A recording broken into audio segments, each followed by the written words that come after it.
All things are nothing to me. The unique philosophy of Max Stirner. All things are nothing to me. The unique philosophy of Max Stirner. Jacob Blumenfeld. 0 Books. Winchester, UK. Washington, USA. First published by Zero Books, 2018. Zero Books is an imprint of John Hunt Publishing Limited, No. 3 East Street, Alresford, Hampshire S0249EE, UK. Office 1 at jhpbooks.net. www.johnhuntpublishing.com. www.zerobooks.net. For distributor details and how to order, please visit the Ordering section on our website. Text copyright Jacob Blumenfeld 2017. ISBN 978-1-78099-663-9.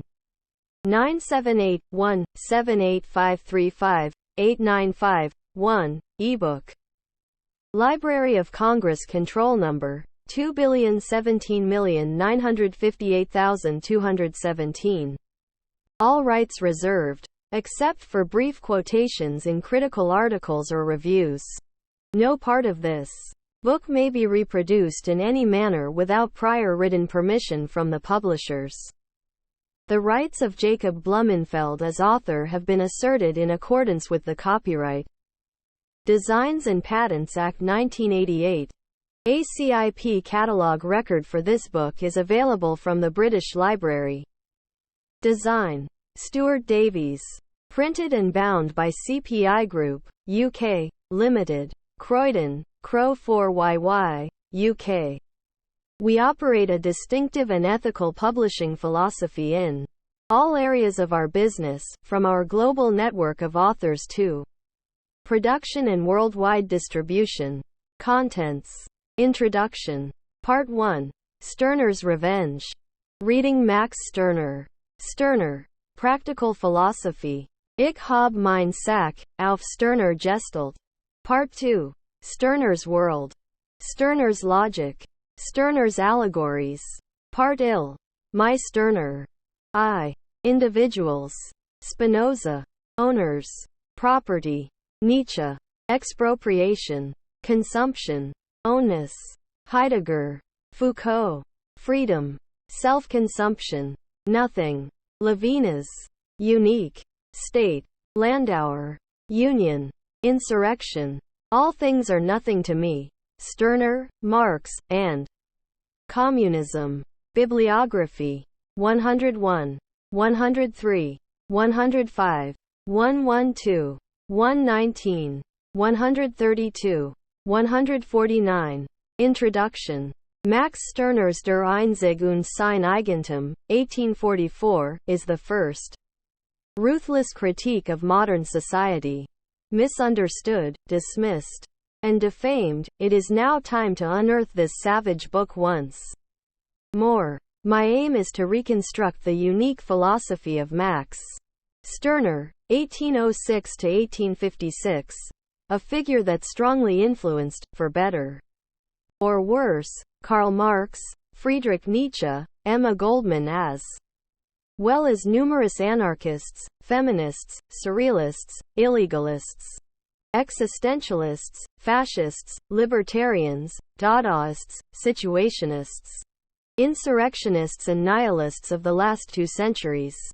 Translated into English incorrectly as The Ego and Its Own. Stirner's work is considered by some to be the worst book ever written. It combines the worst elements of philosophy, politics, history, psychology, and morality, and ties it all together with simple tautologies, fancy rhetoric, and militant declarations. That is the glory of Max Stirner's unique footprint in the history of philosophy. In exhuming this philosophical corpse, however, I have discovered Stirner's spirit already living among us. I have thus conducted a forensic investigation into how his thought has stayed undead through time. The results of this investigation are contained herein. Stirner's anti-moral, anti-political, and anti-social philosophy. is especially in vogue today, in a hyperpolarized, post-crisis world where God, government and the good have all died, replaced by technology, markets and private interest. Stirner's egoistic philosophy at first seems compatible with this neoliberal nightmare, and surely enough, his once sketched face has been revived as a meme, popping up in the stranger corners of the internet, as one of the first trolls to ridicule everything sacred in modern life, to praise the transgression of all social norms, values and customs. Stirner may even be seen as a harbinger of today's edgy alt-right degree, but that is just one of many Stirners, a rather superficial one at best. What I hope to show is another Stirner, contemporary, critical, useful, as a piercing critic of social alienation and political ideology. Perhaps a better analogy for Stirner today would be the Invisible Committee, that band of heretical communists and anarchists who rage against the insufferable liberalism, identitarianism, and pseudo-activism of today's left. Like them, Stirner defends insurrection, advocates crime, and incites individuals to find each other in free unions or communes that can expand one's power against the state. Stirner's philosophy is a big fuck you to every progressive and liberal viewpoint. It is not expressed in the name of some superior tradition, race, gender, or nationality. Fuck them all, Stirner says, and fuck you too. I don't care about your values, your issues, your cause. I care about me. Only after we learn how to care for ourselves can we begin to care for each other as singular equals, and not as generic representatives of groups, classes, identities, and states. That is Stirner's provocation. In Part 1, I supply preliminary material necessary for approaching Stirner before delving straight into his writing. In this section, I include a review of past attempts to account for why his spirit has remained undead. My initial conclusion is that all these accounts are stuck in a historicist paradigm. At first, they try to bury Stirner within his own time. If that fails, then they attempt to bury him within their own time. Either way, he is submerged by time, but his spirit escapes again. I also provide some of my own findings on alternative ways for tracking Stirner, ones that consider his practical, performative, and ethical dimension. Finally, I begin chasing Stirner's ghost, but end up barely catching a thing. Yet I do discover something interesting, namely, that one does not need the concept of the ego to understand Stirner at all. In fact, this might have been the biggest stumbling block towards making sense of his philosophy. In Part 2, I begin reading Stirner's text properly, focusing on the first part of Der Einzig, called Der Mensch, or Man. I lay out the basic rhetorical devices used by Stirner, focusing especially on how spooks are made. This part deals mostly with Stirner's logic of alienation and reification. Next, I explain how these devices function in the realms of psychology, philosophy and history. Where others see bad dialectics, I see good allegories, parodies, and satire. This section ends with an analysis of Stirner's critique of liberalism, socialism, and humanism. In Part 2, I present a comprehensive interpretation of Stirner's erratic thinking. Following my own rules, I reconstruct Stirner's argument piece by piece, sometimes independently of his own claims. I weave together the main theses of Stirner's positive argument concerning his so-called egoism in a winding route, based mostly within Part 2 of Der Einzig, called Ich, or I. This section dives right into the stranger parts of Stirner, including his theories of individuality, property, power, owners, ownness, consumption, dissolution, self-annihilation, nothingness, the unique, the state, the union, secession and insurrection. Throughout the analysis, I sharpen the argument with philosophical digressions from other thinkers who come within eyesight of Stirner's ghost as well. This includes Stoics, Spinoza, Nietzsche, Heidegger, Foucault, Derrida, Levinas, Landauer, and Debord. Finally, I place Stirner in dialogue with his fiercest critic, Marx, and show the points of contact between them concerning individualism and communism. This allows us to read Stirner anew once more, from the beginning. Notes. 1. Max Stirner is the pseudonym of Johann Caspar Schmidt. Der Einzig und sein Eigentum was translated into English in 1907 as The Ego and Its Own by Stephen T. Byington, under the tutelage of Benjamin R. Tucker. The translation used here is the 1995 version re-edited by David Leopold, published by Cambridge University Press. Cited as EO from now. I frequently change the translation to be more accurate, for instance rendering ich as I instead of ego. A wonderful new translation by Wolfie Landstreicher, entitled The Unique and Its Property, 2018, has remedied this error, and many others. Unfortunately, it appeared after the main portion of this text was written, and so it will not be referenced. On the transgressive nature of the alt-right, see Nagel, Kill All Normies, 2017. See, for instance, The Coming Insurrection, 2009. Part 1. Stirner's Revenge. Reading Max Stirner. Stirner is a product of his time, they say. So let us trace his roots and legacy. Who is Max Stirner? First reading. A young Hegelian.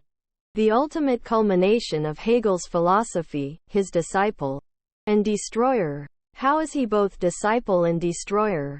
The philosophy of Hegel proceeds dialectically, through the power of negation. In an incredibly intricate manner, the cunning of reason, whether in objective history as spirit or subjective consciousness as concept, elegantly progresses through stages, experiences, and thoughts until it hits a limit, gap or contradiction. This contradiction, when recognized, can negate or cancel that which initially grounded it. Another negation, one which confronts the confrontation of the original ground, propels the initial negation toward an intrinsic resolution. This determinate negation is positive, carrying within it the insight, history, and meaning of that which it negated into its new form.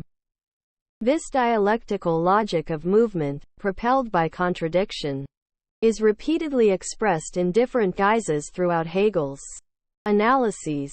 From the negation of sense certainty by consciousness, to the negation of the master by the slave, to the negation of religion by absolute knowledge, the negative works its way, like a vector, through all being. However, with any consistent system there emerges a skeptical worry about a fundamental paradox. Does the system belong to itself? In essence, we can ask Hegel the same question. Does the system submit to its own logic? If it does, then should it not also hit a limit, a contradiction which lays bare its negative potential for overcoming? If so, then the process of dialectical logic itself would cease to be valid, since the dialectic would be subsumed under its own treatment. Dialectical dialectics. In other words, critical critique would produce nothing. Absolutely nothing. For the negation would be absolute, as will the object of its negation. If we place Hegel's system within the limit of the person named Hegel, then we can resolve this by stating that Hegel himself is the absolute limit, the absolute self. Consciousness with absolute knowledge of the absolute idea in absolute time. But, if we abstract the system from the man, and allow it to have a life of its own, then the problem compounds. Not Hegel but Hegelianism as a system is then submitted to its own dialectical logic. If that is true, then who stars in the acting roles of its negation? First negation. The left, young Hegelians. Already with Feuerbach, Hess, and Bauer, we hit the limit of Hegel's speculative project. The self-described pure critique, or critical critique, targets the theological aspects of Hegelianism, as well as its political conservatism. The young Hegelians begin the descent into the metaphysics of materialism and politics of humanist socialism. Second negation. Max Stirner. Not only philosophically but historically bringing to an end the young Hegelian consensus. Stirner is the perfect candidate for the title of absolute negation. Of absolute negation, ending the short-lived reign of humanism. Stirner rejects all attempts at a synthesis with social, material, or human essences. New trajectory. Marx, who turns Hegel right side up, is the third term which opens up a new positive phase in the process, only made possible by the previous negations. In this drama, Stirner occupies a mediating role as the catalyst who caused a paradigm shift in Hegel's wake. This shift allowed Marx to make a conceptual breakthrough towards historical materialism. That is one story, but problems are easy to note. First off, why would this process remain dialectical?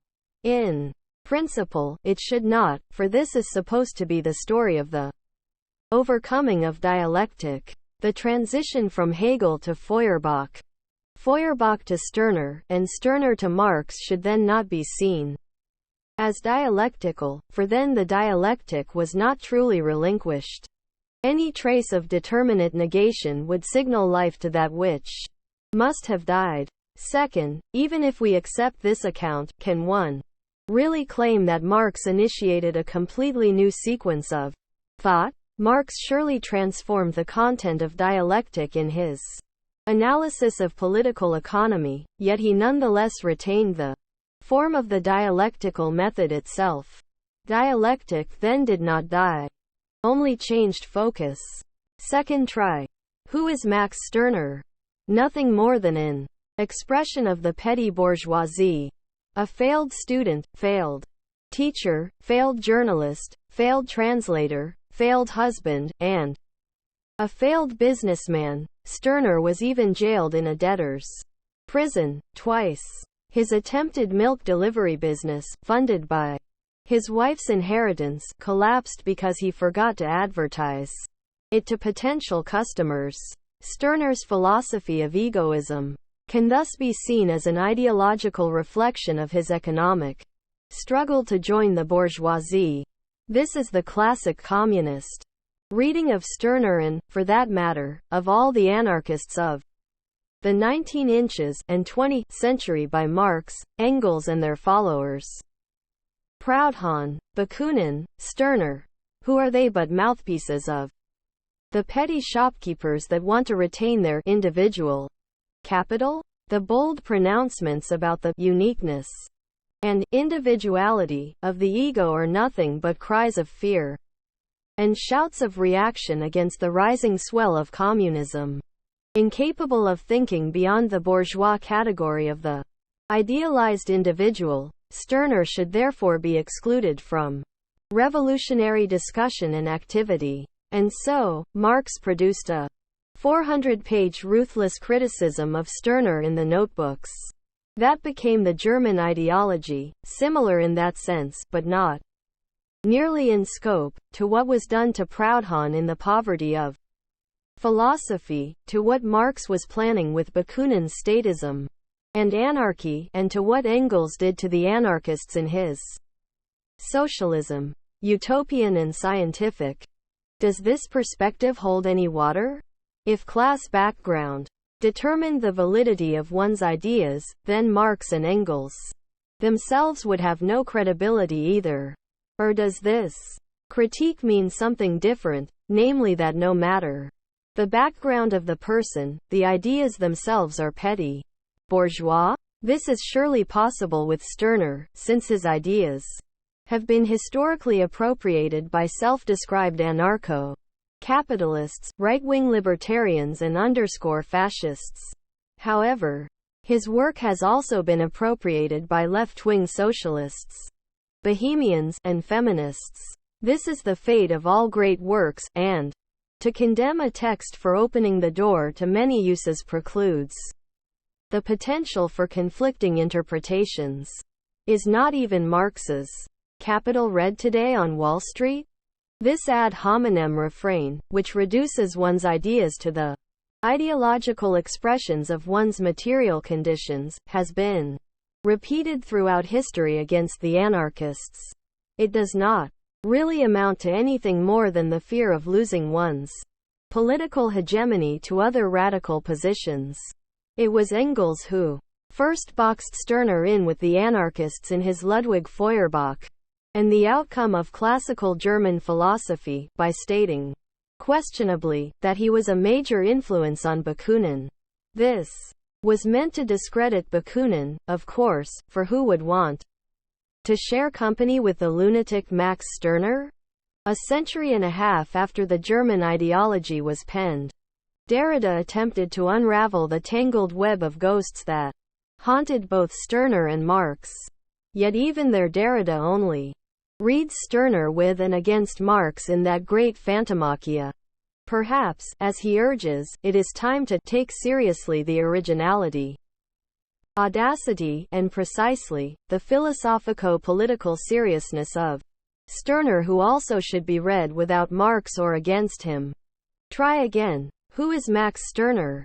Third reading. Solipsist. In one of the two main books that would locate Stirner within the history of Western philosophy, Eduard von Hartmann's 1869 Philosophy of the Unconscious makes the claim that Stirner's egoism is nothing but a radicalized Fichtean philosophy, one which works through tautology, I am I, you are you. Although tempting, this interpretation should be firmly rejected.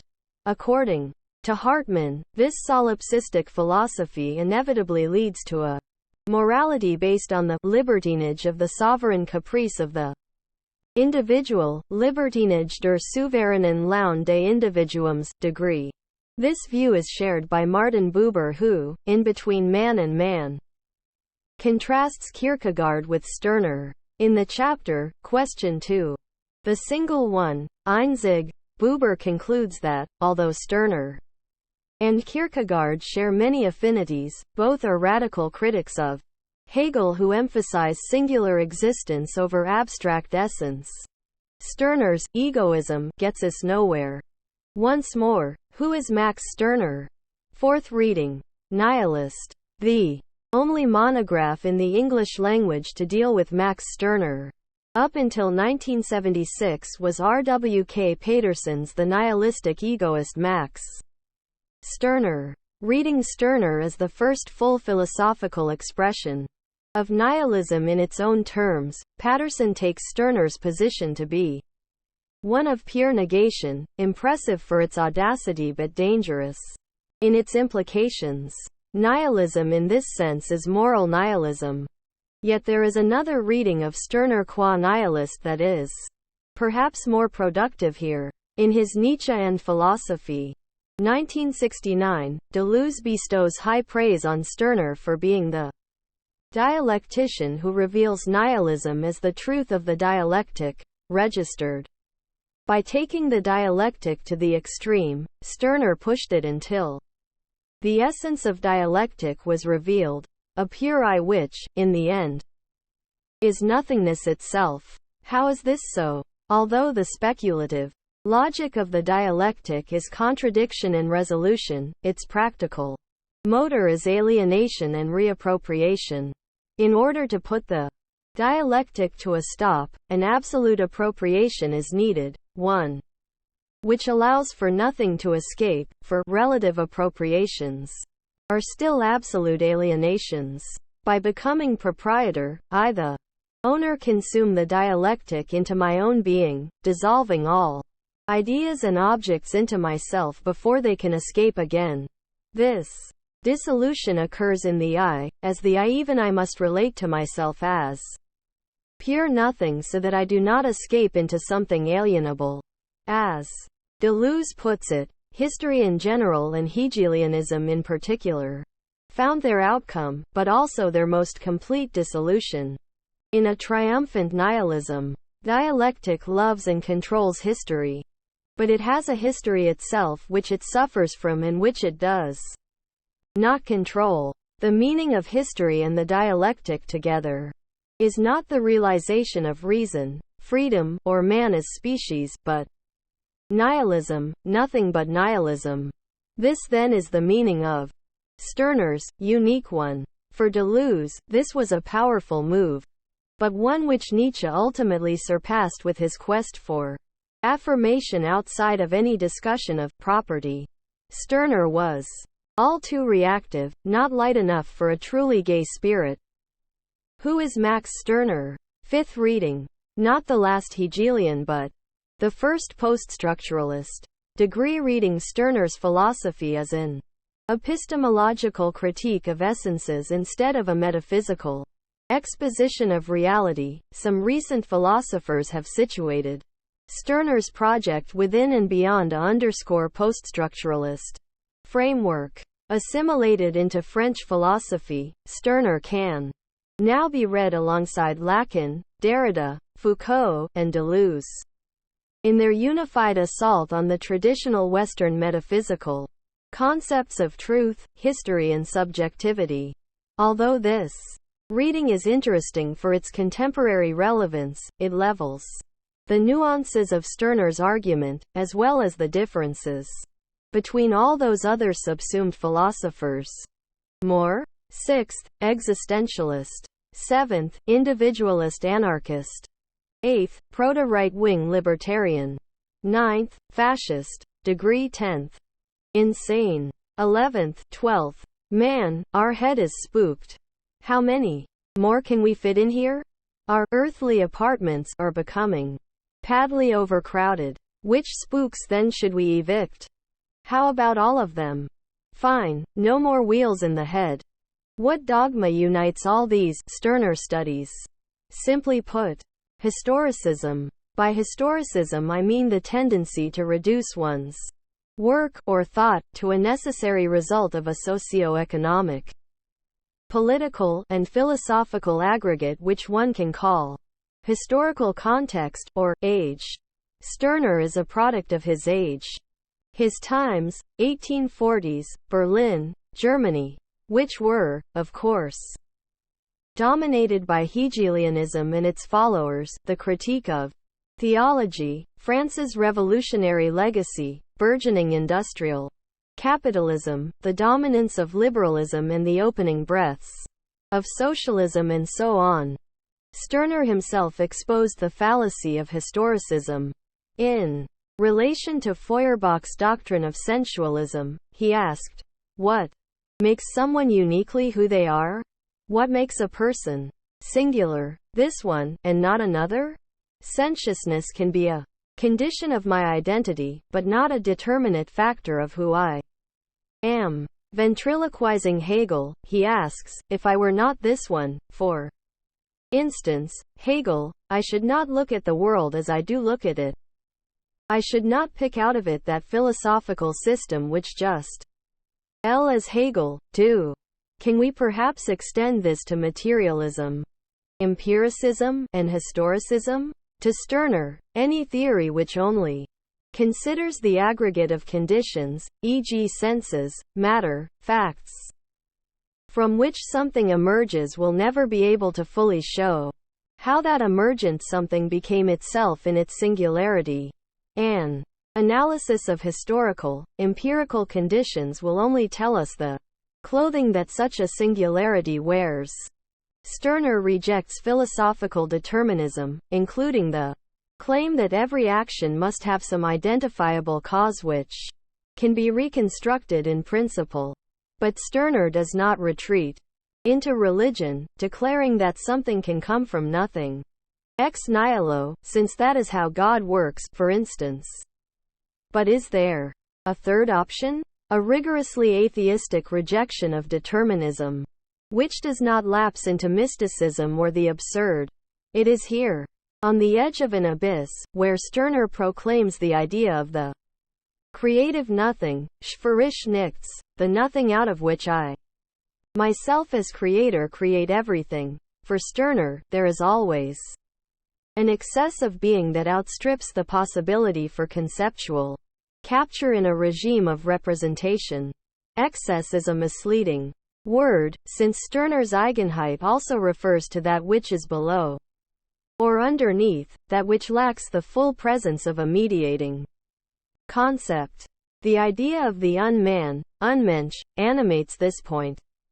What is the unman? It is a man who does not correspond to the concept man, as the inhuman is something human which does not conform to the concept of the human. Not someone other than myself as human, but that part of myself which is not explainable by my humanness or species qualifications. I am unman when I exceed, fall short, disrupt, cancel, or displace myself from being interpreted through the grid of the concept man, human being. Stirner's unman makes the point that my humanness is an amoral category, a manipulation of biological taxonomy for political justifications of power. The unman is that homo sacer which founds and negates the liberal project of human rights. It is that real part of me which cannot be symbolized in any order, yet which structures the symbolic order as such. The unman does not just ring the morning bell of the death of man, but rather it signifies that supplement which binds itself to any essentializing logic. Go ahead and posit man, Stirner seems to say, but know that it is not I, for I am either too much or too little for any such category. I am, in a sense, subtracted from man, not because I desire something else, but because I have no desire to fulfill the imposed criteria of humanity. In a defense of Stirner, most likely written by Stirner himself in 1847, G. Edward captures this rage against the category of the human. Against this phrase of humanism, Stirner posits the phrase of egoism. How? You summon me to be a human being. More precisely, that I should be man. Well, I was already a human being, bare homunculus, and man, in the cradle.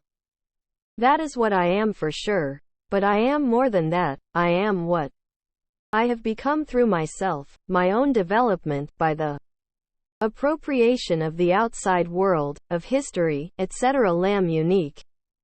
But that is not what you really want. You do not want me to be a real man, you do not give a penny for my uniqueness. You want me to be man, as you have constructed him, as an ideal for all. You want to make the loutish principle of equality the standard of my life. Principle around principle. Demand around demand. I posit the principle of egoism against you. I just want to be, to despise nature, men and their laws, human society and their love, and cut loose from every general relation, even the one of language, with you. Against all the impressions of your all designations of your categorical judgments, I posit the ataraxia of my I. I am already lenient when I make use of language. I am the unsayable, I merely show myself. And am I not entitled to the terror of my I, which repels all that is human, when I do not allow you to disturb me in my self-enjoyment, just like you with your terror of humanity which labels me an unman, when I sin against your catechisms? Stirner's refusal to be a human being is not just some vulgar anti-humanism. It rather represents a deep problem for any philosophical political framework that abstracts from the singularity of individual existence, sacrificing it to some higher cause, universal category, general rule, or moral duty separate from the individual. Stirner poses the question, how can I be fully I? We can translate this as such. How can I refuse the social mediation of domination? Against being flattened into an identity, function, role, community, nation, or job, Stirner just want to be to despise nature, men and their laws, human society and their love, and cut loose from every general relation, even the one of language, with you. Clumsily, and ahead of his time, Stirner is trying to think through the problem of non-identity, the nadir of subjectivity that breaks with the objective determinations of society. Rejecting the dialectic of idealism, the determinism of materialism, and the mysticism of religion, Stirner seeks to understand the self-creation of concrete singularity out of abstract universality. In mundane terms, he wants to know how someone can evade domination by the real abstractions of social customs, economic laws, political rights, moral duties, and religious rules, and instead become something unique, self-determined, their own. The question for Stirner is not how a unique something can come out of an indefinite nothing, but how can a unique nothing create itself out of indefinite somethings. Is it possible then to read Stirner out of context? This would mean reading him not only at a point in time, but as an interruption of time, as someone whose thought defiantly evades its time. To read Stirner this way is to take his thoughts seriously, as a challenge. It means, above all, to honor him by consuming him, and ultimately, desecrating him. Stirner. Practical philosophy. How then should one interpret the thought of Max Stirner? As Stirner suggests, one person's thoughts are another person's property. Your thoughts are my thoughts, which I dispose of as I will, and which I strike down unmercifully. They are my property, which I annihilate as I wish. To treat thoughts as property here does not mean that they are sacred or inviolable. They are not protected by copyright and law. Rather, for Stirner, in order to treat your thoughts as my property, I must violate them, make them my own. This is because Stirner thinks that I can only make something my own by taking it, by using and abusing it in my own way. If I refrain from taking and using something uniquely, then I run the risk of letting it control me, dominate me in its fixity or stability. The capacity to appropriate something as mine constitutes my power, and the resistance from others to my doing so constitutes theirs. Property exists only in 11 degrees 26 this manifestation of force. Stirner thus challenges the reader. Do you have the power to appropriate me? Can you make me your own? If property is only meaningful in relation to our power of appropriation, then to declare Stirner's thought our property is to expropriate it for ourselves, and violate its boundaries. Violation is the only possible basis for one's property, but even this is not enough, for it is precisely unique violation, my violation that justifies me, and your violation that justifies yours. The longer we let Stirner's thoughts stiffen and harden over time, the more enslaved we will become to their independent power, their congealed status as alienated property or alienti fremdentum, against us. Asterisk. On these terms, to consume Stirner means not only to interpret him through our own framework, but rather to mutate his concepts into ours, to violate them until they bleed to death. Asterisk. In short, to make his thoughts our own, we need to become their most irreconcilable enemy. First violation. Reading Stirner should not be read in a doctrinaire manner, as one who posits a system of concepts which cohere on their own. He is not a metaphysician or a systematic writer. This is Marx's great mistake in reading Stirner. He takes him to be laying out thesis after thesis, building up a system which is internally inconsistent and hence, laughably absurd. Marx's reading is violently flat, atonal. How could he have missed such voice, such performance? The first readable book in philosophy that Germany has produced, as Ruge called it, Der Einzig, is nothing if not flamboyant. Degree*. Let us then read it performatively. As a text that utilizes numerous strategies, deduction, dialectic, etymology, allegory, repetition, shock, syllogism, metaphor, neologism, aphorism, to show something in its development, a text which provokes an experience in the reader that can only be drawn out indirectly. This operation of the text is self-reflective, revealing its own holes along the way, making the reader often uncomfortable in reading it. Everyone must therefore write their own version as they read it, scalpel in hand. Second violation. Translating. Stirner's language cannot be taken at face value, it must be interpreted. In this reading, I propose numerous translations of Stirnerisms in order to make sense of what appears senseless. This is the double-sided nature of a consumptive reading, both negating and creating, what Bakunin called creative destruction in 1842 and Marx would call productive consumption in 1857. Egoist, for example, does not mean self-interested or selfish, but should rather be translated as one who acts without cause, unalienated, unique, owner, or squatter. These seemingly disparate terms express more precisely the content of Stirner's concept than our common-sense intuitions of the word egoist. Other translations would be reading property as expropriation, ownness as responsibility, unique as non-identical, union as commune, and ego as void. Third violation. Philosophizing. What kind of book is Der Einzig? This question is important, because placing the book in any one category will both sterilize some of its richness and, simultaneously, put it into dialogue with others who can elicit more meaning from it through comparison. The process of sterilization and dialogue is unavoidable, for all texts share some affinities with others. I propose here to situate Stirner in at least three categories: 19th-century German philosophy, anarchism, and ethics.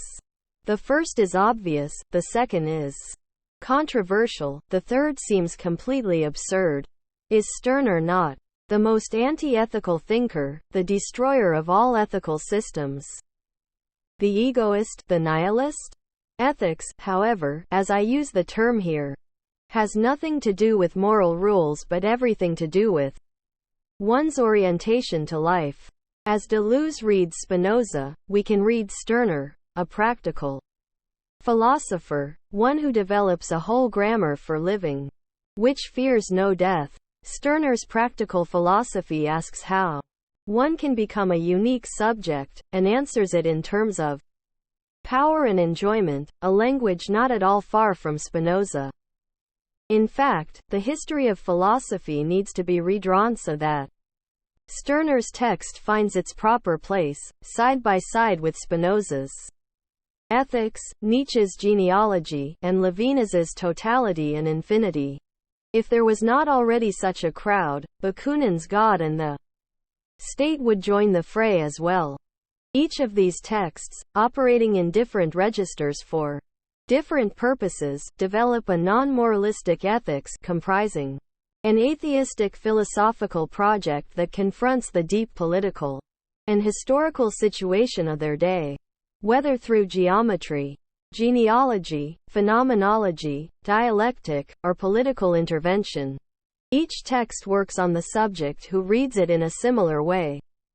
These works propose a new relation of the self to the self, a turning of the self around itself, attuned to something new, uniquely comported to it. This care of the self, as ethical subjectivation, is what Foucault rightly spots in Stirner as a reawakening of The theme of epimeleia hato from Hellenistic philosophy, especially from Stoicism. Can Stirner, the nihilistic egoist, be read in the same tradition as Marcus Aurelius and Seneca? Not as nihilist or egoist, but as the practical philosopher who advises 2. Ask yourselves and ask after yourselves. That is practical, and you know you want very much to be practical. With these violations accomplished, we can finally begin to read Stirner. Ich habe mein Sack auf Stirner gestalt. I have no interest in egoism, whatever that vague concept signifies, and neither should anyone else who reads Max Stirner. The ego in its own, or better, the unique in its property, has nothing to do with egoism, egos, egology, or the sort. All these words are stand-ins, filler for something non-conceptual, even non-representable. But what is this thing and how can it even be discussed? The ego, das Ich, I, is not a thing at all to Stirner, but a singular nothing. To examine it then requires different terminology and different methods, perhaps even a new ontology. It would be easy here to charge that we are speaking about a ghost, an abstraction that has taken on shape and become a specter, an apparition, a spook. To speak of something non-representable, in short, is theology, and is not Stirner's project. To destroy theology, to consume all gods and masters, and to annihilate anything beyond me which is above me, anything which determines me. Stirner's ghost hunt has produced a ghost above all ghosts, the ego. So goes the charge of Marx and those who follow. How does one respond to this accusation? In fact, Stirner already responded to this charge in his indispensable reply from 1845, written in response to criticisms of his work by Feuerbach, Bauer, Hess, and Schleicher. Stirner writes, in the third person. What Stirner says is a word, a thought, a concept. What he means is neither a word, nor a thought, nor a concept. What he says is not the meaning, and what he means cannot be said. In other words, the actuality of any unique I is not identical with its expression in language or thought. The content exceeds the form, and yet to discuss it requires archaic words and static concepts.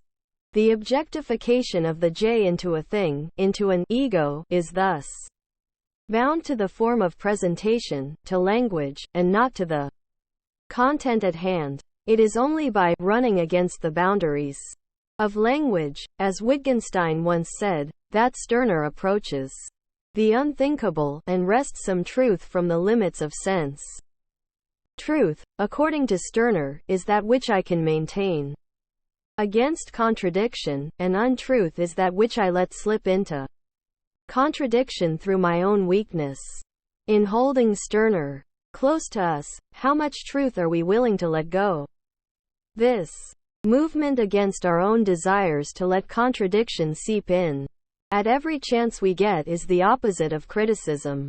This marks the intelligence of Stirner's intervention into his own immediate circle, the young Hegelian critical critics, the free, against his own comrades who take criticism, and the belief in criticism to almost apocalyptic heights. Stirner shows critique to be nothing but a game of adolescent power in which the players try to ward off their own impotence by wresting truth from their opponents, consuming it as their own property, and drawing power therein. To the free, if I can slice your theory in half with a criticism, if I can find a contradiction inside you, then my power over you increases, my confidence strengthens, my self-worth enhances. For now, your truth is my truth, your power is my power. This logic of critique is a vulgarized Hegelianism. For the goal is to find negations that can propel forward the movement of history and spirit. Such negations, or criticisms, endlessly run around the track of contradiction and resolution, alienation and reappropriation. Stirner, on the other hand, runs after his own contradictions, his own limits, his own negation, not for any apocalyptic end or final judgment, but rather to reveal the weakness of the dialectic, from which he and others draw their strength. Does this confirm his power or expose his vulnerability? May the dialectic collapse, so that I may live, he seems to say. Stirner thus uses dialectic for life, and when its use is worn out, he discards it. The practice of dissolution and consumption may help clarify this. Stirner seeks to dissolve and consume all fixed ideas, but in order to do so, he must use the language of fixed ideas in the process. In one of his pseudonymous replies to critics, Stirner described this problem in the following way. Stirner himself has described his book as, in part, a clumsy expression of what he wanted to say. It is the arduous work of the best years of his life, and yet he calls it, in part, clumsy. That is how hard he struggled with a language that was ruined by philosophers, abused by state, religious, and other believers, and enabled a boundless confusion of ideas. In the process of consuming and dissolving the fixed ideas of philosophy, politics, and religion, Stirner himself has been consumed by his own language, which has already been corrupted by those same fixed ideas he is attempting to dissolve. If language is the abode of being, as Heidegger once said, then it is a miserable place to live. But how could one ever escape it? Is not that the ultimate idealist fantasy, to ignore empirical constraints and live beyond the realm of language, in the space of pure thought, pure consciousness? By rejecting speculative philosophy and evading the stickiness of language, Stirner can easily be charged with mysticism, a philosophy of private experience and the ineffable. Although he often speaks of the unutterable and unspeakable nature of his task, he nevertheless still names it, and carries through. In naming his objects, Stirner does not endorse fixity or a principle of stability, he does not produce a phantomalization, as Derrida writes, or some metaphysical identity. Stirner is not a nominalist, rather he is trying to think through the non-identical, as Adorno might say, the punctum of subjectivity that refuses an objective synthesis, the bare I that breaks with its own mediation. For this is the name of an operation. Without an operator, a vector of action over a gulf of meaning, which we can only properly understand as nothing, or I. The nothingness of that which acts is only retroactively understood to be something. For in its self-activity, the I knows itself only in its currentness as its properties and capacities, memories and desires, thoughts and sensations. To find meaning in our own fleeting lives is to accept the nothingness out of which we come and into which we go. The current of time, the nothing that dissolves all fixed ideas, egos, and relations. This nothingness is not to be taken, in the sense of emptiness, degree. Stirner remarks in his preface, but rather as that from which and into which creation creates. The non-empty nothingness thus names a kind of presentation, manifestation, or appearance. I should show myself, that I should appear, Stirner says. That is all that it can do, show itself, appear, phanestai. Beyond that, it is nothing. I, this nothing, shall put forth my creations from myself. The name of the void from which our subjectivity emerges is called I, badly translated as ego. Stirner's I does not name the identity of consciousness with itself as self consciousness, but rather it describes an operation that traverses an abyss. What justifies fixing this activity into a concept at all? Stirner is struggling here to grasp at a truth that he was not yet able to fully develop: the uniqueness of the nothing, its singularity, as the nothingness into which all else can be consumed and dissolved. The I stands apart in its negativity. Hegel describes the I as pure negativity, as the tremendous power of the negative. It is the energy of thought, of the pure I. As Badiou says of the void, it is different in its indifference. The naming of this nothing is justified philosophically due to its unique ontological status, a uniqueness which is indomitable and wrecks all attempts of subsumption. So why call this uniqueness I? First of all, Stirner does not call it the I, but always my I. This is what separates him from Fichte, who posits the I as the absolute principle which grounds the entire science of knowledge. Stirner criticizes his Fichte thusly. When Fichte says, the I is all, this seems to harmonize perfectly with my thesis. But it is not that. The I is all, but the I destroys all, and only the self-dissolving I. The never-being I, the finite I is really I. Fichte speaks of the absolute I, but I speak of me, the transitory I, degree. Stirner's I is always in activity, transitory, never a principle of justification or axiom of a system. It is not one, but only grasped as one due to its uniqueness, or difference from all things. It is both incomplete, never being, and excessive, destroys all, subtracted from, and added to, all, that exists. If the all is equivalent to all that can be accounted for by ontology, then Stirner's I is not ontological in any sense. It is the black hole of ontology, the void that blocks the full accounting of things.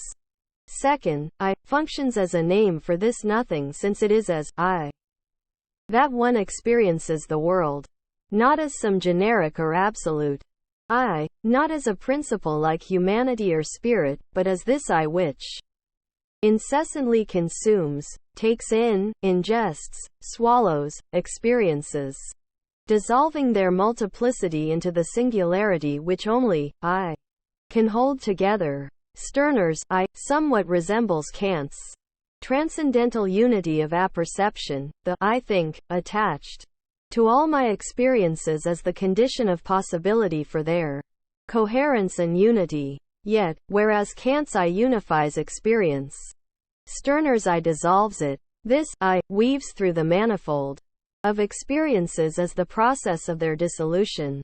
I, however, does not name the process, but this one, mine. By qualifying Stirner's use of the word I, like this, its purely functional character becomes apparent. For if the word I named a generic process or an absolute principle, then its use would be justified in itself. But its use here describes something unique, or better put, a unique nothing, ungraspable beyond its singularity. The name I fills in a gap in our ability to reason, functionally satisfying our need to reflect on our own annihilating subjectivity. Yet this term, I, ego, is stuffed with unnecessary psychological baggage that has no place in Stirner's universe. Since it is purely functional, why retain it at all? In other words, to avoid psychologism, we might as well just call the I, the unique one, der Einzige. This is, of course, exactly what Stirner does. This is not only the title of the book, Der Einzige und sein Eigentum, but its entire unfolding. It is the fault of the English language translators to conflate unique and ego, and it is Stirner's fault to suggest this error by repeatedly using terms like egoism and egoist to describe his philosophy. One must decide whether or not Stirner is justified in using those terms. Why not use another term, another filler or placemat for the unspeakable? As will be shown, even the ego must consume itself, for it too is an abstraction to be dissolved. At certain points in the text, this is more apparent than others. Near the end of his book, for instance, Stirner declares that the idea of an egoist is itself an illusion. The egoist, before whom the humanists shudder, is as much a spook as is the devil. He exists only as a specter and phantasm in their brain. Is this the same egoist that Stirner lauds so strongly throughout the first half of his text? If so, then why praise the egoist only to slander it later? If it is not, then how does the real egoist relate to the fantastical image of the egoist? The problem is that Stirner's Einzig or Ich is not identical with the concept of egoist, and yet, from the outside, it necessarily appears that way. Stirner makes use of this conceptual double exposure in order to provoke his readers and enemies into questioning their own self-assumptions and political beliefs. The fundamental ambiguity around which Stirner's text revolves is the self-relation of the I. At different points, the I posits itself, dissolves itself, consumes itself, creates itself, destroys itself, enjoys itself, swallows itself, empowers itself, reveals itself, uses itself, abuses itself, owns itself. For instance, while mocking Bruno Bauer, Stirner writes the following about his own presuppositions. I, for my part, start from a presupposition in presupposing myself, but my presupposition does not struggle for perfection. Like man struggling for perfection, but only serves me to enjoy and consume it. I alone consume my presupposition, and exist only in consuming it. But that presupposition is therefore not one at all, since I am the unique, I know nothing of the duality of a presupposing and presupposed I, an incomplete and complete I or human being, but that I consume myself means only that I am. I do not presuppose myself, because at any moment I just am positing or creating myself in the first place, and only because of this am I, not presupposed but posited, and, again posited only in the moment when I posit myself. That is, lamb creator and creature. In 1.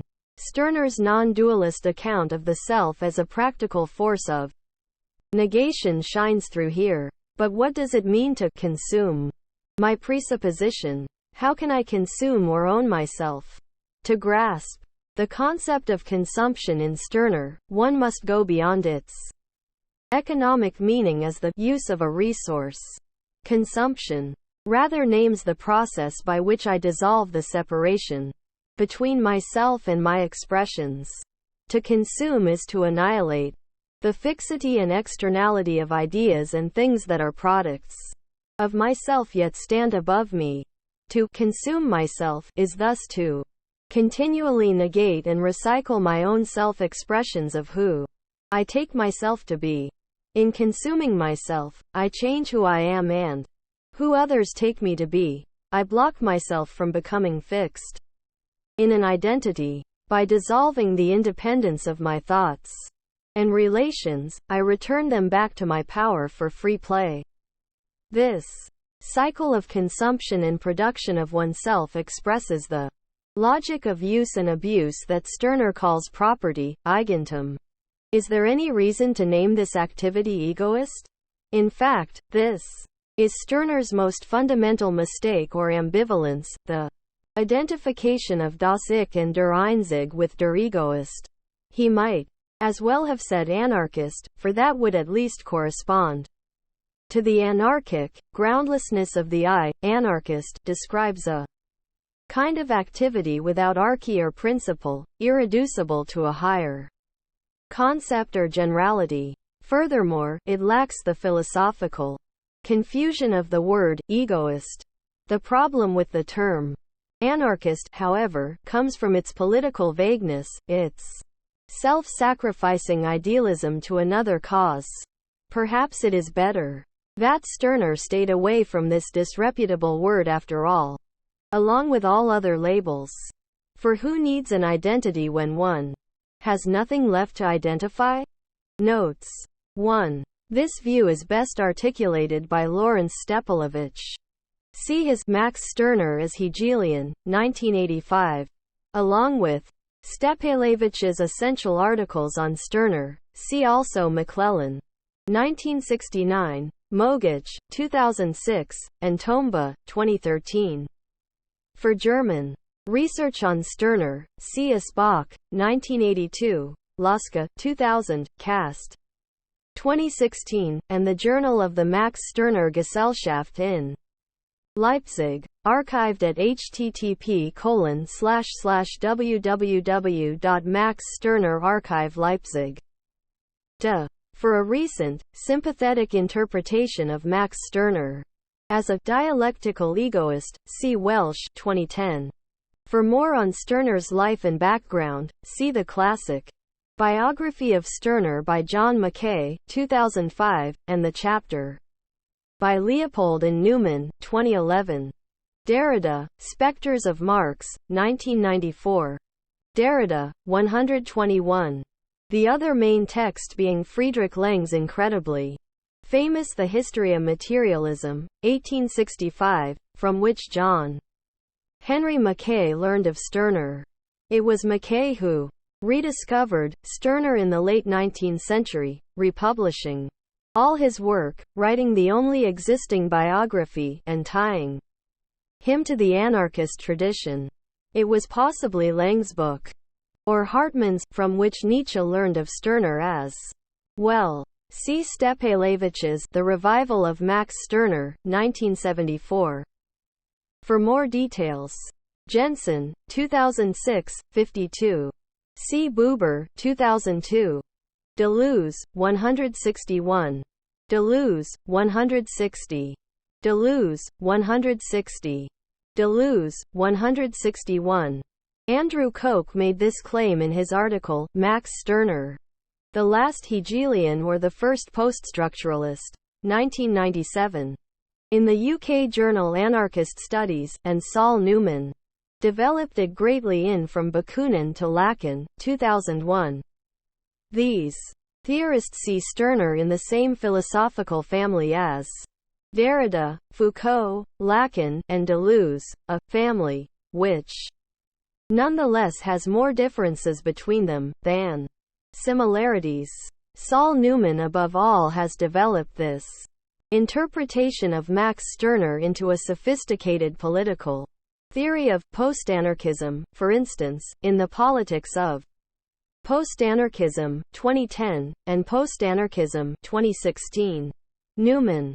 13, 14, 15, 16, 17, 18, 19, 20, 21, 22, 23, 24, 25, 26, 27, 28, 29, 30, 31, 32, 33, has also been central in reigniting academic interest in Max Stirner within the English-speaking world.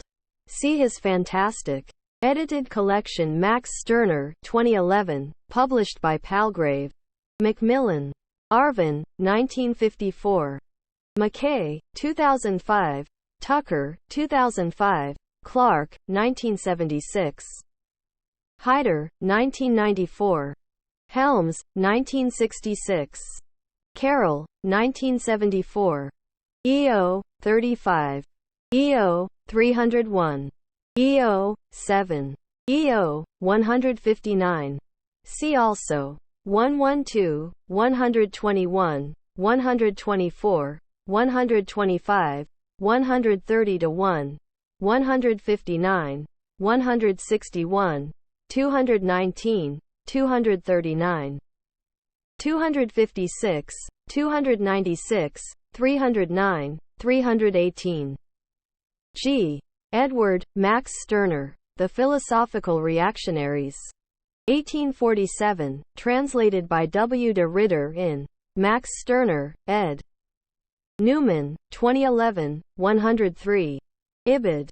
On the Problem of Non-Identity, see Adorno, Negative Dialectics, 1973. EO, 302. EO, 289. EO, 279. I will come back to this neologism of Stirner. EO, 252. EO, 58. In Stirner's framework, the strongest enemy of something is also the owner of it. For only as enemy of that which I own can I preempt any other enemies of mine. Arnold Ruge, Letter to His Mother, December 17, 1844. Cited. In EO, Leopold's Intro, XC.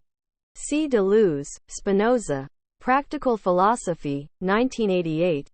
See Foucault's 1981-1982 lectures at the Collège de France. Published in 2005 in English as The Hermeneutics of the Subject. The reference to Stirner is on page 251. EO, 146. 34. 35. 36. 37. 38. 39. 40. 41. 42. 43. 44. 45. All things are Stirner to me. More literally, I have set my affair on Stirner.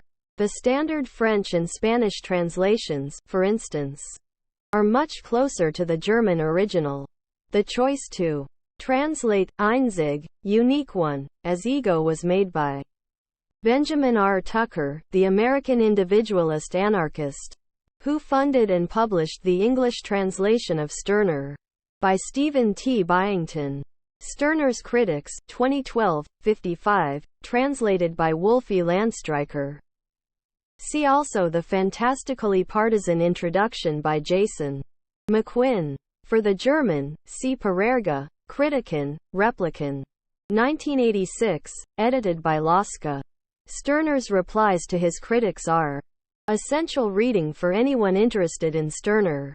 They clear up mountains of confusion, especially concerning his views on egoism, the unique, and the unman. See Wittgenstein, 1965. EO, 312. But see also, 263 to 265, 303 to 315. For background on the free, see McKay, 2005, McClellan, 1969, and Stepalovich, 1983. For background, see Eric Luft's essay, Edgar Bauer and the Origins of the Theory of Terrorism in the New Hegelians. Ed. Mogich, 2006. G. Edward, Max Stirner, The Philosophical Reactionaries.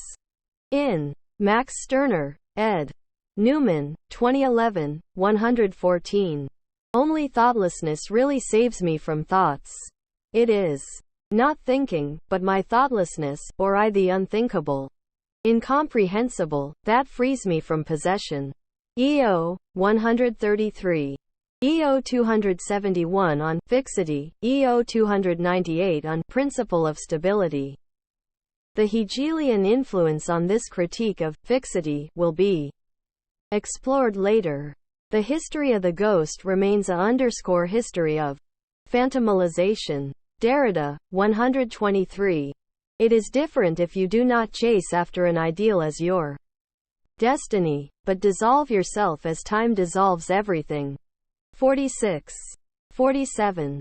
48. 49. 50. 51. 52. 53. The dissolution is not your destiny because it is current. Gegenwart, EO, 294. EO, 7. EO, 209. Hegel, Phenomenology of Spirit, 1977, Section 22 and Section 32.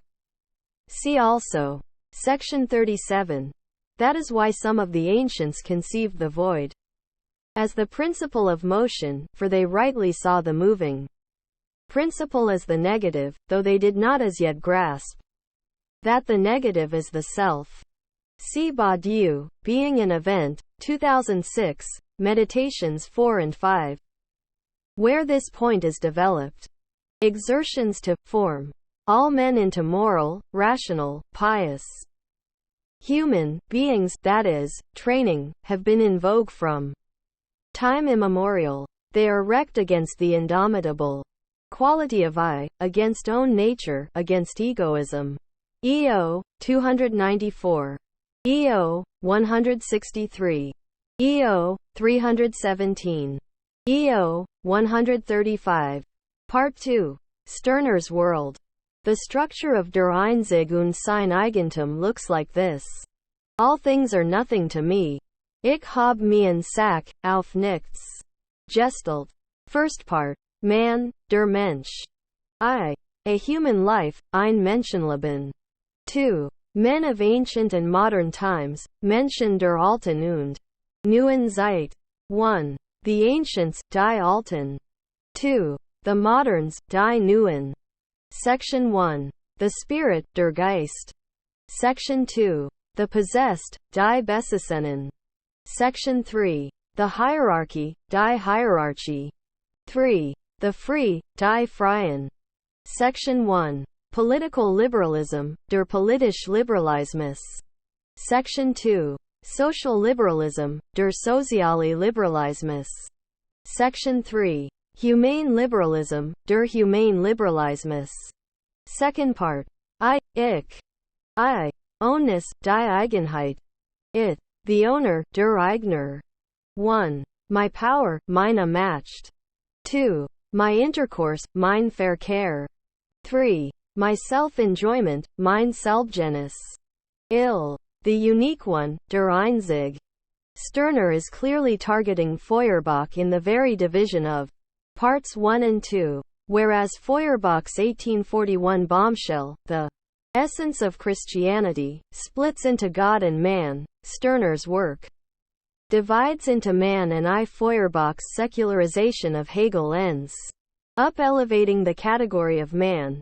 Stirner's demystification of man elevates only I. The formal similarity masks significant qualitative differences. The idea of God, for Feuerbach, turns out to be only the projection and absolutization of the essence of man, which is grasped through the unity of reason, love and will. Theology, in other words, becomes anthropology. But man, or humanity for Stirner, has nothing to do with the essence of I. Whether theological or anthropological, any positing of an essence as such is doomed, wrecked against the indomitable quality of I. Man is not the alienated expression of the essence of I, but the alienation of only one of its properties.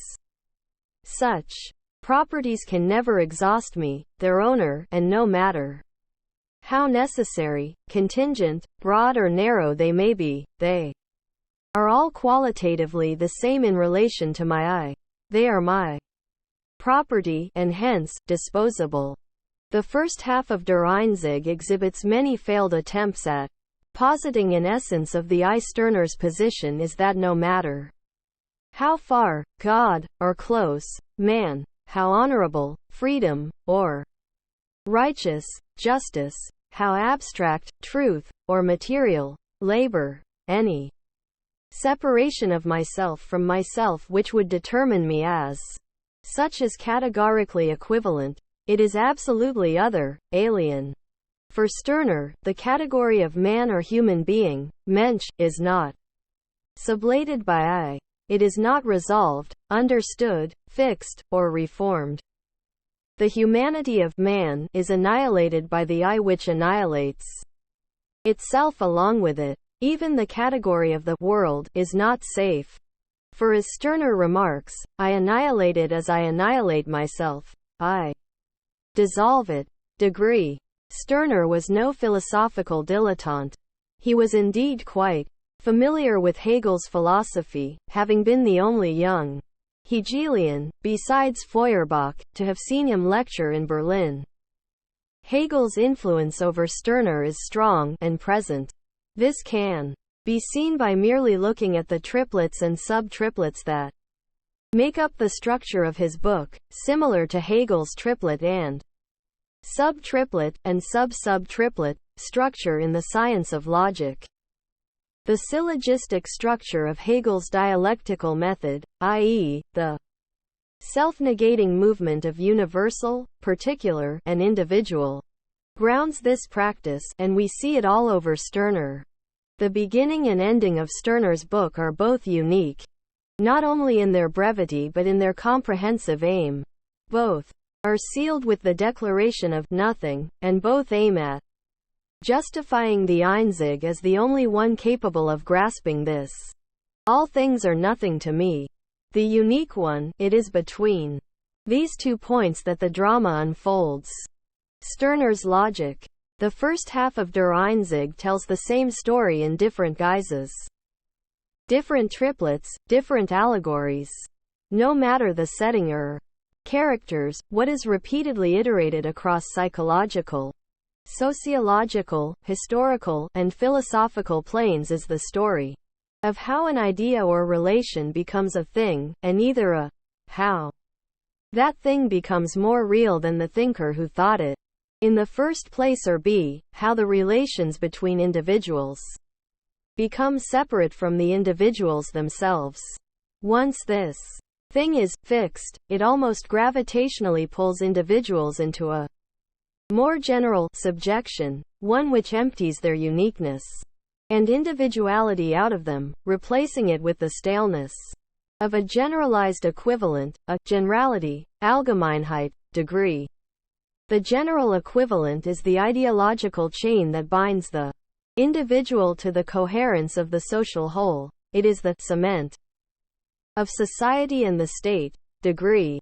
In relation to ideas, the inversion of subject and object occurs when a thought, as generality, is elevated and sanctified, thus flattering the individual. The consecration of thought, according to Stirner, degrades and abysses the individual into a position of submission to that sacred object. Everything sacred is a tie, a fetter. Flattered by the exaltation of one's ideas beyond oneself, one willingly submits to its new form as ruling principle. This structure reveals itself as the meaning of hierarchy, or the dominion of thoughts. Such dominion is only accomplished with the total eradication of individuality and uniqueness, registered only. The unique one is capable of puncturing the generality of the sacred tie, thus rupturing the stability of the social whole. Because of this threat, any incommensurable difference, i.e., the singularity of a unique individual, must be either outlawed, killed, or colonized. One who wants to maintain their individuality within this order must necessarily become an enemy, a criminal, a desecrator. All laudable categories for Stirner. The individual is the irreconcilable enemy of every generality, every tie, every fetter. Nothing is holy to him. An own I cannot desist from being a criminal, that crime is his life. More than that, one might have to bring down an empire in order to raise oneself up. This requires one to become a perverter of law, Rechtsverdreher. Like Alcibiades, Lysander, Christ, and Luther, for everything sacred is and must be perverted by perverters of the law. Trademark. How could the inversion of thinking and thought lead to the downfall of empires? This sounds suspiciously idealist. The problem is that the dialectic of thinker, thought, thing is too narrow to account for what Stirner seeks. The content exceeds the form, and hence the form should be revised. The previous formula did not consider the actual meaning of the relations between such categories. Stirner interprets this relation through a mutilated dialectical grid stitched to an inverted Proudhonian view of property. This process of subjection can be better formalized as the relation between an owner and property in which the property transforms into something alien to the owner. An alienti, fremdentum. The thinker is just one type of owner. The thought is just one kind of property, and the generality sacred tie, and ruling principle are manifestations of the same logic of alienation. The owner and their property are bound to each other such that the property is determined by the power of the owner. It can be formalized like this: owner, property, i.e., property is dependent on the owner. Crucial here is the fact that the property at hand does not exhaust the individuality of the owner, their unicity. Alienation occurs when the dependency relation is broken, when property becomes independent of the owner's power. It can be written like this: property, owner, i.e., the owner is now defined by its relation to the property. This form of property determines the owner, yet it is not determined by the owner. However, the property is still the property of the owner. When one's own property becomes independent of one's own power, it is alienated property or alienee. This can be formulated as such: a. Owner, property, greater than property, owner, greater than alienee. This symbolizes the domination of one's property over and through the owner itself. It is important to note that this phenomenon does not define or express all human relations, nor is it universally valid for all times. Human beings are engaged and entangled in innumerable projects with their manifold desires, and in no way are they just thinking, positing, owning, submitting, resisting beings. To Stirner, before we are idealist youths searching for essences behind things, we are realistic children playing with things as they appear. Growing up, for Stirner, is precisely the loss of realism, and the descent into idealism, which can only be overcome by egoism. Degree. Stirner's quasi-dialectic of alienation has three moments: owning, alienating, and reifying. Owned property, one's power over an idea, relation, thing, X, becomes alienated from its creator, inversion of subject and object, and, ultimately, reified into an objective thing, independence of the object from oneself. In the first two moments, the owner and the property are still defined in terms of each other. In the third moment, however, a separate essence is granted to the property in itself. Reification is the proper term for the final moment, since it is a modification of alienation in which the separation of the property from the owner leads one to treat it as an independent thing, with its own self-determined meaning and power. The seeming body, Scheinleib, of property thus becomes an actual body. This process can be formalized like this: P X Y P Y X F Z. Stirner populates this formula with different terms and concepts. For X, he uses self, I, corporeal, thing, and creator. For Y, spirit, own, ghost, idea, creature. For Z, specter, spook, alien, corporeal ghost, fixed idea, and creator again. They can be written as such: C, self, spirit, greater than spirit, self, greater than specter, spook. D, I, own, greater than own, I, greater than alien. E, corporeal, ghost, greater than ghost, corporeal, greater than corporeal ghost. F, thing, idea, greater than idea, thing, greater than fixed idea. G, creator, creature, greater than creature, creator, greater than creator. For all the venom Marx spewed on Stirner, he used a similar logic in Capital when describing the fetish character of the commodity. For Marx, labor under conditions of capitalism is both concrete and abstract, and the value of the commodity one produces requires a specific form in which to express itself. Ultimately, for Marx, this form is money, and its power obscures the social relations which produce value, leading human beings to treat it as the agent itself. In other words, my labor produces a commodity whose value I treat separately from my own activity. It becomes a fetish, dominating me in turn. Registered thus. H. Labor, commodity, greater than commodity. Labor, greater than commodity. Fetish. Is reification a necessary consequence of alienation, or is there some room for contingency between the two? In other words, can property become alienated without necessarily leading to its independent power? It would seem at least intuitively possible that this could occur. For example, I can grant the idea of love dominance over me, while still maintaining that love is, in the end, still my idea. For Stirner, any break in my control over property opens the door to its domination over me. Whether or not this is necessary, the very possibility is dangerous enough to warrant its indiscriminate foreclosure. With that said, any and every relation to property is necessarily ambiguous, for it is both something I seek for my consumption and something I fight against for my own independence. Stirner's allegories.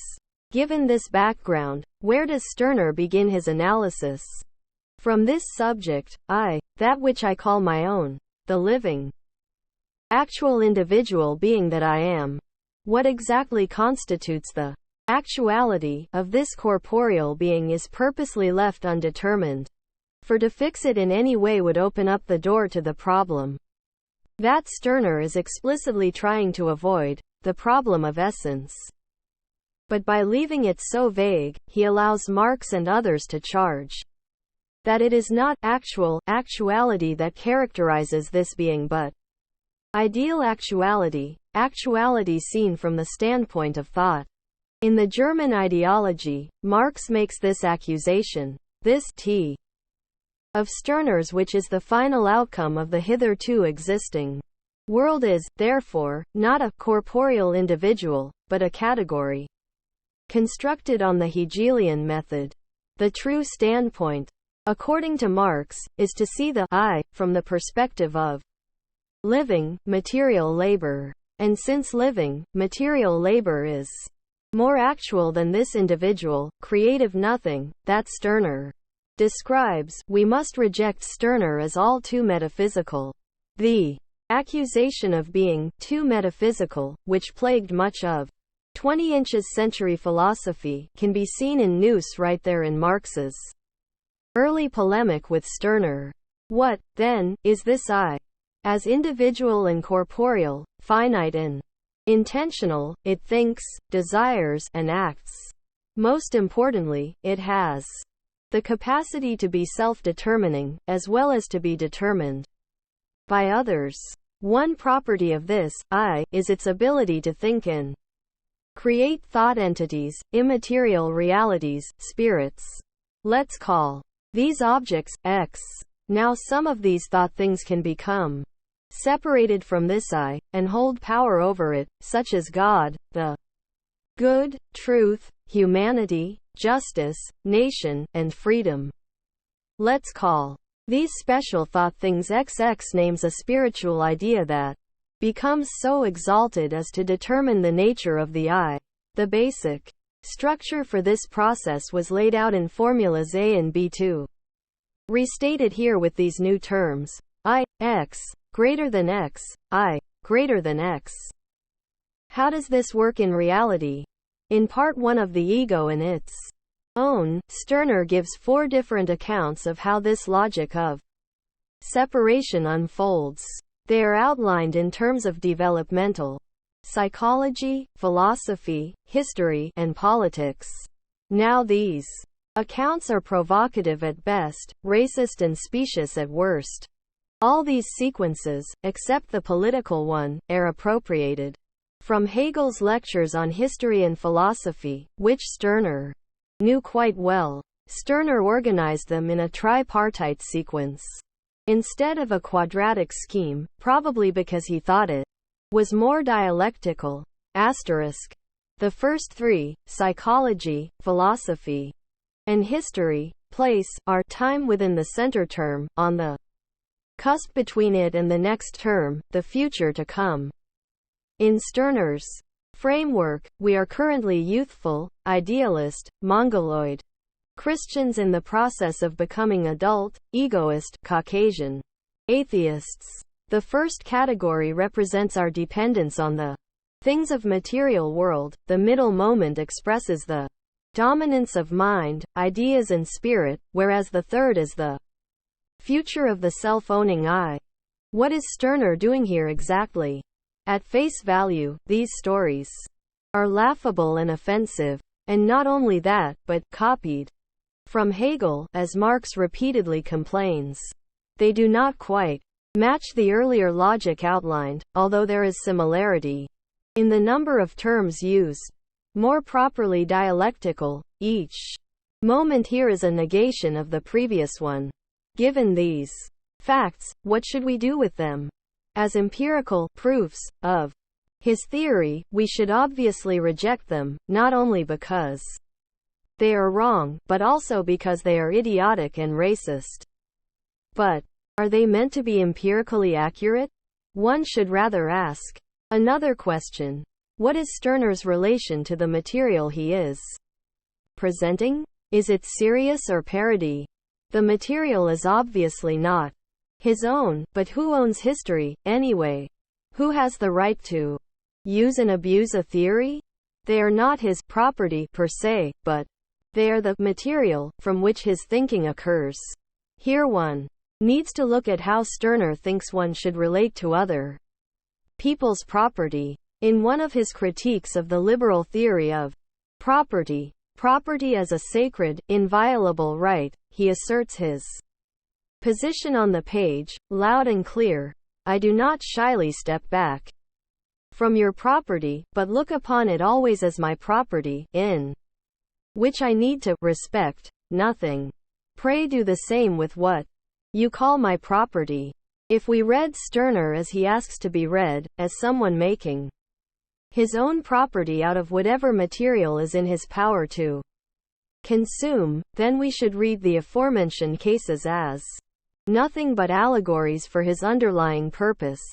Making property out of something else, appropriating it, making sense of it to oneself and for oneself, that is what Stirner does. 2. Make sense of the material he is given, he manipulates certain symbols into recognizable forms within his own language. He allegorizes and parodies. Stirner's purpose is to dislodge fixed ideas by any means necessary. Where does this desire to demolish such fixity arise from? If we consider Stirner as still Hegelian, then we can see him as following through on Hegel's call to liberate thinking from its fixity. In the Phenomenology of Spirit, Hegel describes this modern task of philosophy.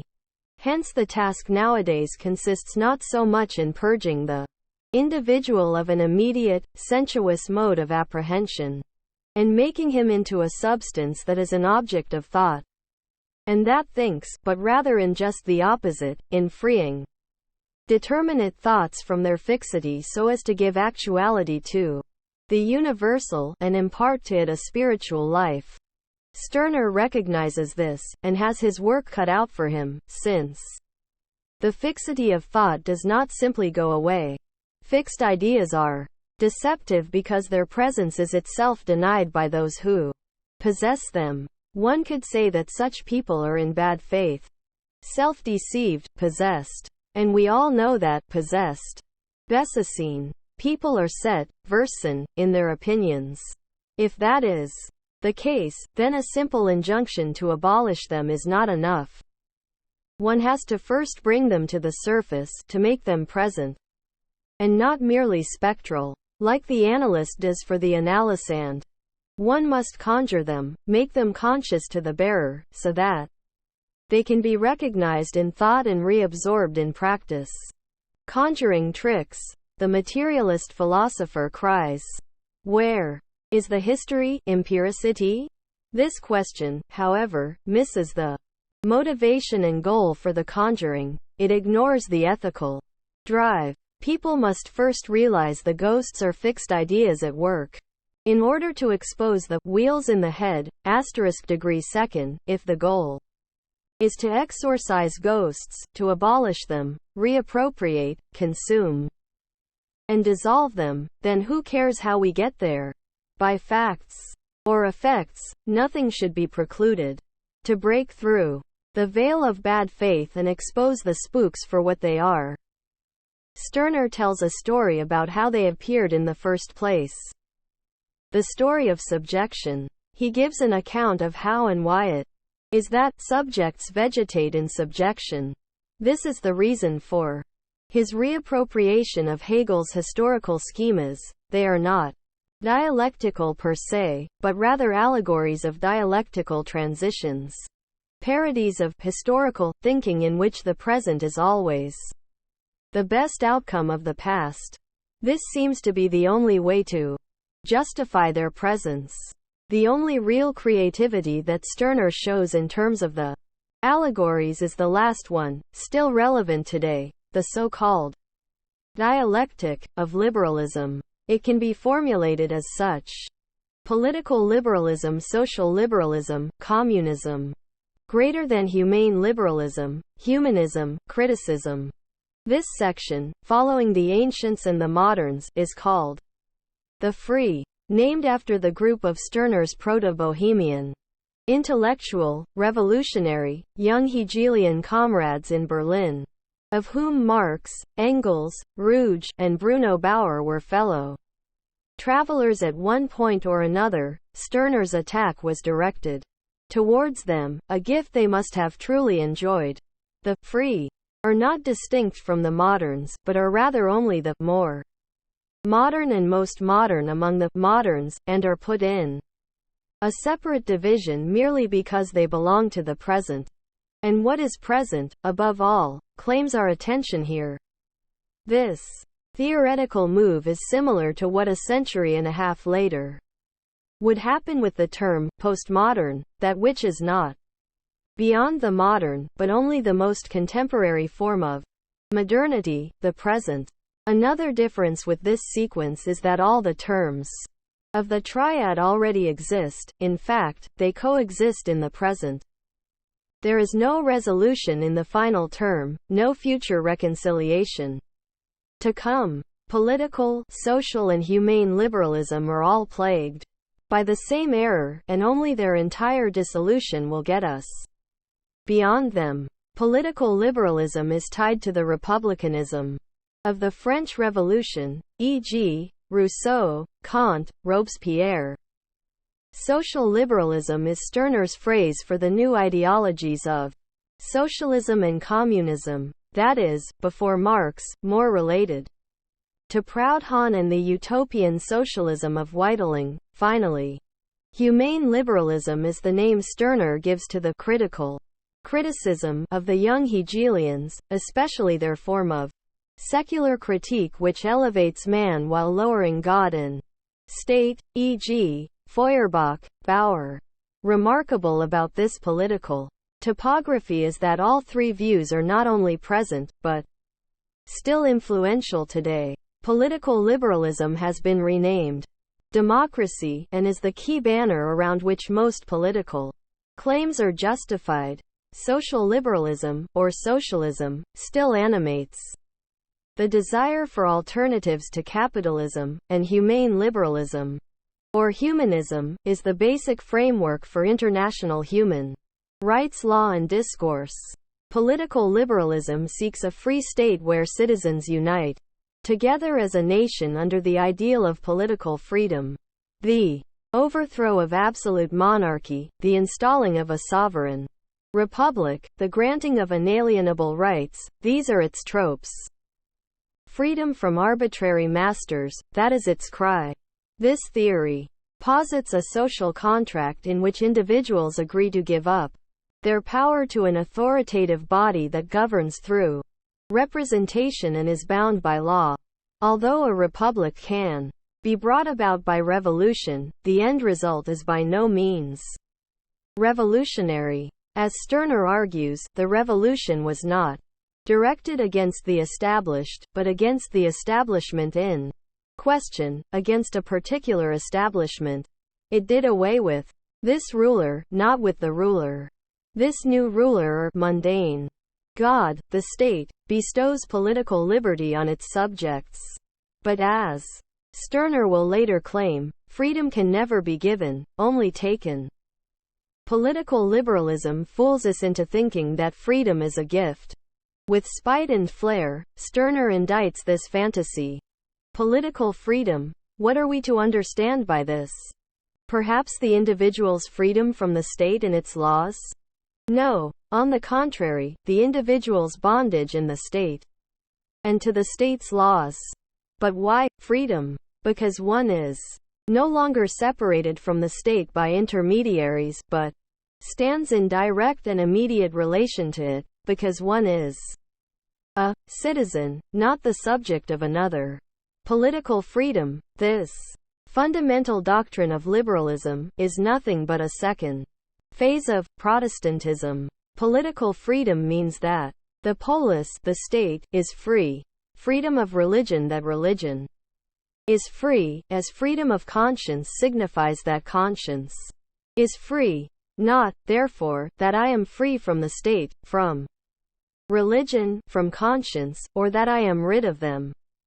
It does not mean my freedom, but the freedom of a power that rules and subjugates me. It means that one of my oppressors, like state, religion, conscience, is free. State, religion, conscience. These oppressors make me a slave, and their freedom is my slavery. At first glance, Stirner's critique of political freedom resembles Marx's criticism of political emancipation from his essay on the Jewish question, published the same year, and definitely read by Stirner. For both, the political sphere does not liberate me, but rather separates me from my own particularity, splitting me into a public citizen and a private bourgeois. In the state, I am only a citizen, never my concrete self, with needs, desires, and interests. For Marx, the state is the alienated social power of human beings. For Stirner, however, the freedom of the state does not derive from some abstraction called human species being, but from me, and the more freedom the state has, the less do I.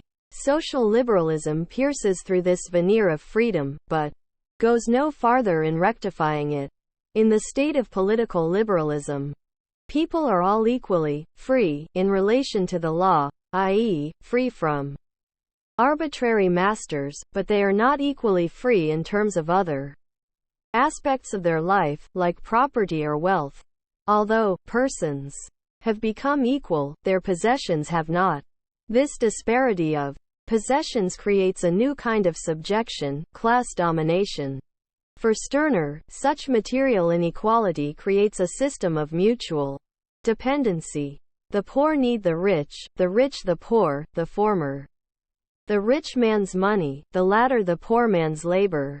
So no one needs another as a person, but as a giver, and thus as one who has something to give, as holder or possessor. So what he has makes the man. And in having, or in possessions, people are unequal. Degree. The social inequality of individuals in a bourgeois state is not due to greed or chance, according to Stirner, but to the basic framework of political liberalism, which disregards material possessions when formally accounting for equal freedom before the law. The poor and the rich are unequally dependent on each other, not as citizens of right, but as sellers and buyers of possessions, whether that be labor or money. In such a system, the vast majority of individuals are forced to work for others in order to satisfy their needs. Such labor, even in a free society, is nothing but a modification of slavery. Stirner uses Adam Smith's classic pin factory example, as did Hegel, in order to emphasize how workers are subjugated through their own alienated activity. Condemning a man to machine-like labor amounts to the same thing as slavery. If a factory worker must tire himself to death, 12 hours and more, he is cut off from becoming a human being. He who in a pin factory only puts on the heads, only draws the wire, works, as it were, mechanically, like a machine. His labor cannot satisfy him, it can only fatigue him. His labor is nothing by itself, has no object in itself, is nothing complete in itself. He labors only into another's hands, and is used, exploited, by this other. Used and exploited by another, cut off from becoming fully human, performing deadening machine-like work. Stirner's descriptions are eerily close to Marx's 1844 Paris manuscripts, unpublished at the time. This makes sense, since both were reading the same sources and listening to the same communist criticisms. For Stirner, however, these communists criticize the unfreedom, inequality and alienation of bourgeois society from a deficient standpoint, the standpoint of labor. Recognizing the lies of the bourgeoisie, communists posit labor as the new ground of equality. The standpoint of labor thus becomes the standpoint of critique, and not the object of critique. This is our equality, or herein we are equal, in that we, I as well as you, and you and all of you, are active or labor, each one for the rest, in that each of us is a worker. It is labor that constitutes our dignity and our equality. Labor is our sole value all the same, that we are workers is the best thing about us. All workers, of course, in the sense of workers, for the common good, that is, communistic workers, are equal. Degree. The critique of exploitation and the unmasking of inequality are both positive developments, but they turn problematic once labor is taken to be the new essence of man. To Stirner, individuals are always more than any one of their particular properties, including the property of labor power. Labor power may be a necessary condition of existence, but its elevation into metaphysical status negates one's other properties and powers. The identification of the essence of human beings with their ability to work is thus to mistake the historically specific functional reduction of individuals to mere labor power in capitalism with a timeless thesis of philosophical anthropology. This critique of the standpoint of labor, written 4 years before the Communist Manifesto of Marx and Engels, is now considered a contemporary development, both in this criticism and in his only direct reference to Marx, in which he criticizes the concept of species being. Stirner is then already our contemporary. The second fault in the communist perspective occurs at the level of political strategy. If possessions are what make people unequal, then an equalizing measure would be to abolish all possessions. No more private property. Where would the property go? Since our intrinsic equality lies in our labor, and since all labor is inherently social, all property should go to society. Society displaces the state as the fundamental sovereign, becoming that by which equality and freedom is recognized, and that from which authority and rights are granted. Another change of masters. Stirner notes, another wheel in the head. Society, from which we have everything, is a new master, a new spook, a new supreme being, which takes us into its service and duty. Giving all our property to a new master makes us neither free nor equal, but precisely propertyless. Let us then do away with personal property. Let no one have anything any longer. Let everyone be a bum, lump. Let property be impersonal. Let it belong to society. Trademark in bourgeois society, we at least have some property to cushion our subjection. In this version of communism, we would not even have that. With political liberalism, freedom was based on the equal subjection of everyone to the law. With social liberalism, freedom was based on the equal reduction of all to their status as workers. With humane liberalism, the third and final political ideology that Stirner criticizes, freedom is based on the universal humanity of man. Humane liberalism, or humanism, is the movement to humanize all aspects of life, to make life more humane. We are all human beings, and so our humanity should be the criteria for all things. If communism was right in wanting to change the exploitation of labor, it did not go far enough in terms of the actual content of labor. Factory labor, farm labor, service work, these are all done only for the end result, the wage. The point of such work is leisure, escape. This is too egoistical, the humanists proclaim. This is only a worker's consciousness, Arbeiterbewusstsein. Instead, we need humanist labor and a humane consciousness. What is the basis of our humanity, according to this view? Self-consciousness, the ability to reason and think. The restless mind is the true laborer. Degree no prejudice shall be unquestioned. No object unexamined, no limit respected. The humane liberal wants that labor of the mind which works up all material. He wants the mind that leaves no thing quiet or in its existing condition, that acquiesces in nothing, analyzes everything, criticizes anew every result that has been gained. The critical, reasoning mind becomes the new criteria for humanity. Labor is no longer to be done for egoistical ends, but for the sake of progress in humanity. But I am not just human, Stirner responds, I am unhuman. Humanity is merely one of my properties, it does not define me, rule me. In fact, no one is a generic human being, only the man is an actual human being. To flip an old saying, everything human is alien to me. Human beings that are not human beings, what should they be but ghosts? Every actual human being, because he does not correspond to the concept, human being, or because he is not a generic human being, is a spook, but do still remain an man even if I reduced humanity, which towered above me, and remained otherworldly to me only as my ideal, my task, my essence or concept, to my own inherent property in me, so that the human being is nothing else than my humanity, my human existence, and everything that I do is human precisely because I do it, but not because it corresponds to the concept human being. I am actually human and unhuman in one. For I am human and at the same time more than human. I am I of this, my mere property.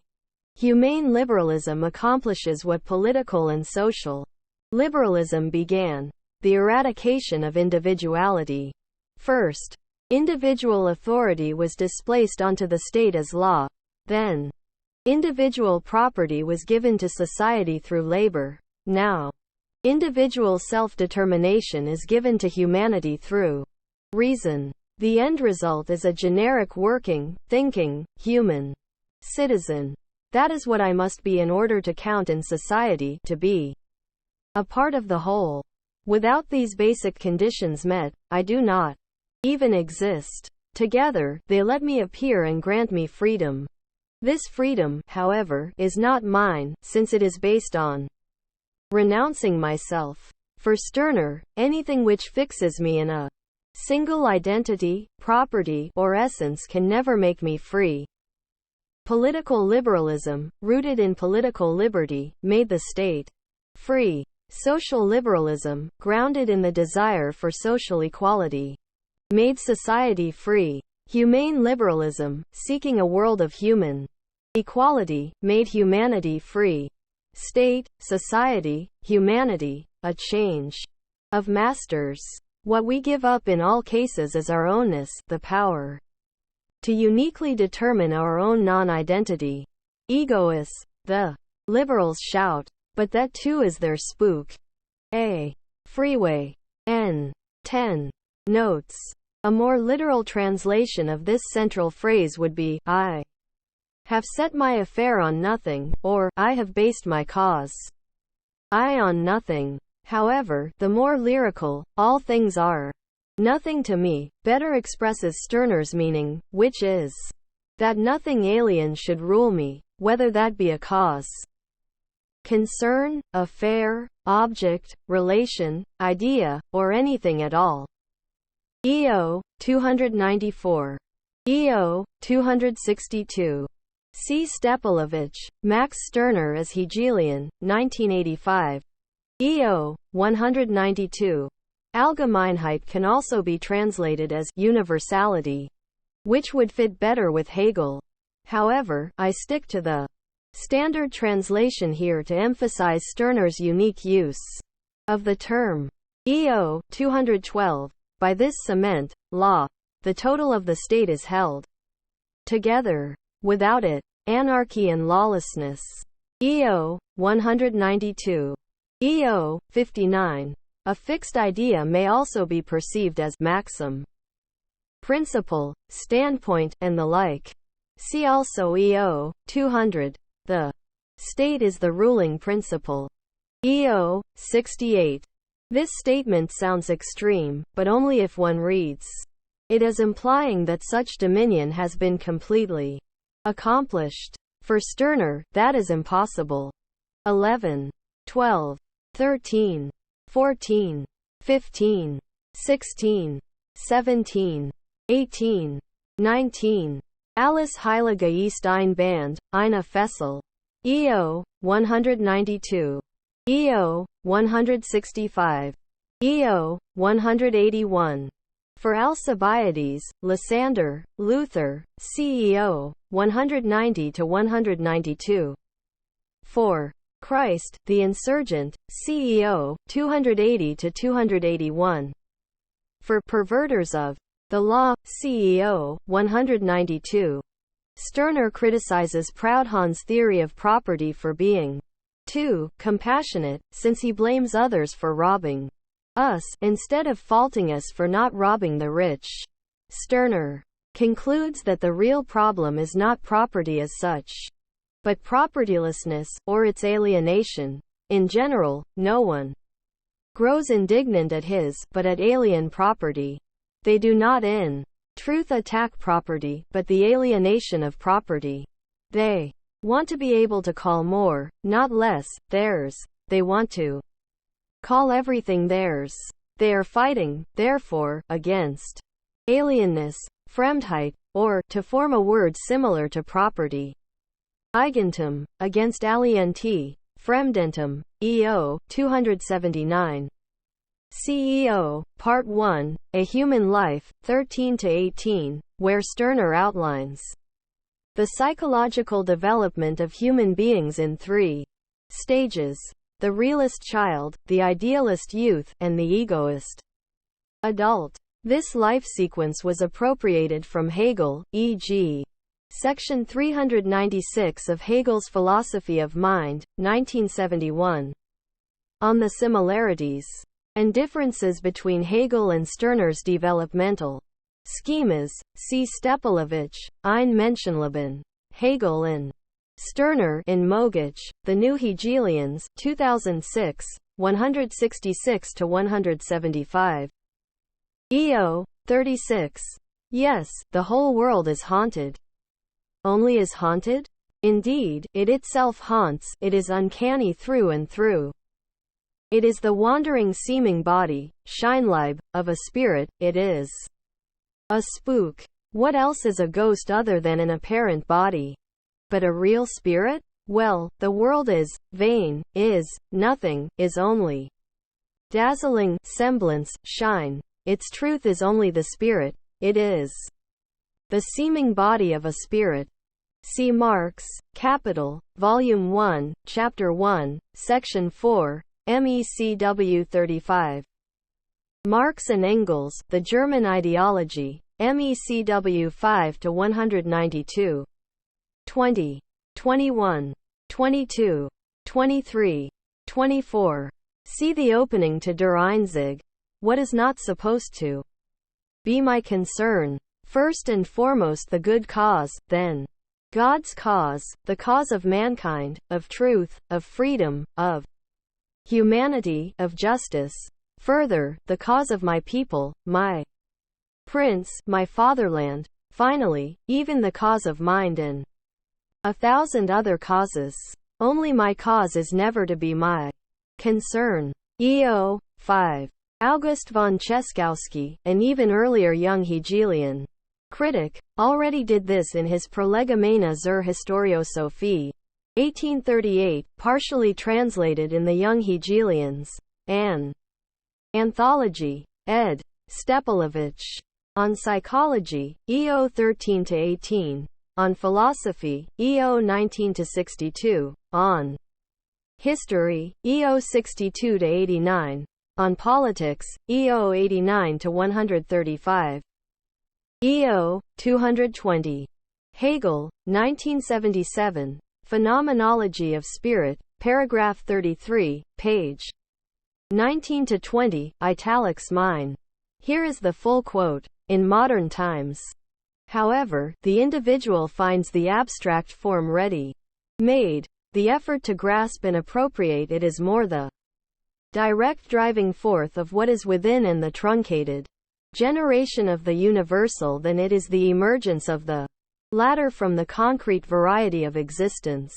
Hence the task nowadays consists not so much in purging the individual of an immediate, sensuous mode of apprehension, and making him into a substance that is an object of thought, and that thinks, but rather in just the opposite, in freeing determinate thoughts from their fixity so as to give actuality to the universal, and impart to it a spiritual life. But it is far harder to bring fixed thoughts into a fluid state than to do so with sensuous existence. The reason for this was given above. Fixed thoughts have the power of the negative, or pure actuality, for the substance and element of their existence, whereas sensuous determinations have only powerless, abstract immediacy, or being as such. Thoughts become fluid when pure thinking, this inner immediacy. 25, 26, 27, 28, 29, 30, 31, 32, 33, 34, 35, recognizes itself as a moment, or when the pure certainty of self abstracts from itself, not by leaving itself out, or setting itself aside, but by giving up the fixity of itself positing. By giving up not only the fixity of the pure concrete, which the I itself is, in contract with its differentiated content, but also the fixity of the differentiated moments which, posited in the element of pure thinking, share the unconditioned nature of the I. Through this movement the pure thoughts become notions, and are only now what they are in truth. Self-movements, circles, spiritual essences, which is what their substance is. Hegel, 1977, 19-20. EO, 44. EO, 43. Wheels in the head, loosely translates the German for idiom, Sperren zu viel haben. It can also be, you have a screw loose, or plainly, you are crazy. EO, 44. EO, 89. See, for instance, David Marvy's The Condition of Postmodernity, 1989, or Frederick Jameson's Postmodernism, or The Cultural Logic of Late Capitalism, 1991. CEO, 90. Let us then hold together and protect the human being in each other. Then we find the necessary protection in our holding together, Zusammenhalt, and in ourselves. Those who hold together, Zusammenhaltenden, a community of those who know their human dignity and hold together as human beings. Our holding together is the state. We who hold together are the nation. EO, 100. EO 91. CEO 224. To whoever knows how to take and defend the thing it belongs, until it is taken away again by another, as freedom belongs to the one who takes it. EO 96-97. See Marx, On the Jewish Question, MECW 3-146-175. 36. 37. 38. 39. 40. 41. 42. 43. 44. 45. 46. 47. 48. 49.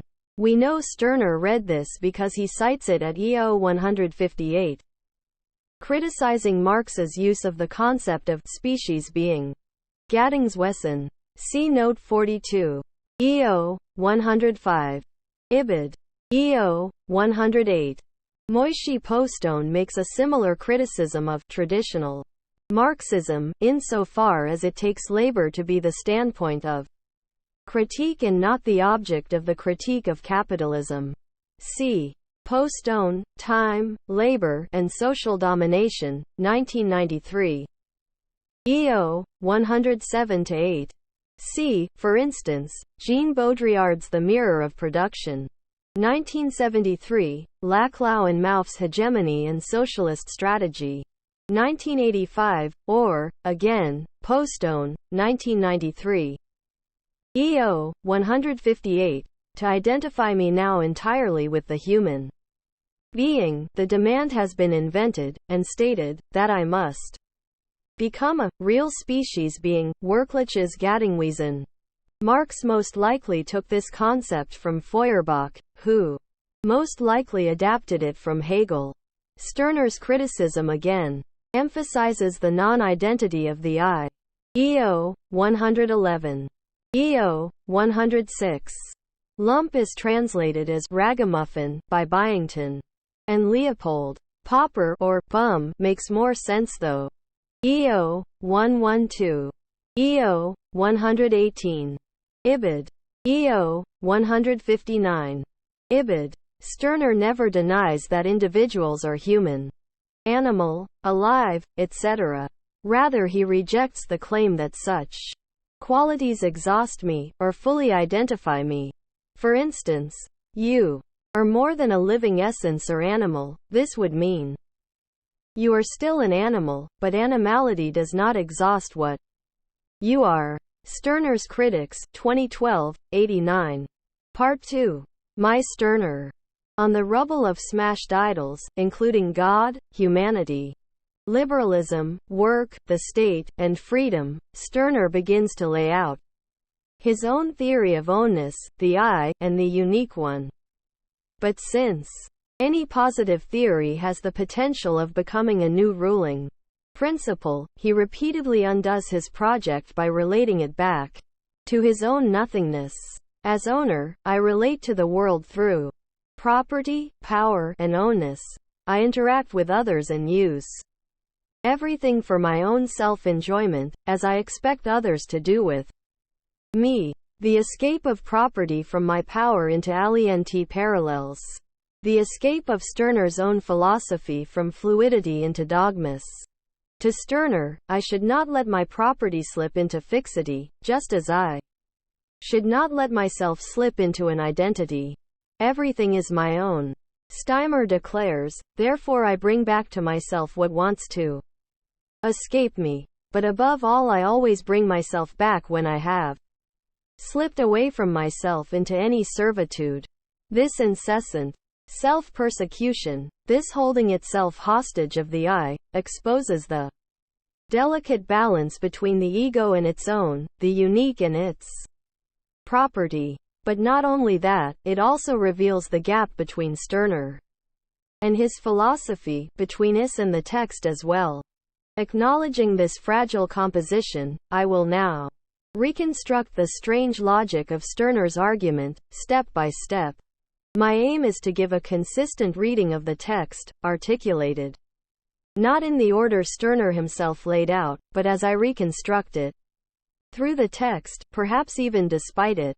As Fred Madison said, In David Lynch's Lost Highway, one like to remember things my own way, not necessarily the way they happened. This is one way through the twists and turns of Stirner's argument, my way. I am that lamb. This is how God introduces himself to Moses, and Stirner follows suit. Am, not the tautology of I am I, as in Fichte, but a declaration of singularity. I am, this I, me. A seemingly non-controversial starting point, yet we know already that this is not a presupposition in the normal sense. It is not the posited fact of being a self that grants validity to starting with the I. Rather, the continuous act of positing myself grants stability to the individuality of I, or at least the appearance of stability. Recall Stirner's disavowal. I do not presuppose myself, because at any moment I just am positing or creating myself in the first place. This incessant positing and creating is not supported by any hypokimenon, any elemental substrate or immaterial identity. Rather, the loop of self-creation is unceasing, occurring only on the surface of nothingness. In order to make sense of Stirner's unique understanding of the I, one should first differentiate it from Fichte's superficially similar use of the same term. A Fichtean interpretation of Stirner would consider the I to be a fundamental a priori principle, that from which the particular I that 1 am could be deduced. Stirner's 1, however, is always mine first, never transcendental. Fichte's 1 is a condition of possibility for experience as such. Stirner's I is not a principle or thesis in the construction of any theoretical system, but a moment in a phenomenological description of experience from the first-person singular perspective.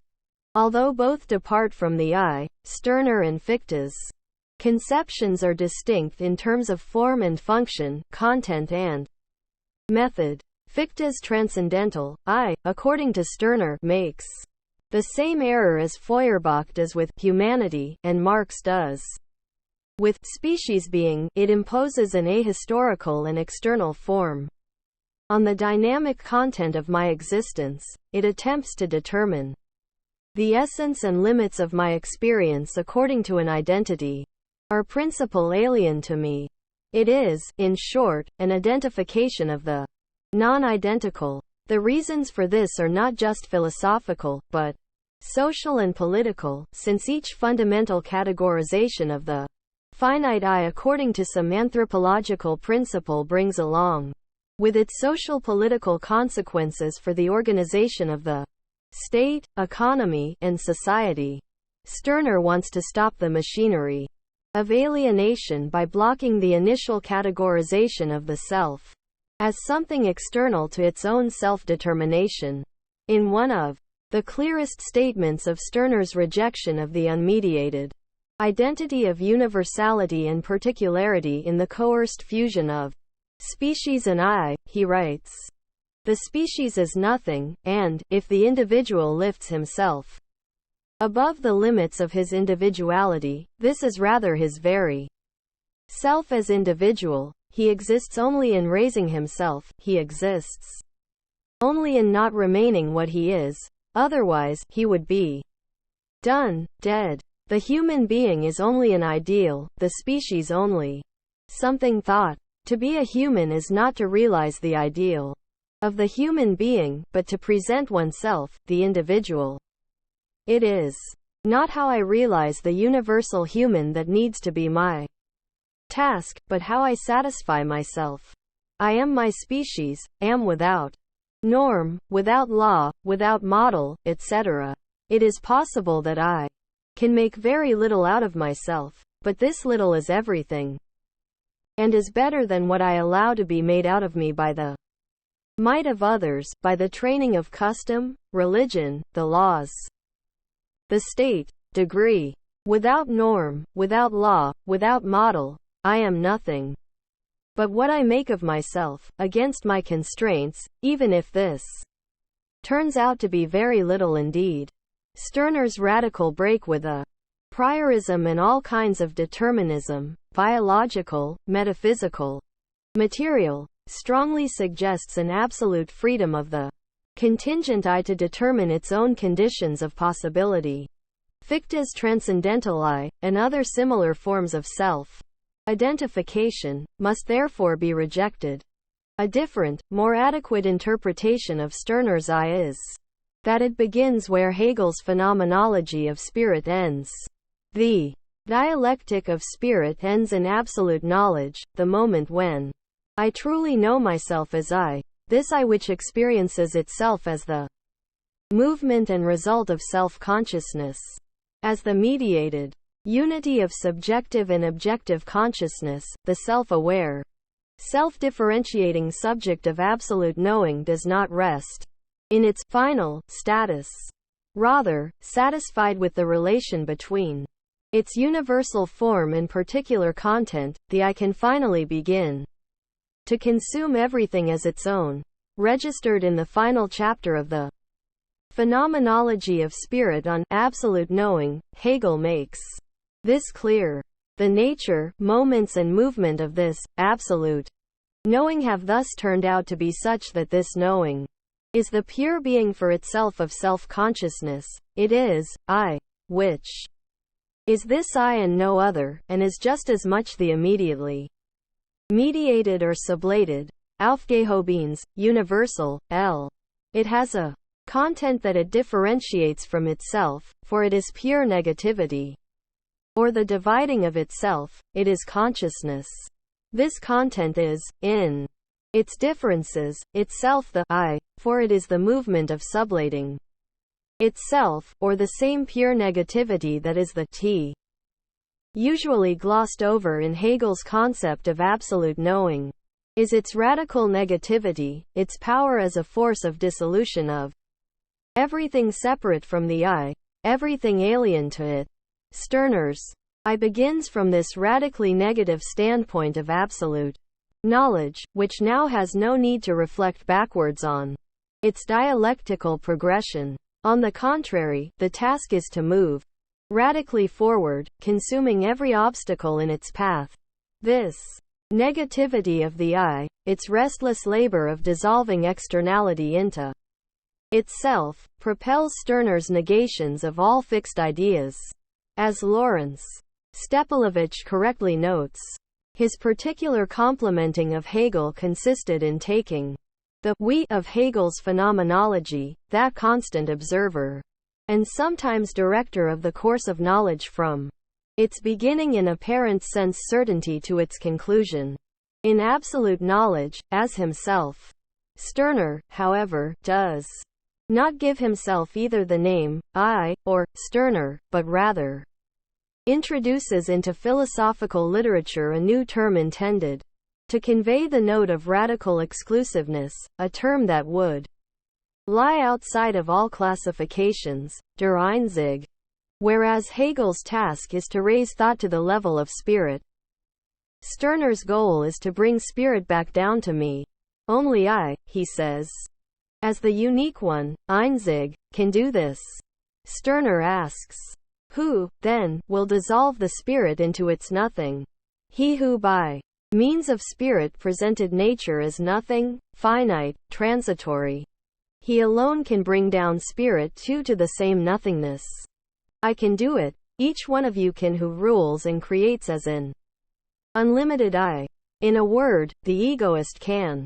The I that can do this does not emerge merely out of the path of negation, but also in an act of radical affirmation. I can. Stirner thus not only presupposes Hegel's science of the experience of consciousness, he consumes it. Individuals. Stirner begins by affirming the unique individuality of the I against all attempts to classify it, limit it. But how is this I an individual? It is not so easy to decipher the meaning of individuality in Stirner. To say that the I is an individual seems obvious, and yet, to determine the limits of individuality poses all sorts of metaphysical conundrums. The problem is not about What constitutes the essence of an individual, that is, some ideal. Unity, material cohesion, reason, name, etc. That question either ignores or takes for granted who this individual already is. The issue is rather about the scale and meaning of individuality as in ontological category. Stirner's dangerous question, according to Deleuze, the question which unraveled and ruined the dialectic, is which one? Which one is the subject of absolute knowing, which bears the spirit of history? We can ask the same question concerning the individual. Which individual? Which individuality? A common assumption is that the individuality of the I is guaranteed by its body. The body is one, and since the self-positing, self-dissolving current of the I is empirically indistinguishable from the solid unity of the body, we can safely assume that the I is one as well. If individuality is established with reference to corporeally distinct human beings, then affirming the sovereignty of the I entails privileging human beings as individual persons. An individual, therefore, is a person. Stirner rejects this.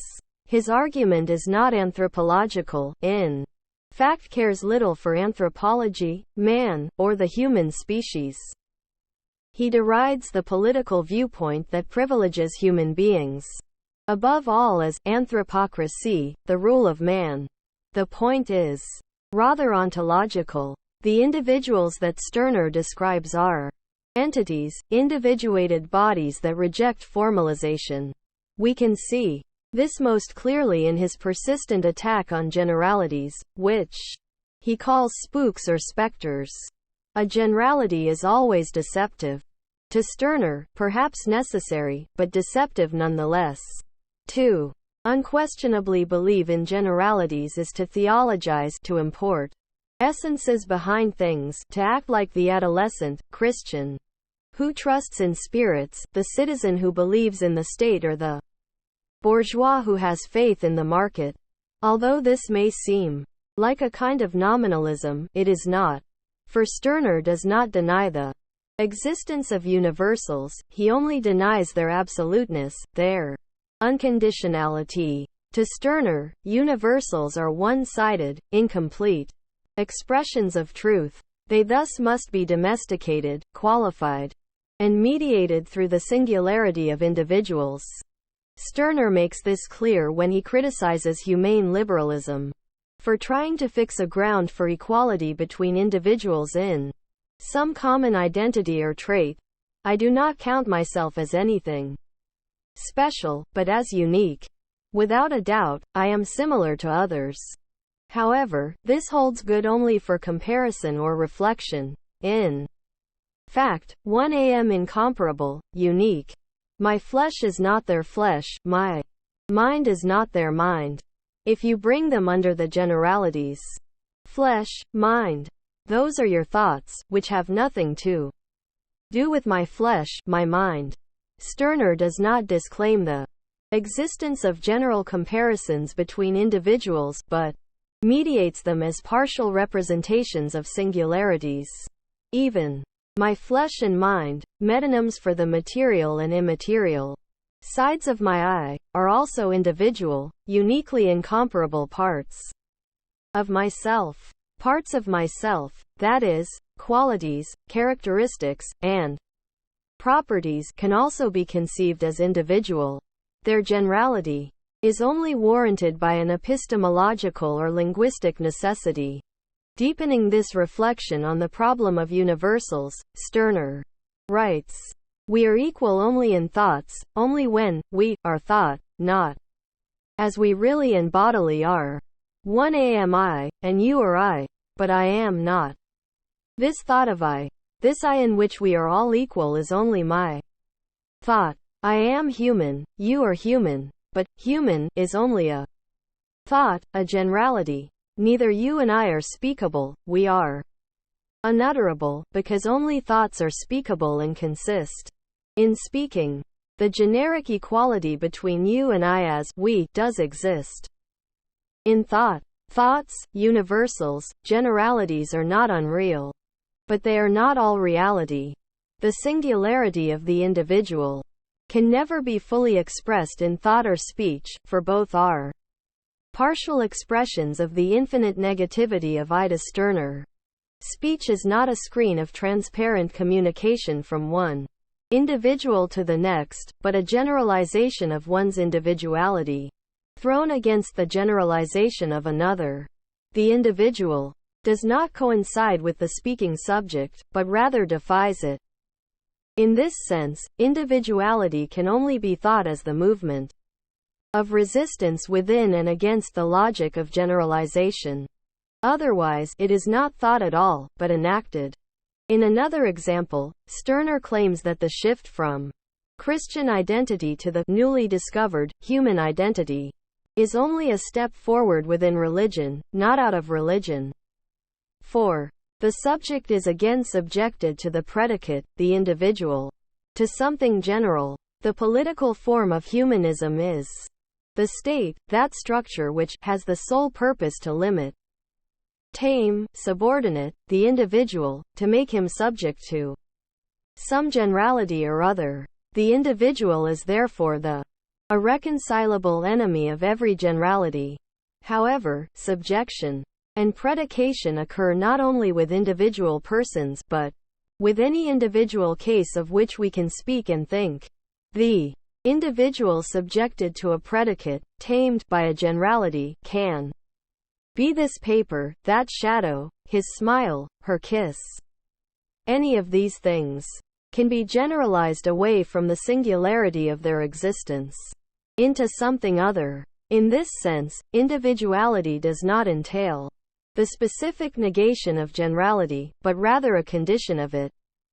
For Kant, the structuring of the manifold of experiences and objects is subsumed under the general categories of reason, and made coherent through the transcendental unity of apperception. For Stirner, reason's labor of subsumption violates the singularity of individuals. This is why individuals, in the end, cannot be fully comprehended. To Stirner, only thoughtlessness really saves me from thoughts. It is not thinking, but my thoughtlessness, or I the unthinkable, incomprehensible, that frees me from possession. Registered possession here signifies being possessed by dogmas of thought, but individuals possessed by ideological spirits cannot exorcise themselves through thinking alone, since thoughts can never ever fully escape their universal form of presentation. And this form itself is the problem for Stirner. For reason and language necessarily mutate every singularity into a universal. To break this sequence is to strike against the immanent production of transcendental illusions, a seemingly impossible task. In this schema, not only are subjects considered individuals, but objects too. Yet, if everything that exists is ultimately an individual, then what is the status of universals? The problem of universals was a key issue in medieval and early modern philosophy, and still resonates in contemporary metaphysics. To Hobbes, universals do not exist except as common names, used to describe the diversity of singular things, there being nothing in the world universal but names, for the things named are every one of them individual and singular. Asterisk. The convention of universal names is necessary, according to this view, because grasping the individuality of every object is impossible for the human mind. It would overload the ability to think across differences, crushing the capacity for generalization. Locke already criticized this in his essay concerning human understanding. It is impossible that every particular thing should have a distinct peculiar name. It is beyond the power of human capacity to frame and retain distinct ideas of all particular things we meet with. Every bird and beast men saw, every tree and plant that affected the senses, could not find a place in the most capacious understanding. Jorge Luis Borges brilliantly fictionalized this quandary in his short story, Funes the Memorious. The protagonist, Funes, remembers every particular thing, and thus does not grasp universals. This makes it impossible for Funes to truly think, since, as Borges writes at the end of the story, to think is to forget differences, to generalize, to abstract. In the crowded world of Funes, there were only details, almost immediate.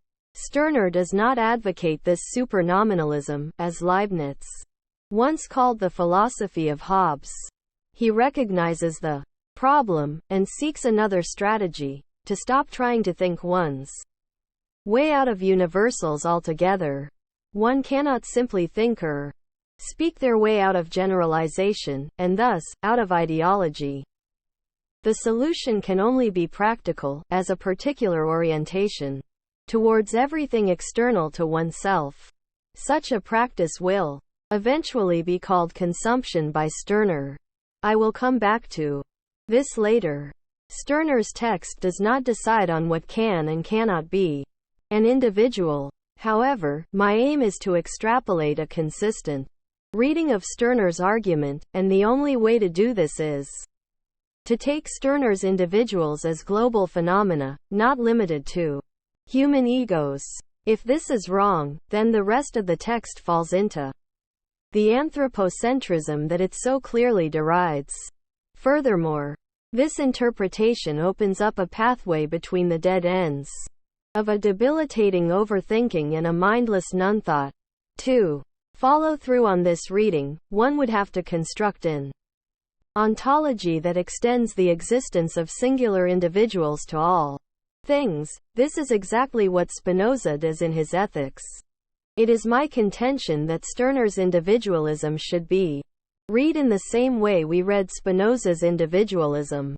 It is an ontological statement about what there is, not a moral statement about individual persons. Stirner's only fault lies in stopping his critique at the level of epistemology. In any case, it is possible to reconstruct an ontology that makes sense of Stirner's views. Spinoza's philosophical system describes just this. Spinoza.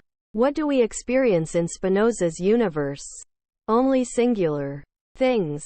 How is that possible? In nature, there is only one substance, and this substance is infinite in its attributes, modes, and essence. Every particular thing in the world must somehow be an immanent expression of this essence. There is nothing outside this substance, and there is no vacuum in nature. But if there is no outside, then how can we still have a coherent idea of expression? For to express something, like an essence, there usually has to be an external or transcendent body, field, or plane to which or in which the expressing activity is directed.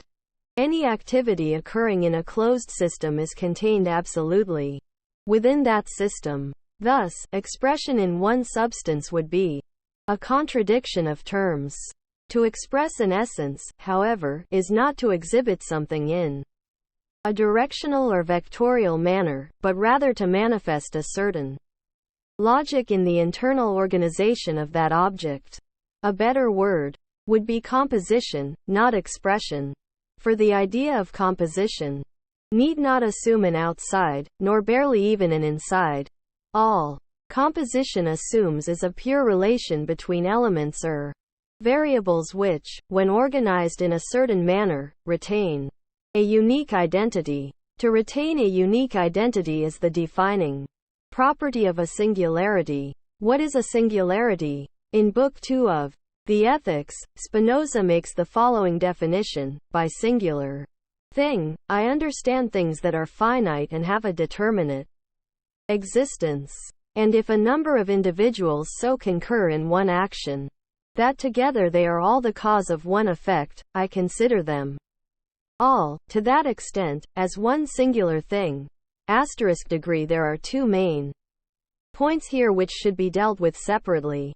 First, singular things are finite, determinate individuals, which are, in Spinoza's framework, finite manifestations or effects of an infinitely determined causal series.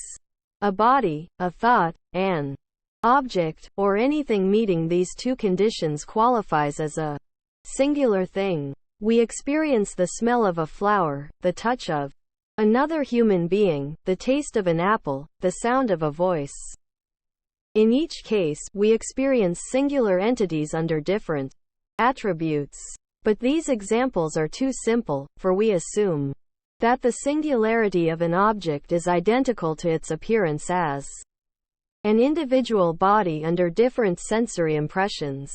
Here, Spinoza's definition can be of great help. The singularity of a thing is not just the transposition of its singular extended body into an individual identity, rather a singular thing can be any number of individual bodies which, in one action, collectively, cause a single effect. At first this seems blurred. Are we not conflating causal motion with individual identity? In fact, that is exactly what we are doing, and it is nevertheless an incredibly liberating conceptual move. By binding the meaning of singular to the meaning of action and effect, Spinoza allows plurality to be equally as significant as individuality in the determination of a singular thing. Decoupling the meaning of singular from the meaning of individual shatters the conception of identity as a property of an individual. An individual does not have an identity except in its relation to a series of causes and effects which are determined by other individuals, which themselves have no identity except in their relation to a series of causes and effects, and so on ad infinitum. The identity of an individual is not then based on an internal property, but on an external relation of action and effect. How can many things be one individual, and how can many individuals be one singular thing? Through their composition in forming a single effect, whether or not their individual causes are completely different owners. Now that we have an account which can make sense of Stirner's radical individualism without lapsing into a naive psychologism or an anthropocentric egoism, we can push forward. This interlude on Spinoza will have proven to be worthwhile in grasping the steps to come. If individuality is a properly ontological category, then what distinguishing mark interrupts the homogeneity of individual beings so that we can recognize their differences? In other words, what is the individual's status vis-a-vis other individuals? What separates individuals from blending into each other? From the point of view of ontology, nothing differentiates individuals except their concurrence into one causally effective action or another. But from the point of view of the individual, however, the situation is different. For Stirner, individuals are distinct in their capacity to be owners, Eigner. To be an owner is to be more than a bare individual. It is to recognize one's individuality, to be self-consciously, explicitly singular. In Hegelian terms, such an individual is not merely in itself, but for itself. An owner is one who marks out the singularity of their existence by owning their properties and not being enslaved to them. The category property casts a net as wide as the term object, in fact wider. For it also means qualities, characteristics, and styles. An owner is one who determines their own relation to an object such that they, in the end, can annul it. If one's property is incapable of being annulled, then it is not property per se, but fixity, alienated property, alienity. Owners, in other words, make themselves individuals. An owner is not formed through a higher calling or a given cause. 2. Be an owner is to individuate oneself through the appropriation of one's own conditions and the dissolution of everything alien to them. One who submits to another's property forfeits their ownership in that regard, and concedes their power. With Spinoza, we could say that the owner's ability to make Something its property, its individuality, is its ability to cause and determine a certain effect. If an owner cannot appropriate through its action, then its individuality is in question. Since there are always generalities, spooks, and fixed ideas floating around in our heads, for we all deal in language and thoughts, there is only one way to ensure complete ownership and complete individuality. We must own ourselves. If we are able to determine our entire being such that we are willing and have the power to dissolve it as a whole, then we have made ourselves into property. We have made ourselves singular individuals. Whatever relations we have with property, owned or subjugated, we at least own ourselves, such that our being is secure. If we do not own ourselves, then whatever desire, style, or end, that is, whatever property we may control, there will always be in excess, out of control, beyond it. Losing property and losing oneself does not only occur when one is careless about oneself, but also when one is too caring for oneself. Selfishness is just as much a false idol as unselfishness, for both attitudes determine our activity separate from our own individual development. They are forms without content. A purpose ceases to be our purpose in our property, which we, as owners, can dispose of at pleasure, where it becomes a fixed purpose or a fixed idea, where it begins to inspire, enthuse, fanaticize us, in short, where it passes into our dogmatism and becomes our master. As finite, limited individuals, we cannot account for all, and hence we must account for ourselves to make up for that lack. But how we account for ourselves is just as important as why. Property. The individual as such is indiscernible. Only in one's role as an owner does individuality manifest itself for itself. Being an owner means having a certain relationship to property such that one has the final say in how that property holds. But if owners are only defined by their relation to property, and if all relations to property by the owner are fundamentally the same, then we still have not really individuated one owner from the next. We have elicited the owner from oneself, and can distinguish whether one is an owner or not, but we have not determined how distinct owners differ. If the ability to be an owner is structurally the same for all individuals, then the difference between owners can only emerge on the side of their property. In other words, it is not just the ability to produce a single effect that individuates an owner, but the history of such effects that one has caused as well. Therefore, what the owners own is as significant as how one owns it. One of Stirner's most frequent targets, besides God, the Church, truth, the state, and liberalism, is humanity, or man. The idea of the human being is not significant in itself, it only affects an individual if one makes it into one of their properties. In that sense, it becomes one of the innumerable qualities which sets the owner apart. To only notice one's humanity is just as one-sided as only noticing one's gender. For Stirner, that we are human is the least thing about us, and only has significance insofar as it is one of our qualities, Eigenschaften, that is, our property, Eigentum. I am indeed among other things a human being, as one am a living being, therefore an animal, or a European, a Berliner, and the like, but he who chose to regard me only as a human being, or as a Berliner, would pay me little regard. Indeed. And why? Because he would only have noticed one of 28 to be more or less than human is one's my qualities, not me.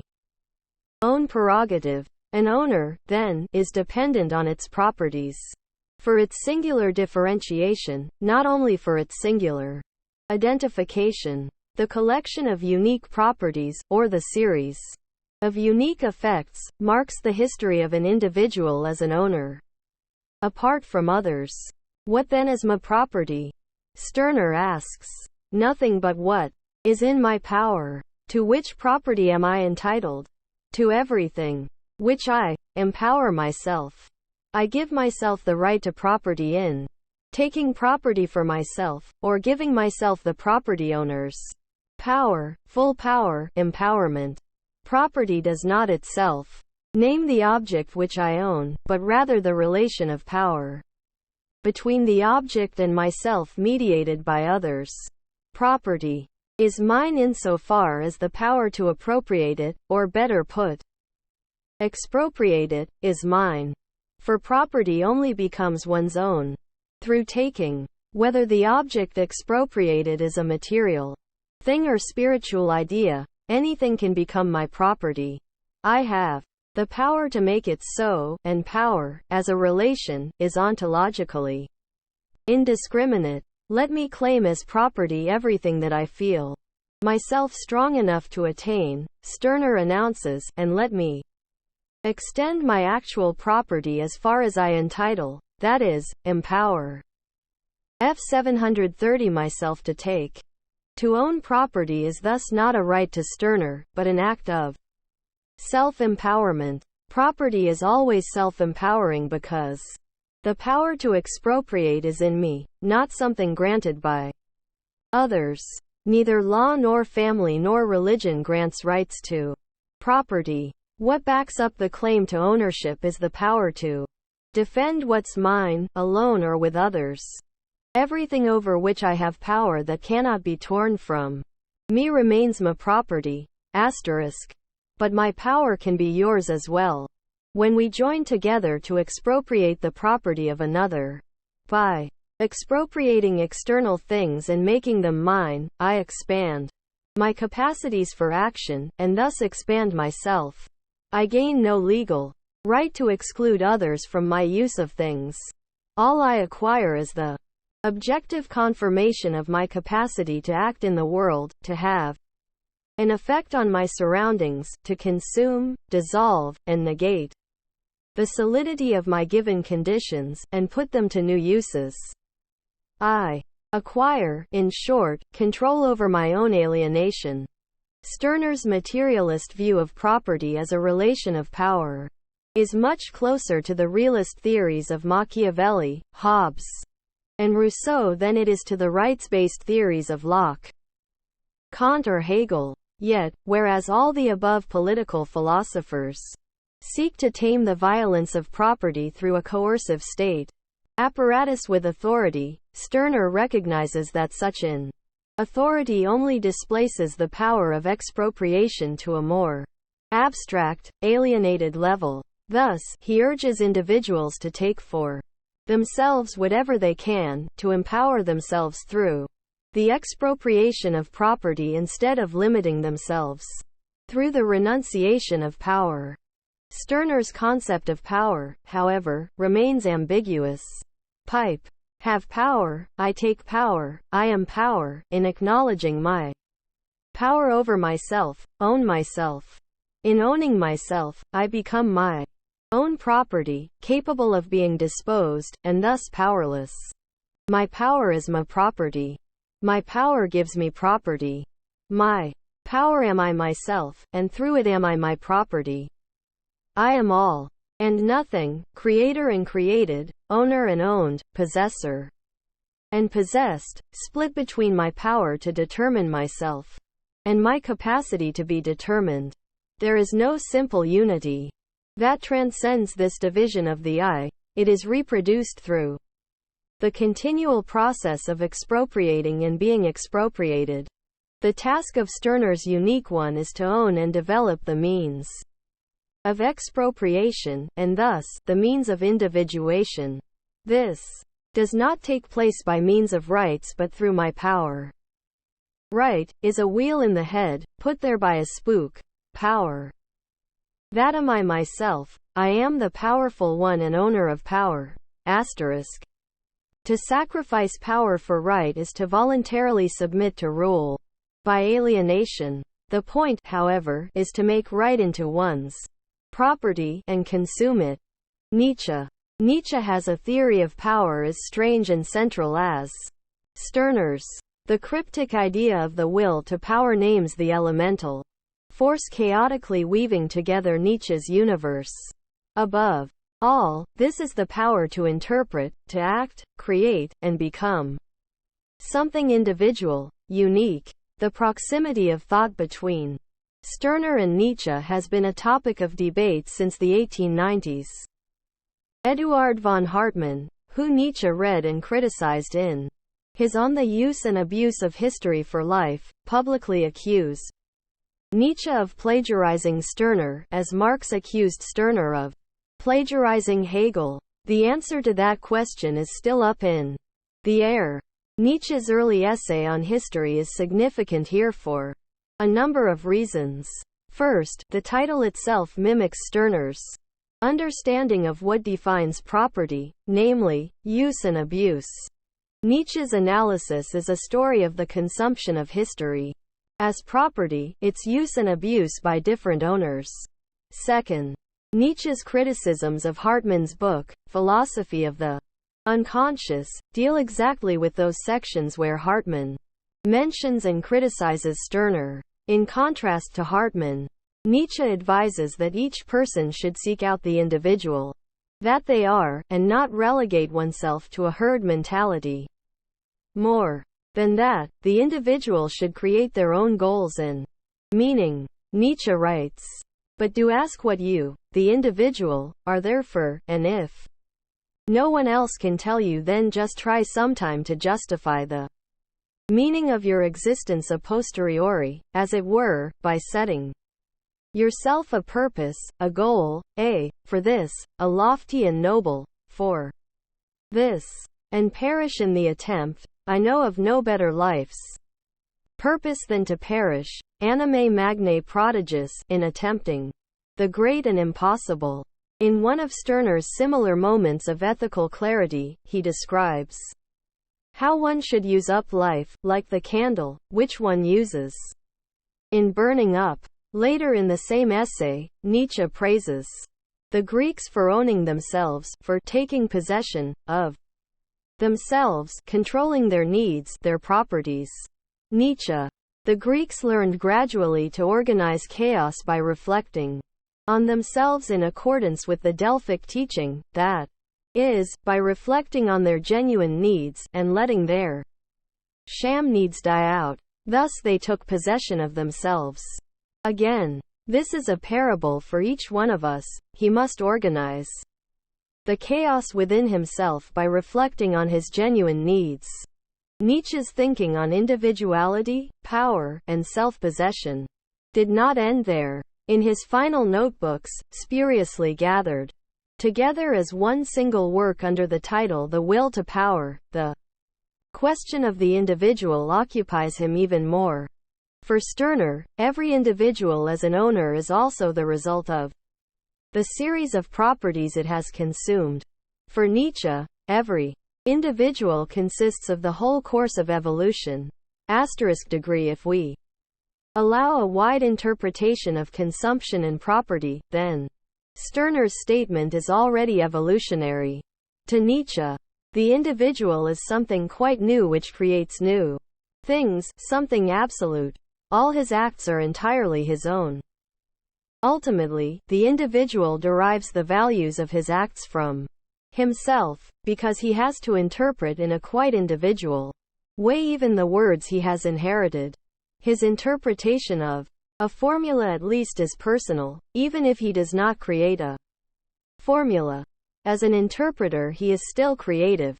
The individual contains the history of its evolution. Nonetheless, it is unique. It interprets, that is, consumes and owns its world, as well as its values. All its acts are entirely its own. Even expropriating something of another can still be a creative act. Nietzsche. The I subdues and kills. It operates like an organic cell. It is a robber and violent. It wants to regenerate itself, pregnancy. It wants to give birth to its God and see all mankind at his feet. Nietzsche's description of the individual I parallels Stirner's. portrayal of the all-consuming and all-dissolving individual. Owner, the I that expropriates and destroys its property in order to remain unique. The I acquires its content through the theft of experience. It is a criminal, in Stirner's vocabulary, set against every attempt to capture it, continually regenerating itself, presupposing itself, consuming itself. The I never rests. While Nietzsche's individual gives birth to gods, Stirner's I consumes them. This is perhaps the greatest difference between Stirner and Nietzsche. Stirner eats gods, dissolving their potency and using their power for himself. Nietzsche births gods, creating new ones beyond himself that one day will exceed him as well. For Nietzsche, as with Stirner, there is nothing hidden beneath the mask of the ego. The ego, as such, is an illusion, a spook projected onto those who do not conform to the image of a proper subject, citizen, worker, consumer, or human being. The subject is only a fiction, Nietzsche writes, the ego of which one speaks when one censures egoism does not exist at all. This does not mean that individuals do not exist, only that there is no generic individual. Each I is constituted by the singular history of its actions and conditions, property and consumption. Stirner and Nietzsche both mock the socialism of their day, but their targets and reasons are different.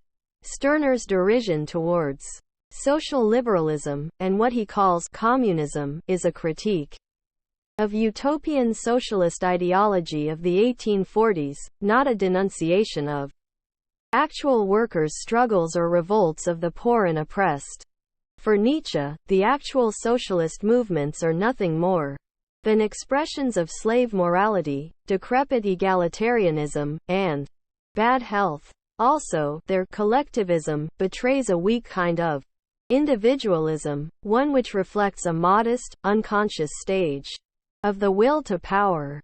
Individualism is a modest and unconscious form of the will to power. Here it seems sufficient to the individual to get free from an overpowering domination by society, whether that of the state or of the church.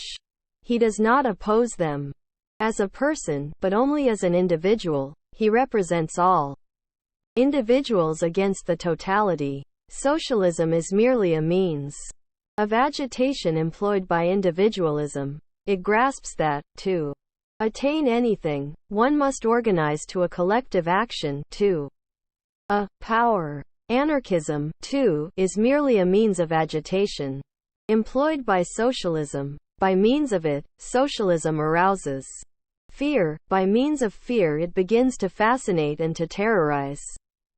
Above all, it draws the courageous, the daring to its side, even in the most spiritual matters. All this notwithstanding, individualism is the most modest stage of the will to power. Nietzsche reads Stirner's individualism as the secret motivation behind socialism, since socialism only ever desires a collectivist order of equal egos. This weak individualism does not rise to the true overcoming that Nietzsche seeks. Whereas Nietzsche understands the individual as only one expression of the will to power, Stirner's Einzig does not express any other deeper force. For any other constraint would bind the radical singularity of the I to another property, and hence, rob it of its unconditioned nature. One could interpret Nietzsche's criticism of weak individualism similarly to Stirner's critique of humane liberalism. In that case, the stated individualism is only individualism for another purpose, e.g., humanity, the good, etc. Stirner's a modest egoism cares little for such causes. Nietzsche, however, still remains enthralled by a spook, a cause beyond himself, the will to power. Stirner ultimately lets go of that as well. Expropriation. How does the owner relate to its property? Proudhon, in his 1840 treatise What is Property?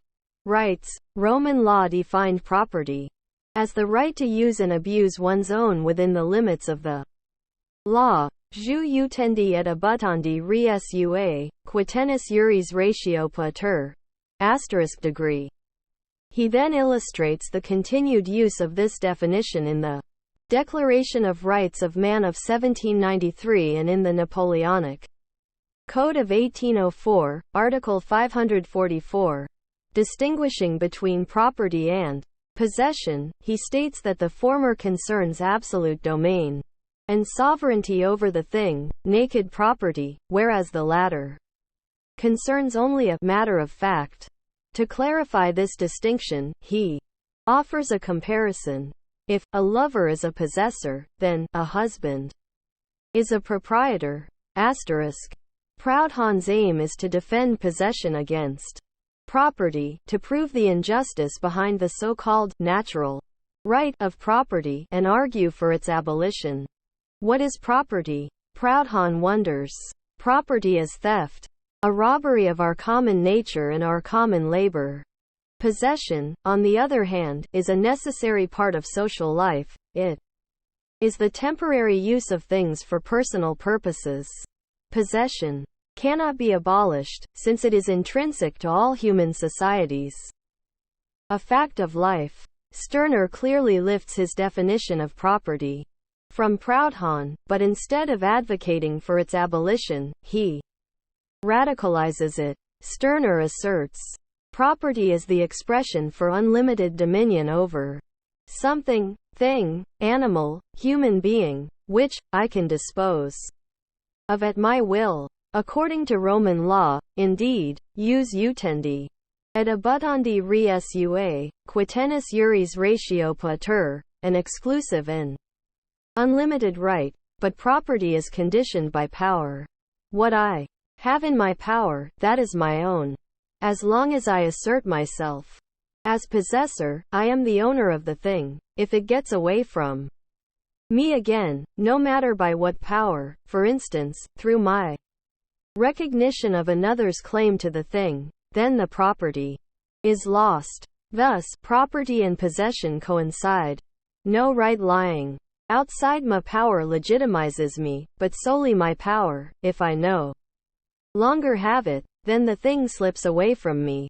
Instead of seeing property as a relation constrained by law, Stirner takes property solely as a relation of power against the law. The law, as fixed idea and norm, constrains my power, blocks it and gives my property to the state. The law determines what I can and cannot own, and since law is the property of the state is the ultimate owner of my property.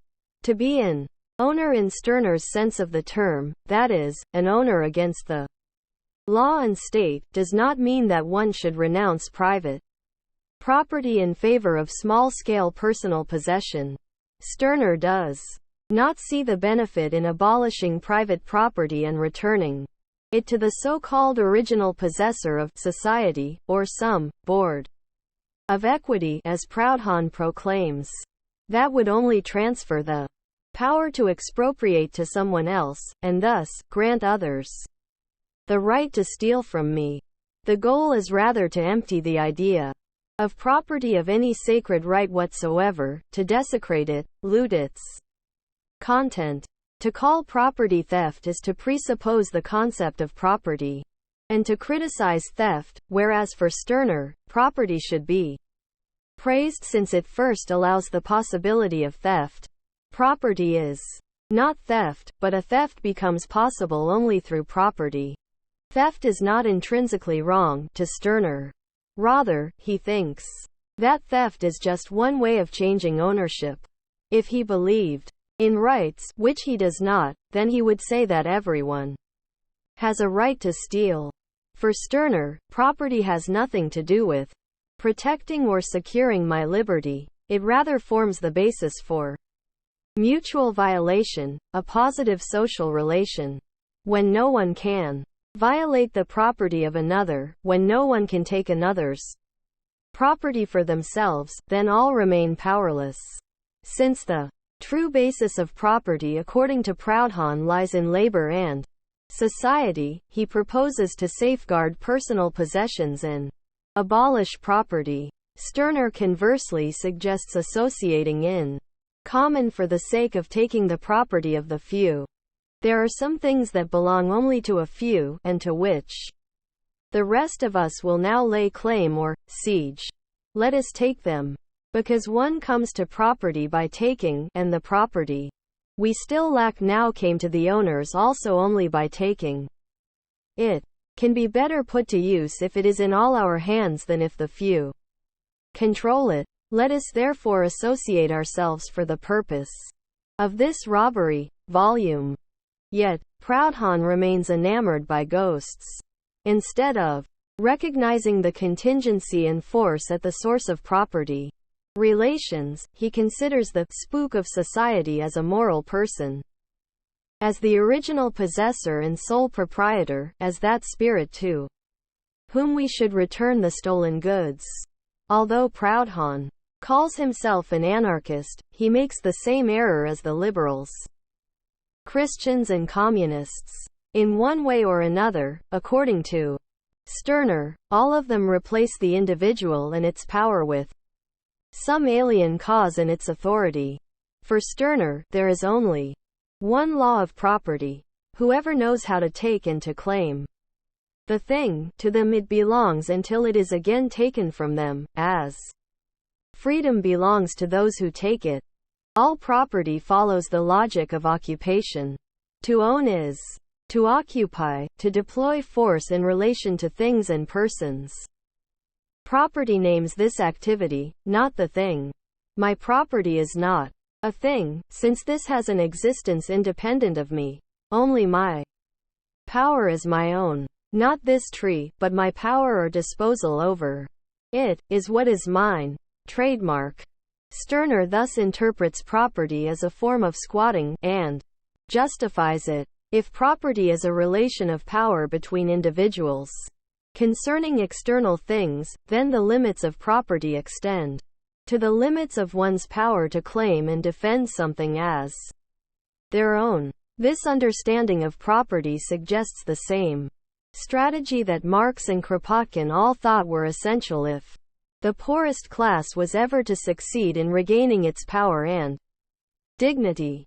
Expropriation. To expropriate in this sense does not mean to turn over private property to the state for the public good, but to take the property of another for one's own good, one's own friends or class, as it were, whether accomplished by oneself or united with others, whether against capitalists, bureaucrats, or the state. Expropriation is the self-emancipation of the Einzig. Everyone is either an expropriator or an expropriated. Property must therefore be taken in order to be owned, not petitioned, protested or bought. Stirner's point is that expropriation is not just a means of responding to the contemporary distribution of wealth. Rather, expropriation is internal to the logic of property as such. All property is based on expropriation in some sense. This does not invalidate it, but reveals its truth. No one is going to simply give up their unjustly acquired property to a public authority. Everyone must take the chance to expropriate for themselves. Stirner calls this self-empowerment. Anything less is charity. Consumption. Property names a relation of power, a certain manifestation of force that binds an object to an owner without it in turn determining the owner itself. Since property is not guaranteed by any authority to Stirner, it is ultimately precarious, continuously at risk of being lost. Property can be lost in two ways. It can either be taken by another, through someone else's power, or it can transform into something else, fixed, solid, and sacred. If I do not keep guard over myself and my property, what I consider mine can become other, it can become my owner. This is the process of alienation and reification outlined earlier in relation to fixed ideas. It is easier to protect one's property from someone else than It is to guard it from oneself. To own something is a practice, a technique or skill that must be continually renewed in relation to the object at hand. If not, the property relation will harden, coagulate, and petrify. In order to secure one's property against this particular kind of threat, one must constantly destroy its separation from the owner. That is, one must consume it, dissolve and annihilate it. The loss of property is the triumph of its autonomization. Any relation that escapes the power of individuals to control it is doomed. Stirner. I want only to take care that I secure my property to myself, and, in order to secure it, I continually take it back into myself, annihilate it in every movement toward independence and consume it before it can fix itself and become a fixed idea, or an addiction. If property becomes an addiction or obsession, then it controls me, determines me. It is not mine, but I am its. The addict's relation to its own property is a fixation, as Freud might say, a pathological investment of power in an object or relation that fixes the ego in a particular stage of development. Fixed ideas and addictions to particular properties are thus symptoms of a blocked Besetzung. When this occurs, I am no longer my own. I am occupied, besetzt, or possessed, besessen, by the thing. To maintain myself against my property, I must then devour it whole. To know whether I own property or property owns me is then the test of its abuse, violation, and destruction. To destroy property is to reveal who is the true owner of it. When workers go on strike and destroy their own tools, when youth riot, burn their own neighborhoods and loot their own stores, when students occupy their own universities and render them inoperative, it is an assertion of ownership over the property in question, an assertion of power that validates the criteria of who and what rules. If a thing cannot be nothing to me, then it is not properly mine. Consumption, for Stirner, describes the real process by which an owner abolishes the separated power of the object of property. The form of consumption extends to all possible kinds of interaction between the ego and its own: eating, criticizing, wasting, wearing, whatever. To consume is to temporarily dissolve the gap between the subjective and objective sides of experience, to erase the independence and power of the owned, and compound the independence and power of the owner. To Stirner, consumption is the means by which fixed ideas, relations, and objects lose their external and objective form, and are released into free use. To be clear, consumption does not mean the abolition of mediation in general or the celebration of pure immediacy. Those are the delusional fantasies of a childlike ego. Rather, consumption incorporates its mediations, absorbs them into one's power as property to be used and abused at will. There is no I without relationality, separation, or mediation. Those are parts of oneself as much as anything else. To consume them is to dissolve their power over me, their capacity to determine me against myself. Domination can appear in myriad guises, immediately and mediated, directly and indirectly. One should thus beware of welcoming the content of slavery in the form of freedom. Indeed, binding one's liberation to a fixed and frozen form of experience ensures the loss of oneself into a petrified state of being. Out of consumption, I create myself. This unique pool of nothing into and out of which property flows is only conceivable when ripped from its activity and stabilized in thought and words. This analytic procedure punctures the flow of consuming, dissolving and creating, and allows for the owner to be named I. But as Stirner repeats, this is only a thought of I, not a living I. I cannot be fixed in language any more than I can fix language once.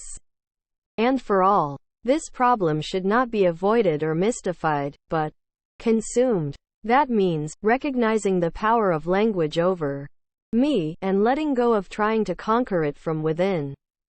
Stirner writes, I have thoughts only as human, as I am at the same time thoughtless.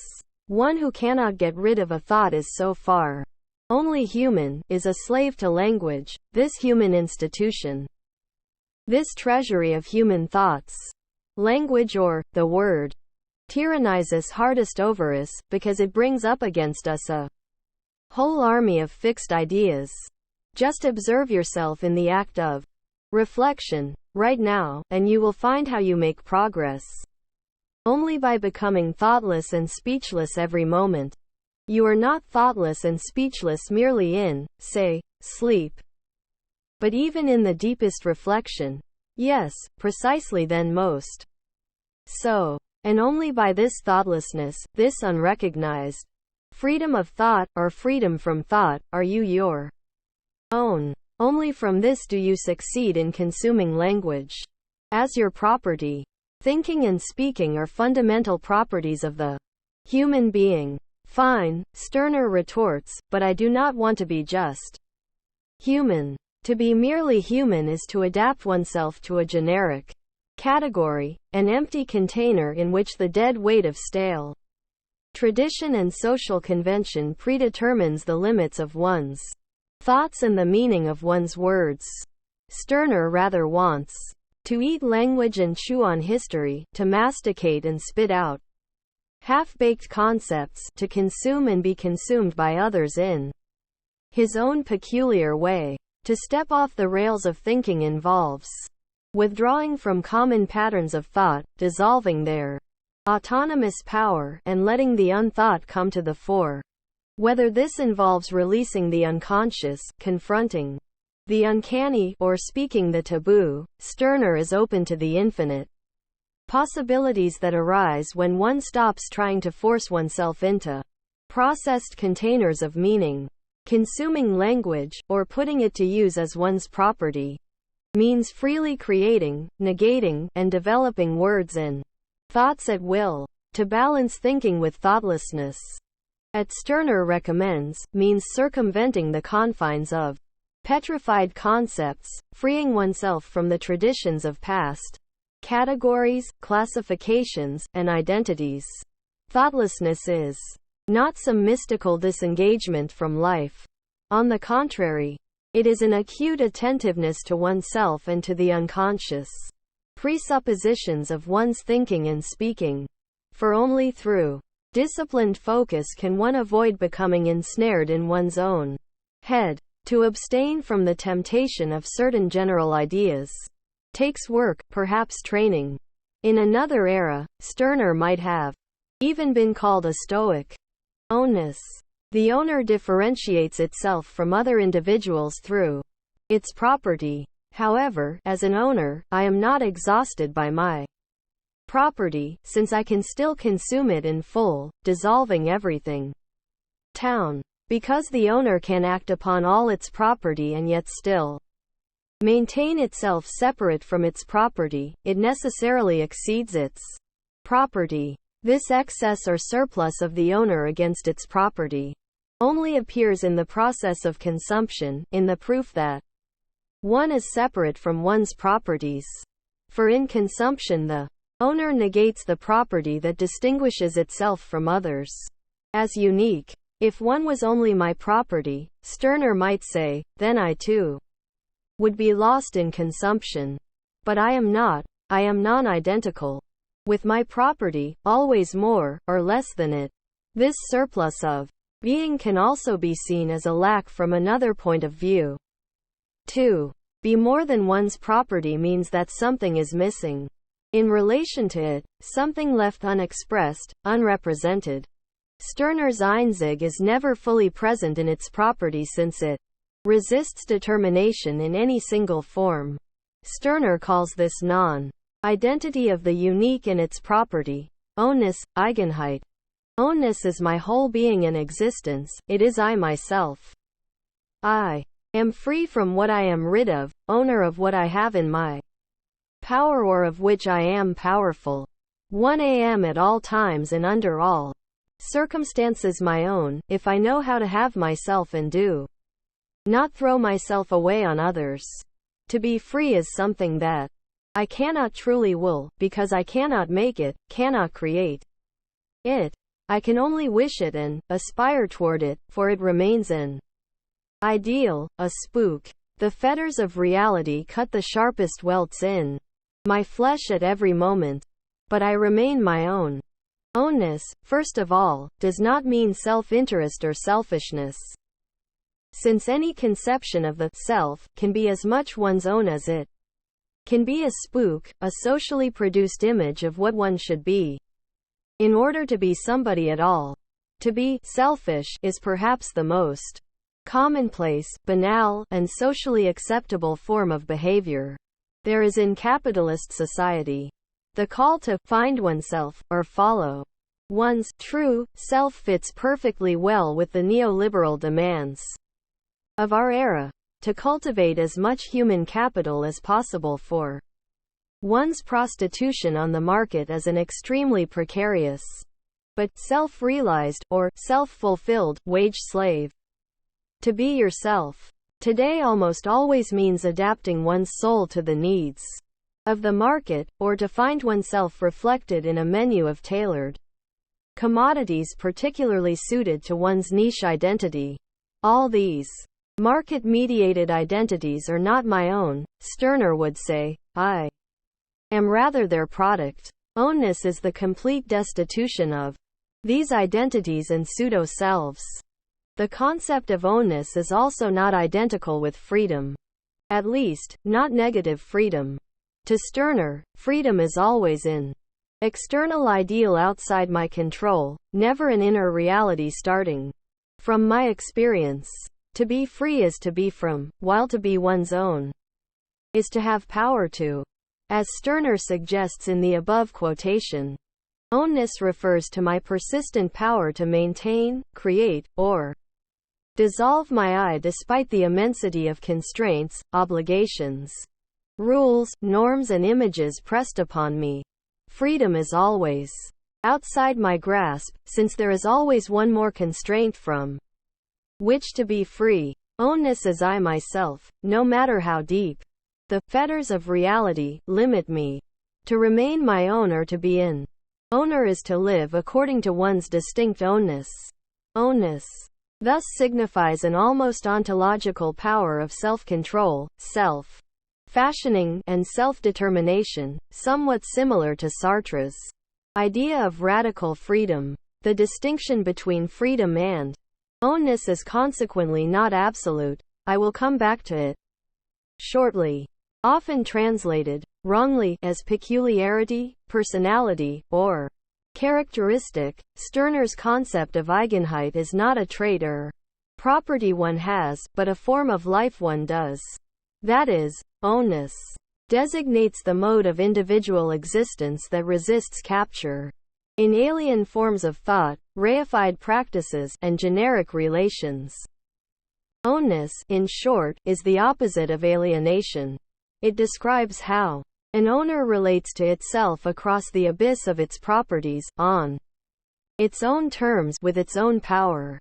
For Stirner, ownness is what remains of oneself when everything sacred, static, and alien has been stripped away. It cannot be known in advance what this means for each individual, since every unique one must determine for themselves who they are to be.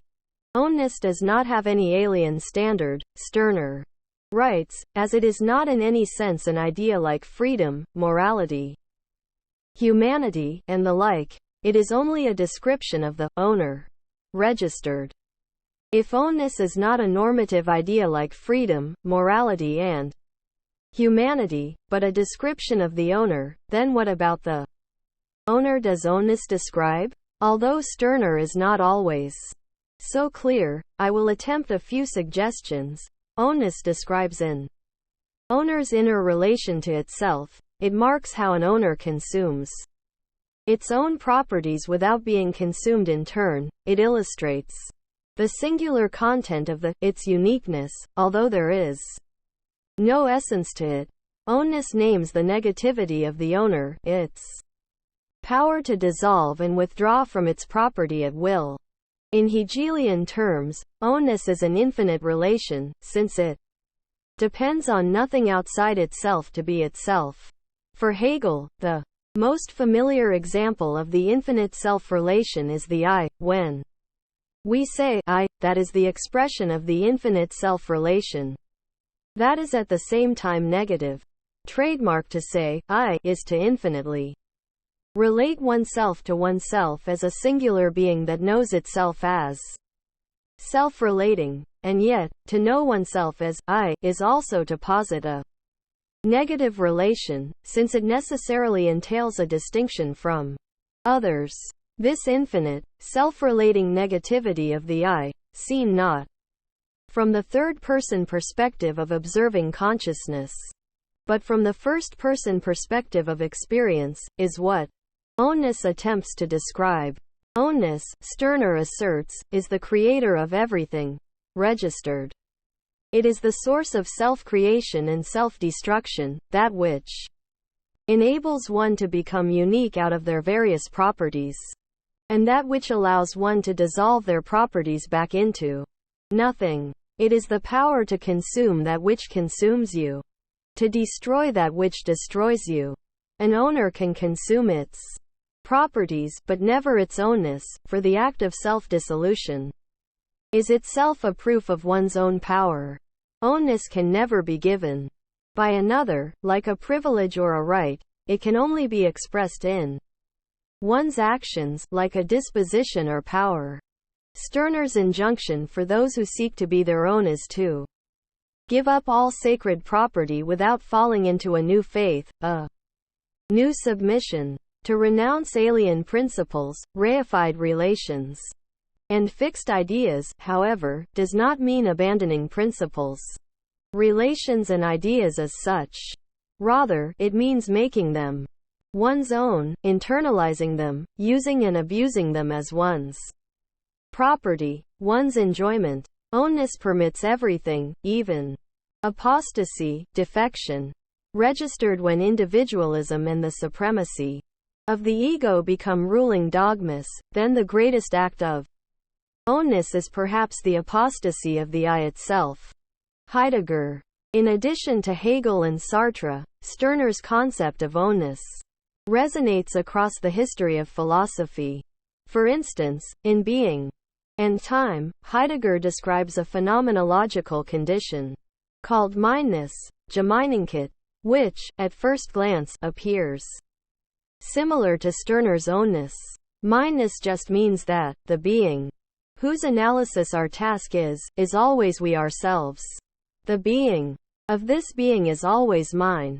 Registered, for any Dasein, Heidegger's jargon for the particular mode of existence for human beings. The question of being always emerges out of one's concern with their own existence, and not as some indifferently present objective genus, waiting to be investigated. When we speak of Dasein, Heidegger notes, we must always use the personal pronoun along with whatever we say, I am, you are, registered. Stirner would agree with this fundamental mindness of our existence, but just because being is first of all mine does not mean that I identify with it, that I own it. However, here too, Heidegger would concur. To Heidegger, each Dasein has the choice of whether or not to take up its own most possibility, to become its own potential, or to lose itself in the indeterminacy of the many. Heidegger creates a new word to describe this proper mode of being, one uncannily close to Stirner's own neologism of Eigenheit, Eigentlichkeit, usually translated as authenticity. For Heidegger, an authentic being appropriates its own potentiality, and does not let it waste away in average everydayness or inauthenticity. He writes, Dasein is always its possibility. It does not have that possibility only as a mere attribute of something objectively present. And because Dasein is always essentially its possibility, it can choose itself in its being, it can win itself, it can lose itself, or it can never and only, apparently, win itself. It can only have lost itself, and it can only have not yet gained itself, because it is essentially possible as authentic Eigenliches, that is, it belongs to itself.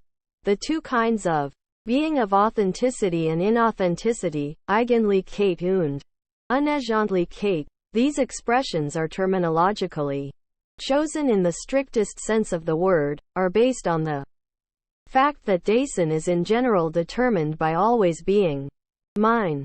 Is Stirner's Eigenheit the original template for Heidegger's Eigenlichkeit? If so, then Stirner is in trouble, since authenticity is perhaps the weakest element in Heidegger's phenomenological edifice, riven with ideological trappings. Although they overlap at parts, ownness and authenticity describe different modes of existence. For Heidegger, authenticity refers to Dasein's own capacity to appropriate its potentiality as a fundamentally temporal being, concerned with its own finitude, and faced with its destiny. Ownness, however, cares little for being towards death, as it only describes the persistent power of an to overcome its alienation through consumption of everything external, fixed, and alien to it. Death too is an abstraction to be consumed, like all others, in my own unique way. Stirner's Einzig does not give a shit about being authentic, or facing up to its historical destiny. Those are just more phantoms in the picture gallery of spirits. If enjoying my life in the cellars and bars of depraved proletarians is somehow inauthentic, then authenticity has no value to me. The joy of ownness overrides the tragedy of history. All things are nothing to me, Stirner writes, even my own destiny. Foucault. Stirner's thought does not only speak to 20th century philosophical concerns, but also to those of the 1* century. According to Foucault, Stirner's philosophy is a modern reprise of the ancient Stoic precept of caring for the self. The concept of ownness could then be read as one of the first attempts at reigniting an ethics and aesthetics of the self, a project taken up by many individualist philosophers in the 19th century.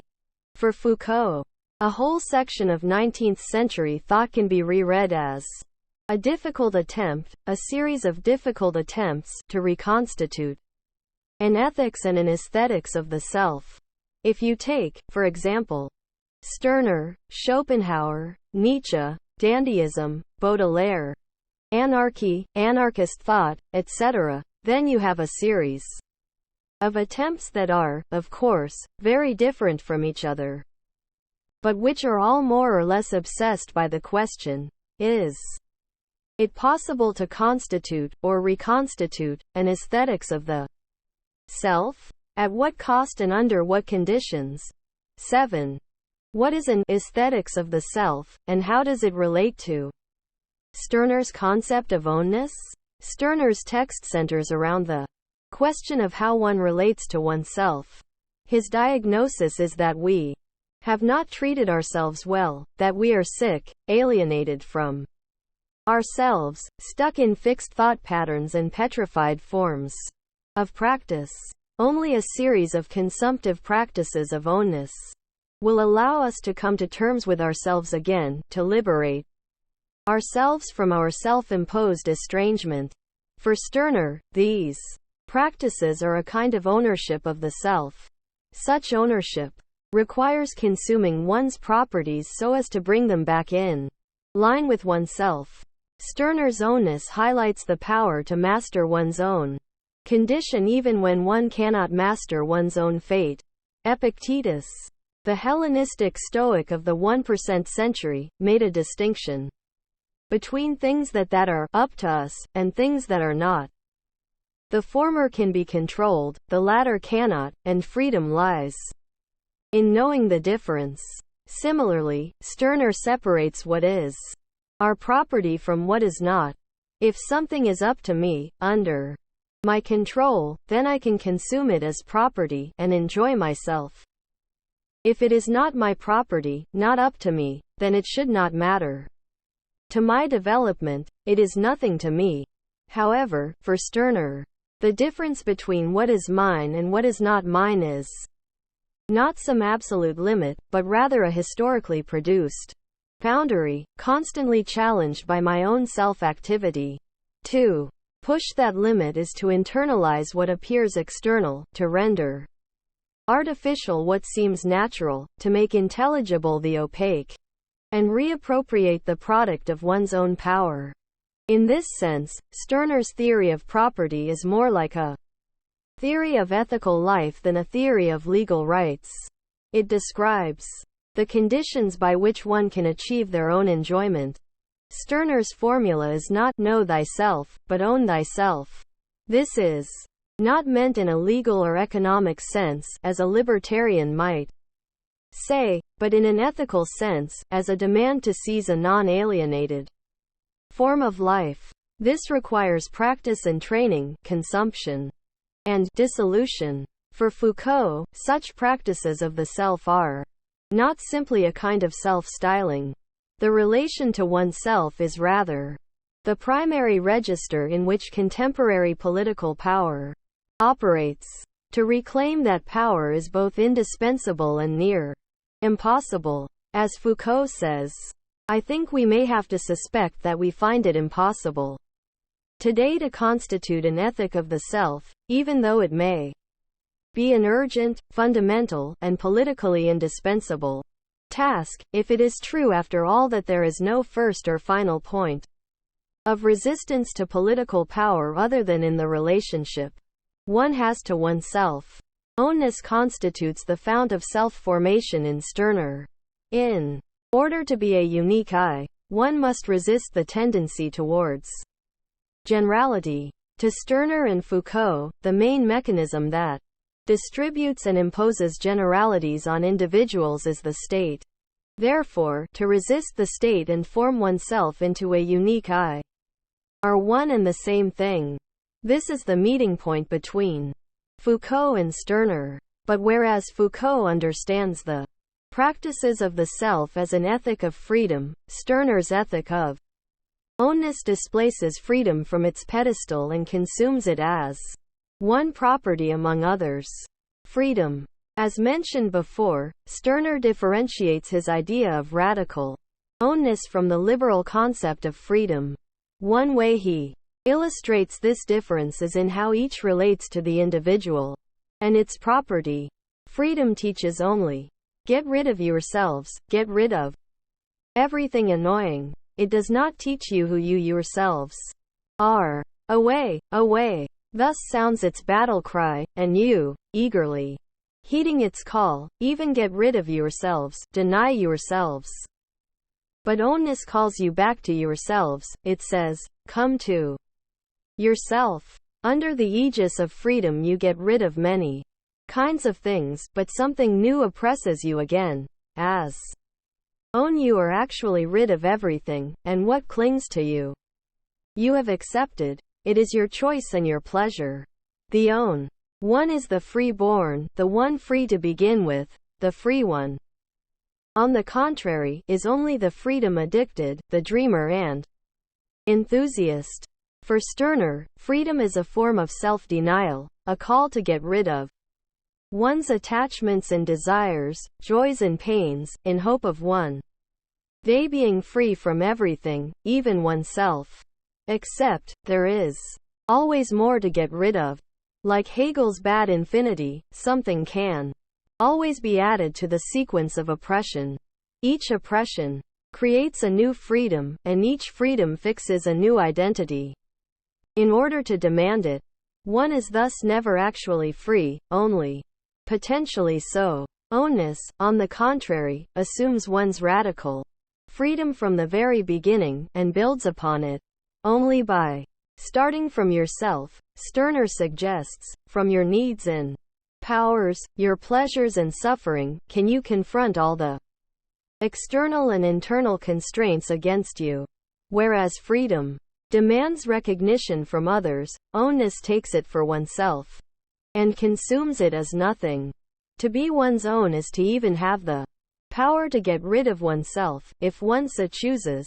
To wish for freedom is to continuously seek this release from others, like an addict searching for another fix. Initially, it seems tempting to interpret ownness as a type of freedom, as one way of expressing personal freedom. For Stirner, it is exactly the opposite. Freedom is one way of expressing ownness. Freedom can be granted or taken, imposed or created. It can be formal or material, collective or individual. It can vary according to social, sexual, political, legal, and economic criteria. None of this really matters to Stirner. What matters is whether any particular kind of freedom is one's own or not. That is, it matters whether freedom is an accomplishment of one's own activity, and thus a result and expression of ownness, or if it is something alien, a result of another's power and thus an expression of one's impotence. In the latter case, freedom appears not as one's own, but as an external ideal, a coercive right, an abstract law, a social norm, a moral value, that is, as something else, separate from me. Ownness, after all, describes how an individual relates to its own determinations, including freedom. As noted above, it is not a quality or property, but a mode of self-relation. Freedom, on the other hand, is at best a negative relation to external constraints, and at worst, an ideological weapon used to justify any sacrifice of the individual. In a dialogue with himself, Stirner wonders why freedom is a worthy goal at all. Who is it that is to become free? You, I, we. Free from what? From everything that is not you, not I, not we. I, therefore, am the kernel that is to be delivered from all wrappings and freed from all cramping shells. What is left when I have been freed from everything that is not I? Only I, and nothing but I. But freedom has nothing to offer to this I itself. As to what is now to happen further after I have become free, freedom is silent, as are governments. When the prisoner's time is up, merely let him go, thrusting him into abandonment. Now, why, if freedom is striven after for love of the I after all, why not choose the I itself as beginning, middle, end? One should be cautious here, for Stirner is not saying that freedom is insignificant. He is only questioning its unparalleled rank in the hierarchy of goods, as well as the means by which one achieves it. To choose the I as beginning, middle, and end is to decide on how one seeks freedom in the first place, where it is sought, and to what ends. Ownness orients the generality of freedom back to the singularity of the individual. This alienation of freedom is its very consumption. Praising freedom, while ignoring the conditions by which it is realized only, mystifies its power over us. Stirner rather asks, who frees who? How, and when? Between a vague hope for freedom and a clear presence of I, Stirner chooses I. Am I not worth more than freedom? Am I not the one that makes myself free? Am not I the first? Even unfree, even in 1,000 fetters, I still am. And I am not, like freedom, only existing in the future and in hopes, but even as the most abject slave I am, present. A slave can be her own while not being free, Stirner claims.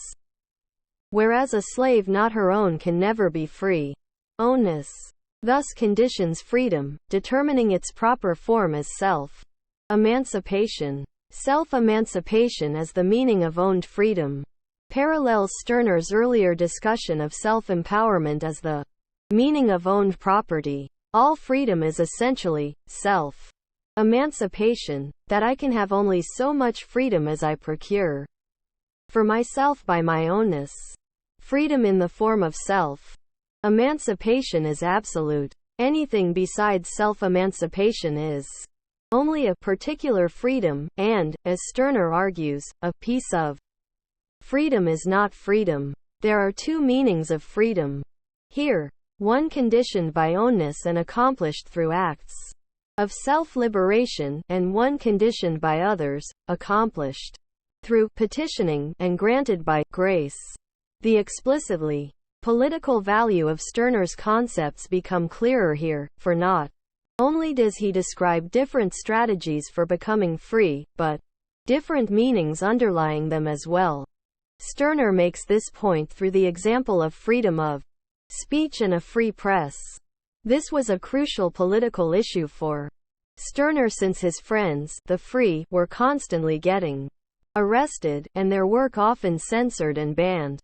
In fact, Stirner's own book was immediately banned upon publication, but was released a few days later because the Minister of Interior considered it too absurd to be dangerous. Directly challenging his own persecuted friends, he puts forward the argument that the demand for free speech only furthers one's subjugation. Like property, true freedom cannot be bestowed, only taken. To ask for permission to be free is thus absurd, since that renders one's freedom dependent on the grace of another, and thus unfree. Thus, freedom of the press is only permission of the press, and the state never will and never can voluntarily allow me to smash it by means of the press. For speech to be truly free, it must be free from the state, not within it. Petitioning for freedom is like asking someone else to eat for you. Instead of asking for a free press, Stirner provokes us to occupy it. Ownness of the press, or property in the press, that is what I will take. To read this as literally, owning the press in the capitalist sense of private property is ridiculous, for no matter who legally owns it, the limits of speech are still regulated by the state. Press ownness means creating one's own means of speech, in whatever shape or form, legal or not. To make the press into one's own property is to expropriate it, consume it, negate it, and replace it. Freedom is thus achieved only when asking for it becomes irrelevant. I am not wholly free until I ask about nothing.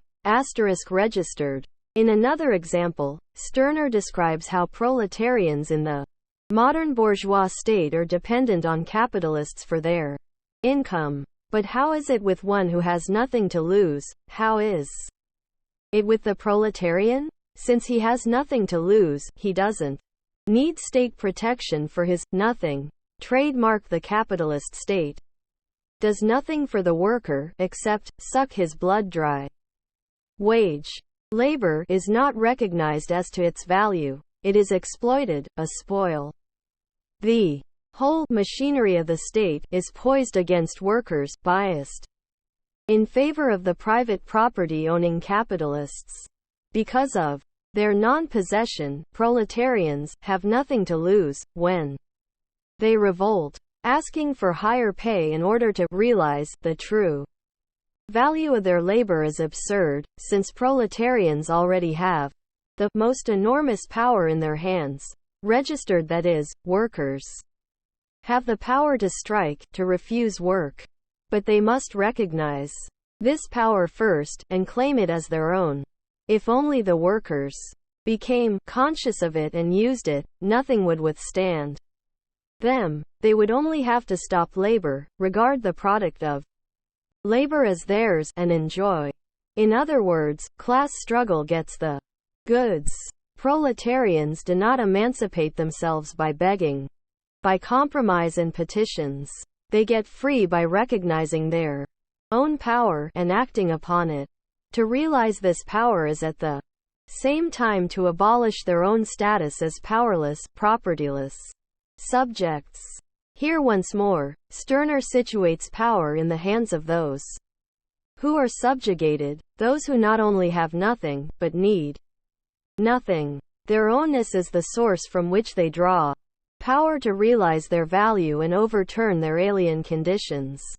This not only means striking from labor, but striking against labor as well. And what if the state or capitalist concedes and offers to set you free? Stirner's anti-libertarian response, the one set free, is nothing but a probationer, a libertiness, a dog dragging a piece of chain with him. He is an unfree man in the garment of freedom, like the ass in the lion's skin. Asterisk. Self-consumption. Out of ownness, the owner consumes its properties, rendering them nothing. That is, it incorporates otherness into itself, and affirms its own power as unique. It seems as though the owner exists both outside and inside its own activity of consumption. Outside, since it exists separate from its property, consuming it as its own. Inside, since the owner is not grounded by some transcendental ego, but only exists in its activity. Where, then, is the I? Is it a black hole that absorbs everything into itself? Is it a fixed point, an absolute ground, an ontological substance? The Li not all, but destroys all, Stirner remarks. Only the self-dissolving I, the never-being I, the finite I is actually I, asterisk. The actual, finite I is not a stable ground of action or consumption. Rather, it is produced through its consumption, and consumed through its production. Produced, since the I emerges out of the singular history of its own consumption. And consumed, because the I dissolves into the temporal stream of its own production, circulating through production and consumption. Stirner's self-dissolving I takes on and discards multiple forms of appearance, but always circles back to the creative nothing at the center of its ownness. Stirner's use of economic language is no accident, for he takes individuals first of all to be consuming and producing beings with material wants, bodily desires, and physical needs, and not as autonomous free wills with abstract rights, moral duties, and universal consciousness. Economic relations of property, not ideal categories of right, form the material conditions for life. To gain power over one's life then requires appropriating those conditions, owning them, consuming them, dissolving them, and using them for oneself. It means becoming an owner, not something owned, becoming a unique I, not a generic bearer of alien functions. The unique I, however, must not be confused with its material body and properties. It is never identical with its conditions, but rather expressed through the singular and dynamic process of consuming those conditions. Neither a formal essence nor a material body, Stirner's I at points resembles the self-mediating power of negativity that Hegel identifies as spirit or Geist. But whereas Hegel sees the absolute subject-object of Geist in the movement of history towards freedom, Stirner sees the end of history in me, this one. I. To begin from myself means owning these presuppositions of history, these conditions of what I am and what I could be. Consuming them, discarding them, becoming something else. Never satisfied with one constellation of property and self, the owner consumes itself as it consumes the world. In other words, for the owner to remain its own, it must tirelessly ward off its own petrification into something alien, dead. It must dissolve itself whenever it becomes fixed in one form, one identity. That means, it must become food to itself, property to be consumed. How can I become my own property? This is not an economic legal question but an ethico-political one. Not how can I acquire a property right in myself, but how can I relate to myself such that I remain my own even in the form of another. In Stirner's framework, to become my own property means allowing myself to be consumed by my ownness. It means letting go of myself, renouncing my absolute will to be unique, separate from others, for that too traps me into one form of being. I to remain one's own is thus to let go of the will to be only one's own. Ownness, however, needs no permission to act upon me. It takes, occupies, expropriates and dissolves my I into nothing, so that I can be reborn again, produced and consumed anew. Where does the I fall in this process? This is the wrong question. For the Li not in this process, but is this process. That I consume myself, means only that I am. I am an auto-cannibal, eating myself to protect myself from my own loss into something other. Something fixed, alien. If I fail to destroy myself on my own terms, then I am destroyed by another. The process by which one loses oneself precisely due to the fact that one attacks one's own defenses can be called autoimmunity.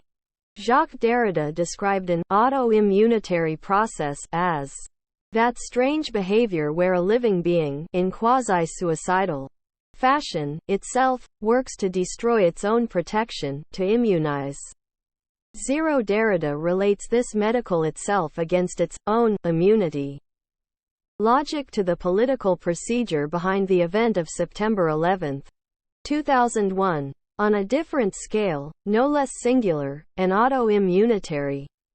Logic can be attributed to each and every instance in which an individual loses itself in something alien, some fixed generality. It can no longer control or even recognize itself within. For instance, becoming a citizen, a worker, or a human. All these slippages occur against the owner's own internal protection. Against fixity. These identities, citizen, worker, human, are better conceived as immunities. These immunities supply the backbone to community as opposed to the ownness that defines Stirner's union or association. Stirner interprets these collapses into alienated identities as self-incurred processes, as the result of one's own failure to consume oneself. Fixed identities are practices of the self that no longer care for itself. Every time I fail to consume myself as property, I reify myself, and acquire an identity. I am no longer I but it. Right before Stirner walks off stage in the same manner he strutted on, in the clothes of Goethe, announcing, "All things are nothing to me," he restates this paradoxical, ethical injunction. In order to own oneself, one must affirm their own self-negation. In other words, one must acknowledge the finitude of existence. Not as some ultimate ground of meaning, but as one last property to be consumed. If I concern myself for myself, the unique one, then my concern rests on its transitory, mortal creator, who consumes himself. Asterisk. The self-consumption of the I is thus not a heroic act of freedom or autonomy but rather a submission to the power of ownness and the dissolution of identity. To be a unique one, concerned only for oneself, is to be nothing, nothing at all. Nothing. Before this final exit, Stirner distinguishes his positions from that of Feuerbach and Hegel, the philosophical authorities of his time. Stirner opposes himself to them not in order to produce some third thing that shall unite all the differences, some synthesis or such. No third party will show the truth behind opposing sides, no common trait or equal point will be shared. As he puts it, the opposition deserves rather to be sharpened. In this sharpening, Stirner coughs up another clue into the cannibalism of the ego. Feuerbach, in the Principles of the Philosophy of the Future, is always insisting upon being. In this, with all his antagonism to Hegel and the absolute philosophy, he too is stuck fast in abstraction. For being is abstraction, as is even the I. Only I am not abstraction alone. I am all in all, consequently. Even abstraction or nothing. I am all and nothing. I am not a mere thought, but at the same time I am full of thoughts, a thought world. Hegel condemns the own, mein, das meinige opinion, Meinung. Absolute thinking is that which forgets that it is my thinking, that I think, and that it exists only through me. But I, as I devour again what is mine, am its master. It is only my opinion, which I can at any moment change, annihilate, take back into myself, and consume. Feuerbach wants to smite Hegel's absolute thinking with unconquered being. But in me being is as much conquered as thinking is. It is my being, as the other is my thinking. Foreshadowing Marxist critiques of ideology, poststructuralist critiques of meta-narratives, and standpoint critiques of epistemology, Stirner's claim here is simple. Nominally, it is that Feuerbach's sensuous philosophy relies on abstraction as much as Hegel's absolute philosophy does. Feuerbach and Hegel, according to Stirner, both reify thought and being, separating them from me, the finite owner of thoughts and being. For Stirner, I am the living negativity that provides the fuel for idealist and materialist philosophies. Absolute thinking is my thought, unthinkable being is my being. I am all of them and none of them, for they are mine to use and abuse at will. Being and thought are my predicates, my properties, not my essence or ideal, but merely my food. How am I, all and nothing? The all of the I can be correlated to the ownness of the owner, that which remains even through one's self-consumption. But what about the nothing of the I? This nothing is not a simple negation of the all, but rather its very condition. The totality of the I, my property, power, consumption, dissolution, and even ownness, is grounded in nothing. All relations and actions of my I circulate into and out of this nothing. Stirner calls this the creative nothing, the nothing out of which I myself as creator create everything. This nothing is not empty, but rather the source of the I's ownness. The I is not a thing, it cannot be reduced to a thing, or come from anything. As a singular non-thing, the I can only come from nothing. One way to grasp the creative nothing, out of which the I as creator creates everything, is to think of it as time. Stirner hints at this when he writes that the true way to become who you are is to dissolve yourself as time dissolves everything, for time is the non-thing that destroys and gives life to all things, that consumes and produces everything as its own, that annihilates and creates everything out of itself. All things are nothing to me, for I am time, the destroyer of all things. Stirner gives a proper name to the nothing that is I, as that which has no substance, no distinguishing marks, no differences. It can be named precisely for being different in its radical indifference. Absolutely split from all, the nothing is not only singular, but the source of singularity. Anything else is something, that is, already related to other things. The nothing is that from which ownness emerges.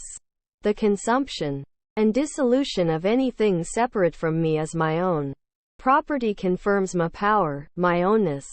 Ownness, to Stirner, is not grounded in any other principle. It comes from nowhere, from nothingness, no place at all. But this nothingness, due to its radical indifference to all, marks it as singular. As such, this nothingness deserves a proper name, proper because it has no generality. Stirner's philosophy hinges on this nomination, this proper name for the I, the unique, der Einzige.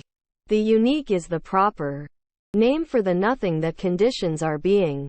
But this name is also not a name, for any name that can express the nothingness of the I would make it into something, and thus reify it. In his replies to critics, Stirner dwells upon this problem of naming the unique. Writing in the third person, he welcomes this paradox.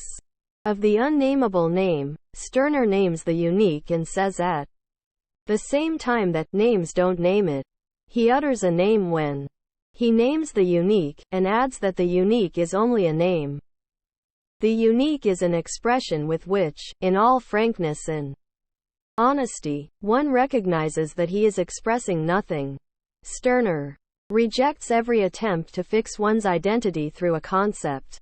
To call oneself unique is to thus to recognize the lack of self-identity and to acknowledge the impossibility of attributing a fundamental essence to oneself.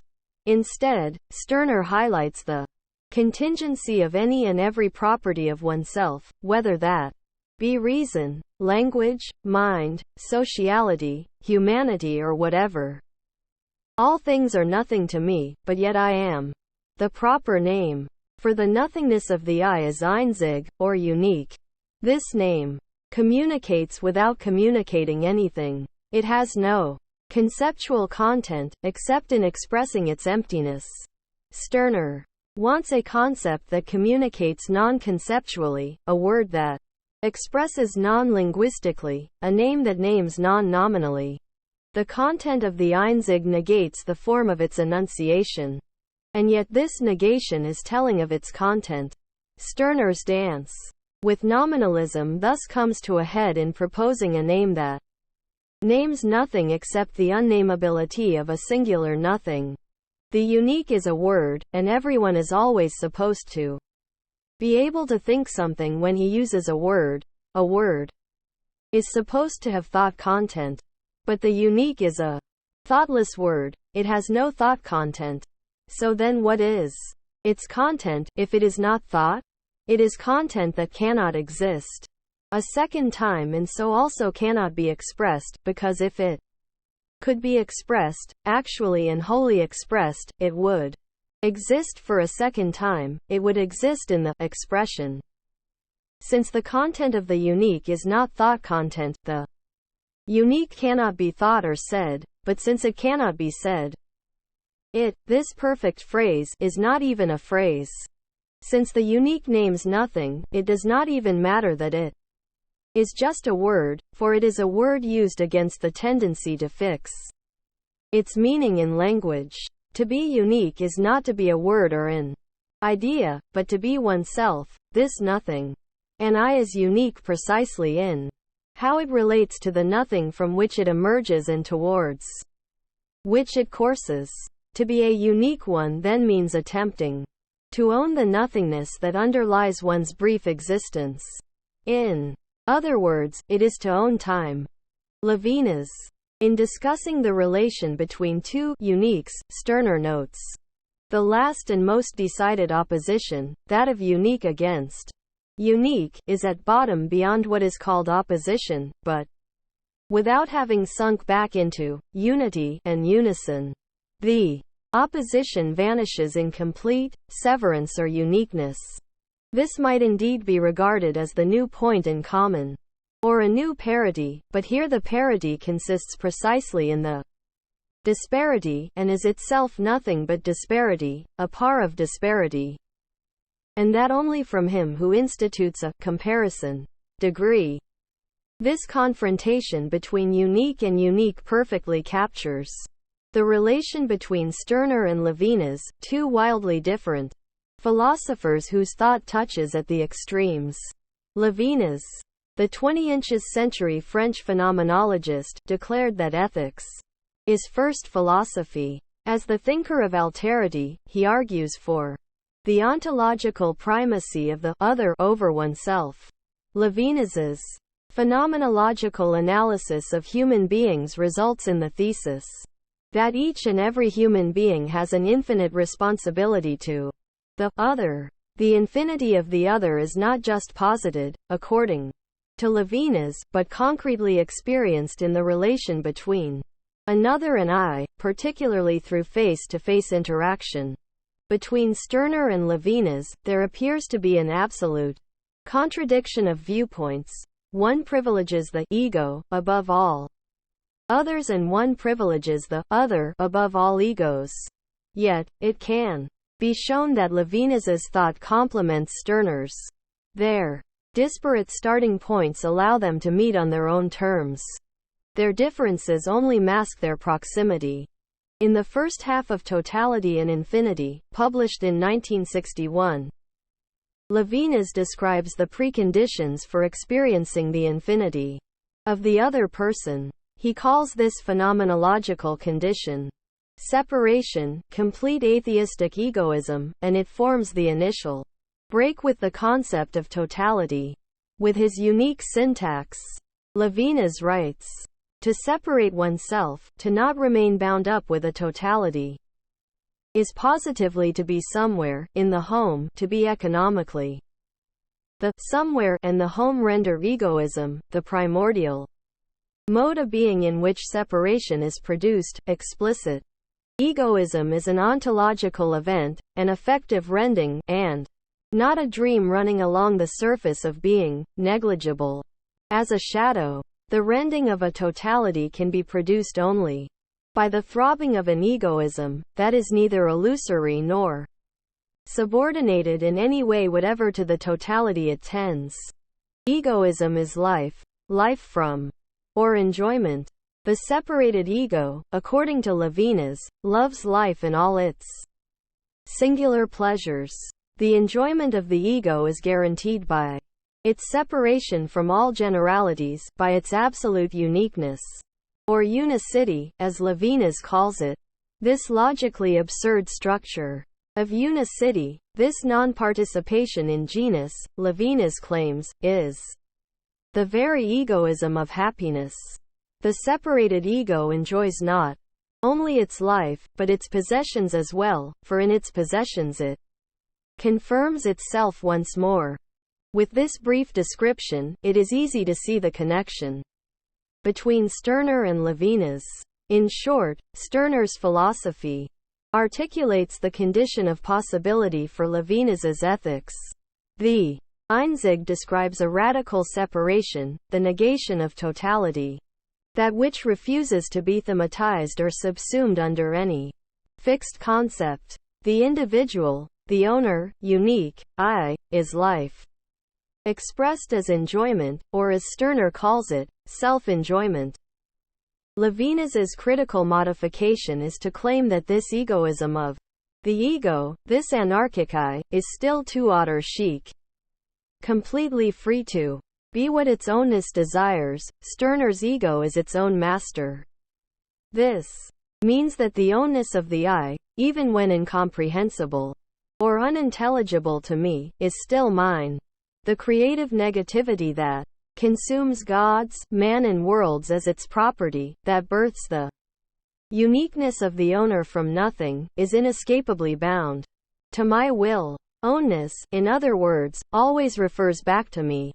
This circle between the ego and its own, between the unique and its property, treats the power of ownness as a property of the contingent I, and attempting to free ownness by situating it in the empty core of one's self. However, Stirner sinned against his own axiom. If they nevertheless give you freedom, they are simply rogues who give you more than they have. For then they give you nothing of their own, but stolen goods. They give you your own freedom, the freedom that you must take for yourselves. To be truly one's own, the sight of ownness should be displaced from oneself. If it remains within my eye, then I cannot truly own it, for it was never taken, seized, expropriated. Ownness must come from the outside. To Levinas, this outside is the other. Ownness, therefore, comes from the experience of the other.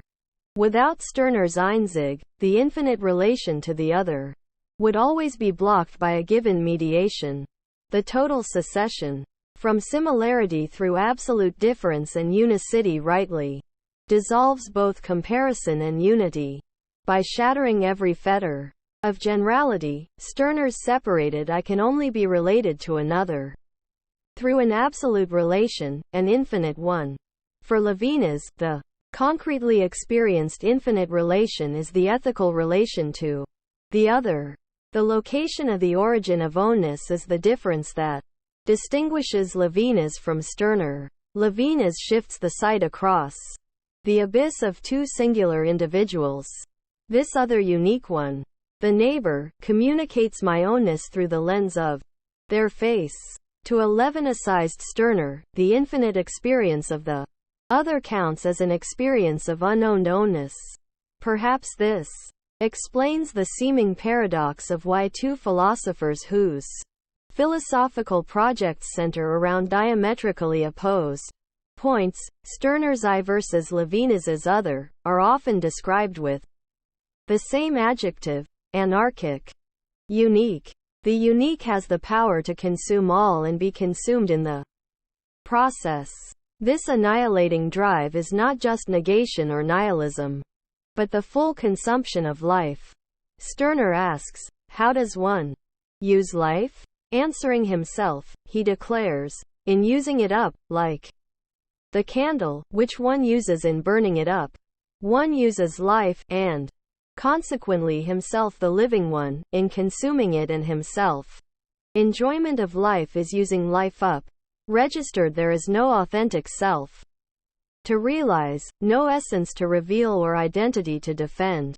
There is only the singular experience of consuming life to its end. The question runs not how one can acquire life, but how one can squander, enjoy it, or, not how one is to produce the true self in himself, but how one is to dissolve himself, to live himself out. 1%. The drive to live oneself out, to dissolve oneself in the process of life, is a threat to anything that seeks to remain solid, stable in its identity. What wants to remain solid?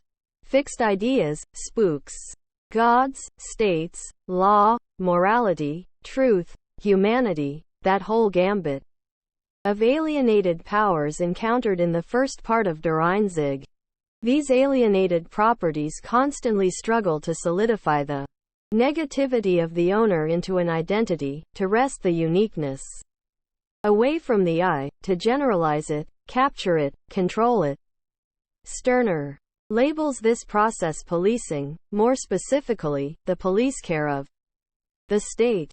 Like Foucault a century later, Stirner claims that the police function of the state is not merely to coerce individuals, but to care for them. The state presumes the worst about each one and takes care, police care, that no harm happens to the state.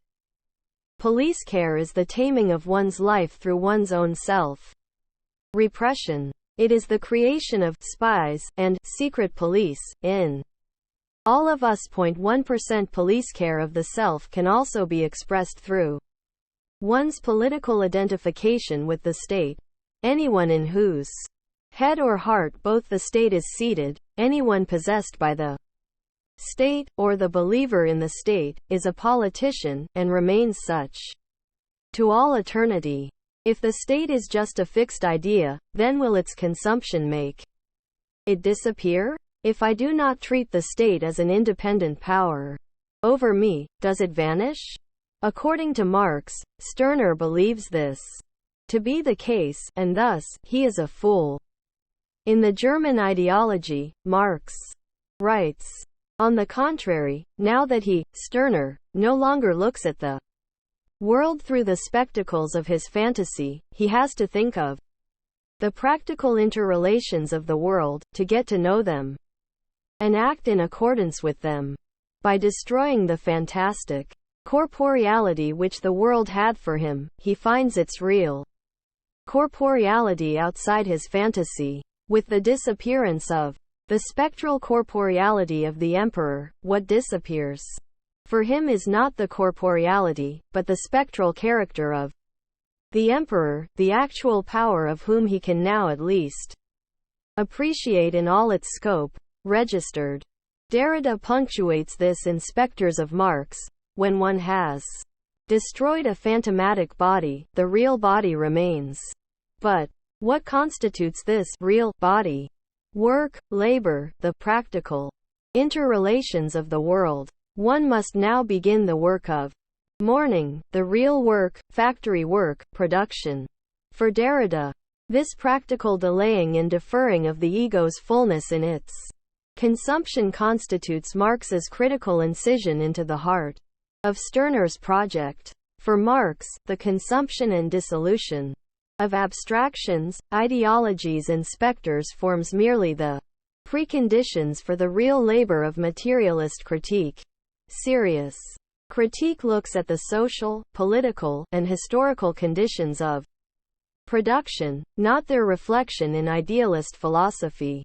According to Marx, Stirner is a pre-materialist thinker. This is not convincing. In Der Einzig, Stirner sketches the practical obstructions that block the consumption of reified ideas and alienated relations: money, religion, law, power, police, submission, petition, vanity, addiction. In so doing, he does not provide the first step of materialist critique of social relations, but the last. In other words, Stirner should not be read as a pre-materialist thinker, ignoring the practical interrelations of the world. Neither should he be read as a materialist philosopher, centering his analysis solely on historical relations of production. Rather, he should be interpreted as post-materialist. That is, Stirner assumes the necessity of materialist analysis as a prior condition for the consumption and dissolution of reified ideas and alienated relations. When the real body is destroyed, the phantom body remains. That is Stirner's rebuff to Marx. Ideologies outlast their function. Identities survive their origin, even economic systems carry on like zombies after they collapse.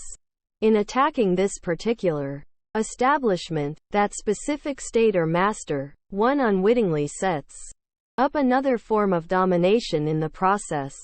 And this is not by chance. For Stirner, the craving for a particular freedom always includes the purpose of a new domination. This is why he favored social insurrection over political revolution. The former breaks with the form of rule, the latter only the content. The progressive transitions from Christianity to humanism, from monarchy to law, from slavery to work are all just a change of masters, from one kind of rule to the next. The form outlasts the content, and so it too must be emptied.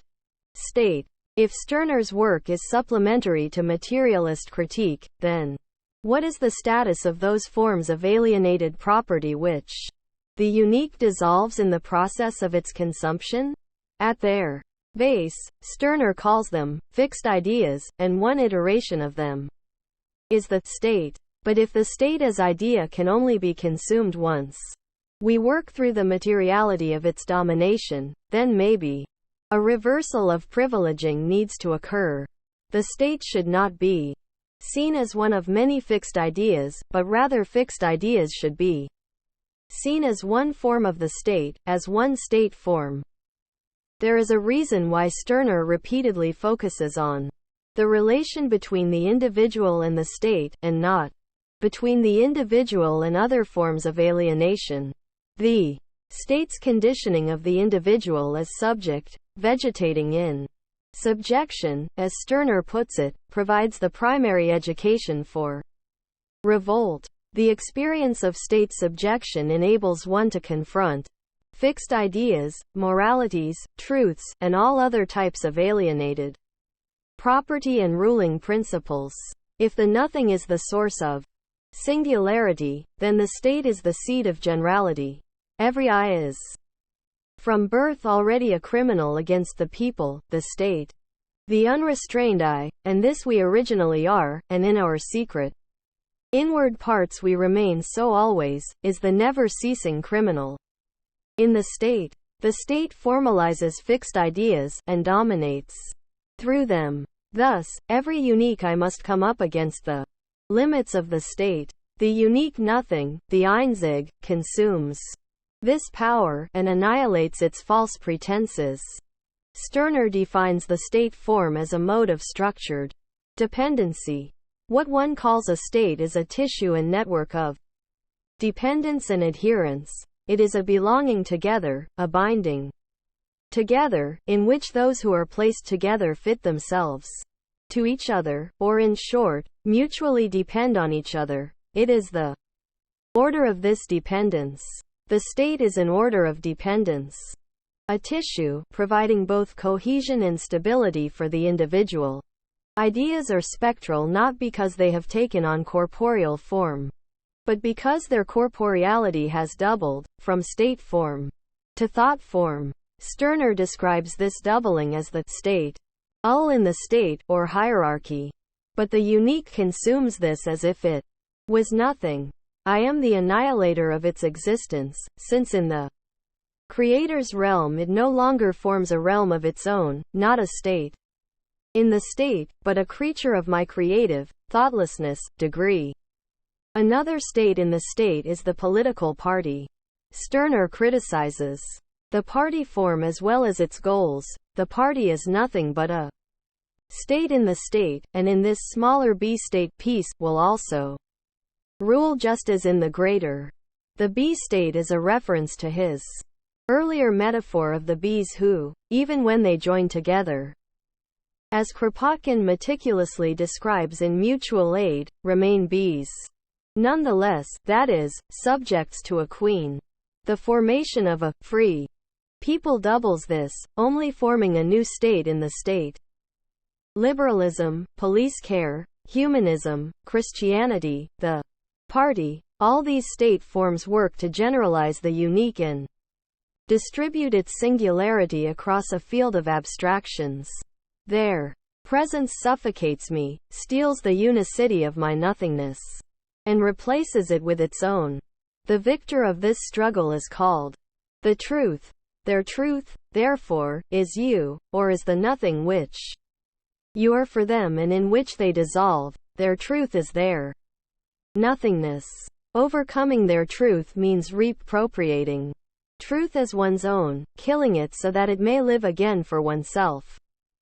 Prefiguring Nietzsche here, Stirner claims that the materiality of truth is more a question of health than a question of fact. The truth is dead, a letter, a word, a material that I can use up. All truth by itself is dead, a corpse.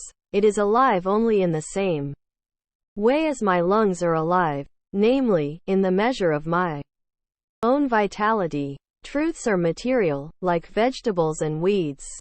As to whether vegetable or weed, the decision lies in me.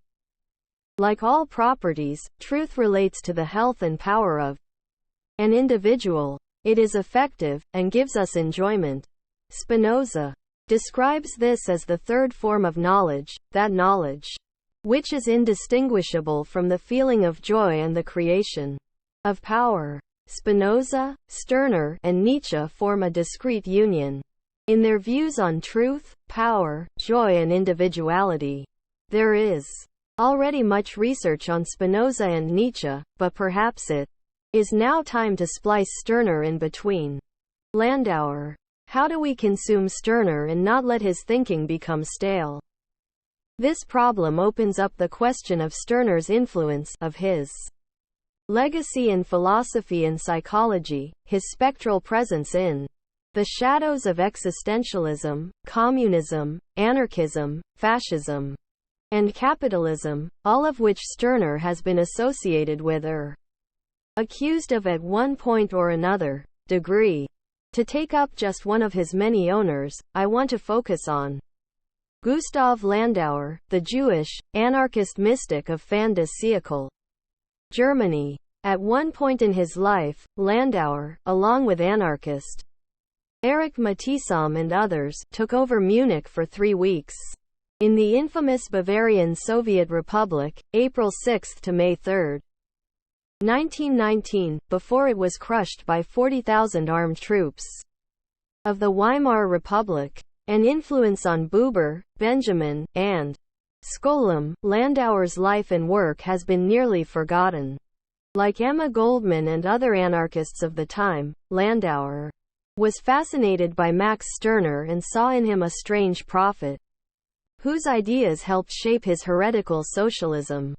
On October 26, 1901, in the newspaper Die Zukunft, Landauer published Anarchic Thoughts on Anarchism. This article criticizes the anarchists of his day. These anarchists are not anarchic enough for me. They still act like a political party. They are certainly dogmatists. Their spook lies in believing that one can, or must, bring anarchism to the world, that anarchy is an affair of all humanity, that there will indeed be a day of judgment followed by a millennial era. Those who want to bring freedom to the world, which will always be their idea of freedom, are tyrants, not anarchists. For humanity, anarchy, freedom, spooks. Freedom cannot be given, it must be taken, owned, and not simply by violent attacks or peaceful petitions. The old opposition between destruction and construction begins to lose its meaning. What is at stake are new forms that have never been. These new forms are not to be longed for, hoped for, waited for. That is all too Christian for Stirner, and Landauer as well. Anarchy is not a matter of the future, it is a matter of the present. It is not a matter of making demands, it is a matter of how one lives. What does it mean, then, to live? How should one become an individual? Landauer writes, "To me, someone without a master, someone who is free, an individual, an anarchist, is one who is his own master, who has unearthed the desire that tells him who he truly wants to be. This desire is his life.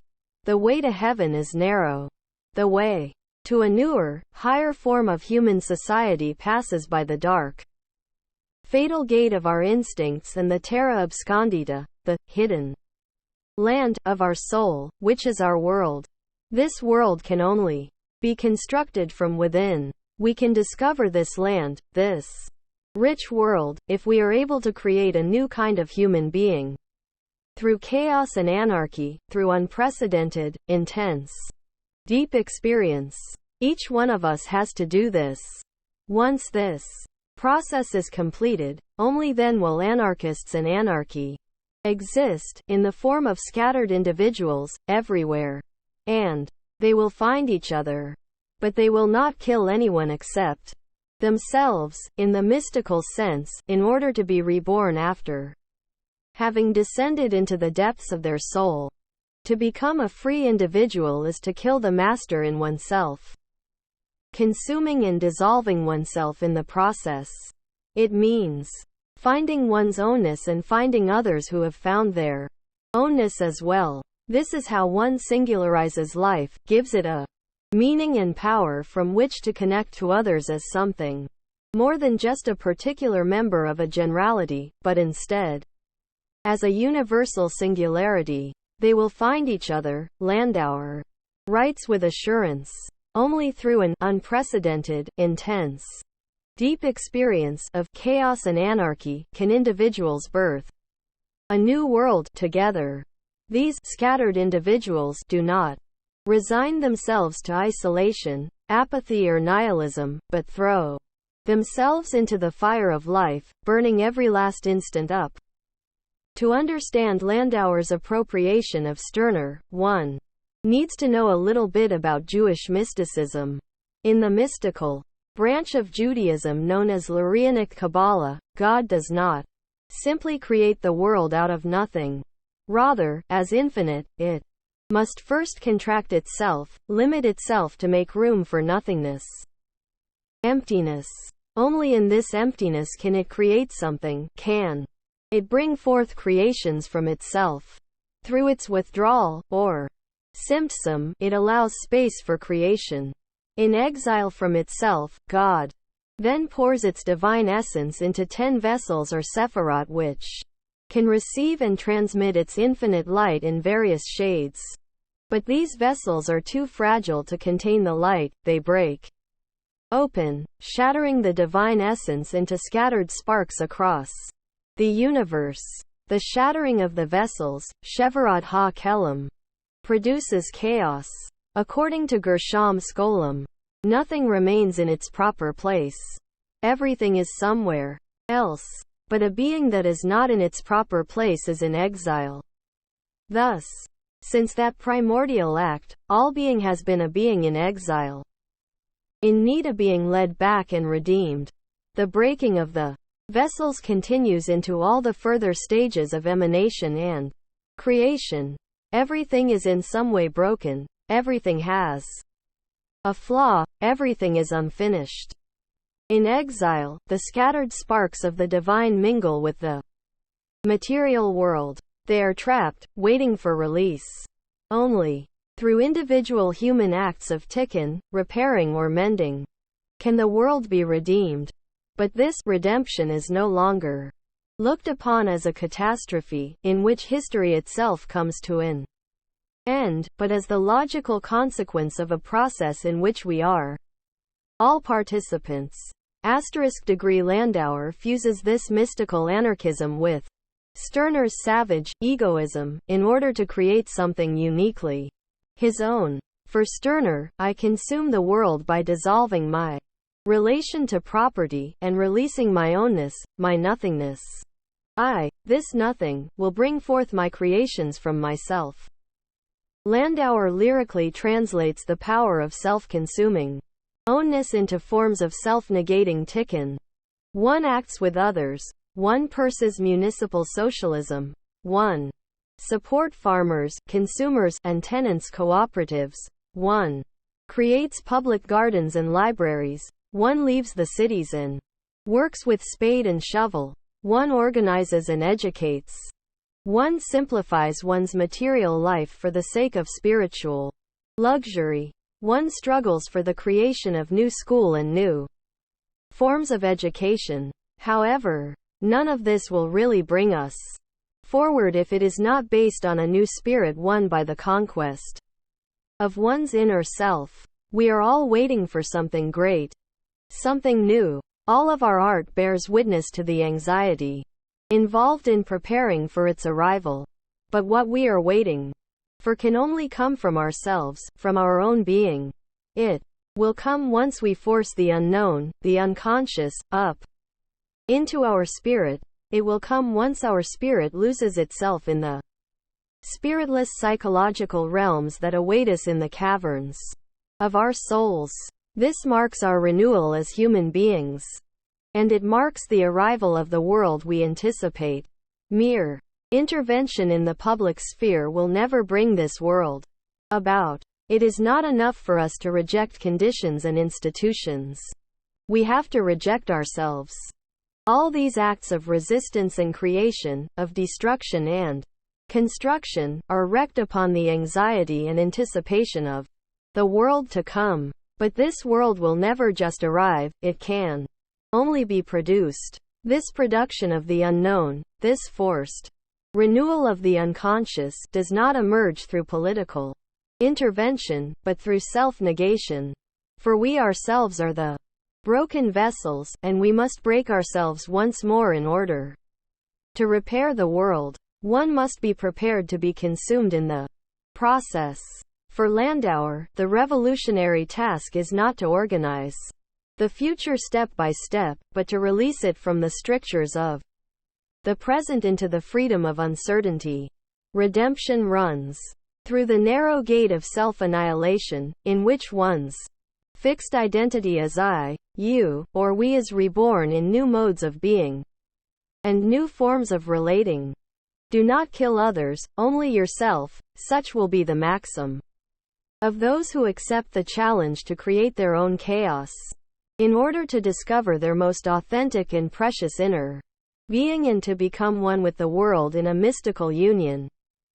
What these human beings will be able to bring to the world will be so extraordinary that it will seem to have come from a world altogether unknown. Whoever brings the lost world in himself to life, to individual life, and whoever feels like a true part of the world and not as a stranger, he will be the one who arrives not knowing where from, and who leaves not knowing where to. To him the world will be what he is.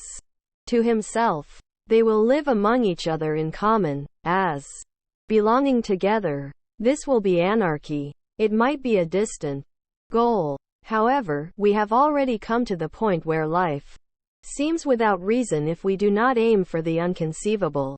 Life means nothing to us if it is not an infinite sea promising eternity. Reforms? Politics? Revolution? It is always more of the same. Anarchism? What most anarchists like to present to us as an ideal society is too often merely rational and stuck in our current reality to serve as a guiding light for anything that could or should ever be in the future.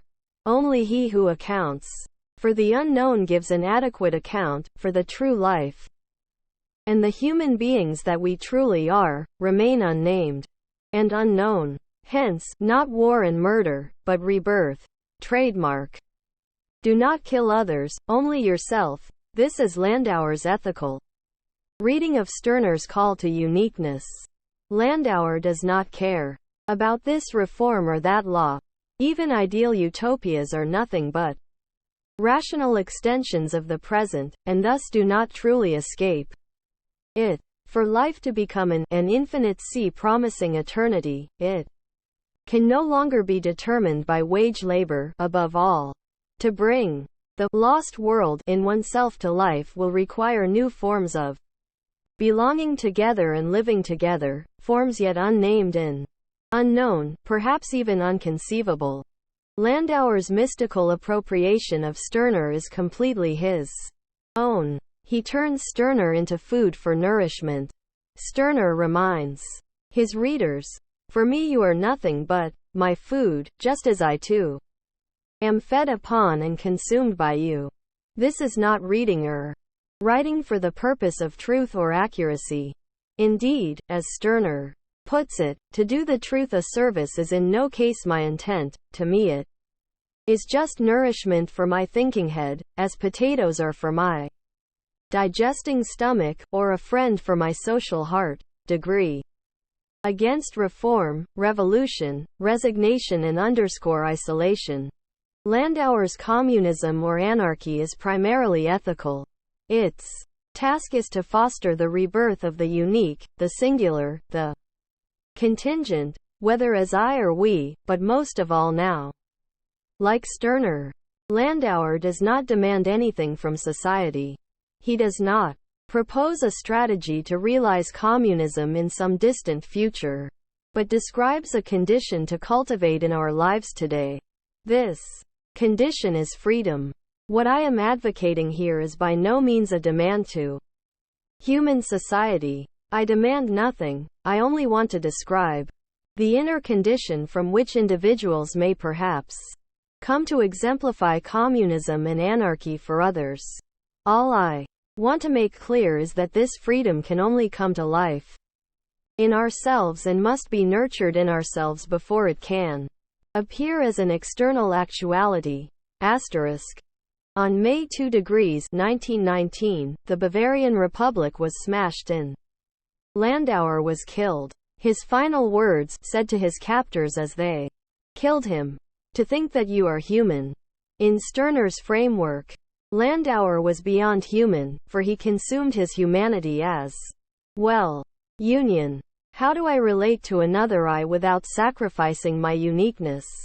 Stirner does not think that ideas like respect or love are useful in guiding the interaction between individuals. Such Christian values have no place in Stirner's universe. Instead, he highlights the reversibility of violation captured in his idiosyncratic view of property. Formally similar to Fichte and Hegel, Stirner makes reciprocal recognition key in the relation between unique individuals. But this is not the recognition of personhood, or freedom, but of the mutual power for violation, consumption, and expropriation. Remember, the right to property lies in its openness to mutual violation by all. This is not the same as the right to private property nor the public right to the commons. It is rather an openness towards bilateral consumption. Equality, according to Stirner, emerges in the dissolution of comparison through the sharpening of difference. This equality manifests itself in consuming and being consumed by another, in their mutual recognition of one another's power of annihilation. One's own property should be defended, of course, but if you take it, enjoy. In fact, I'll even smile about it afterwards. Degree.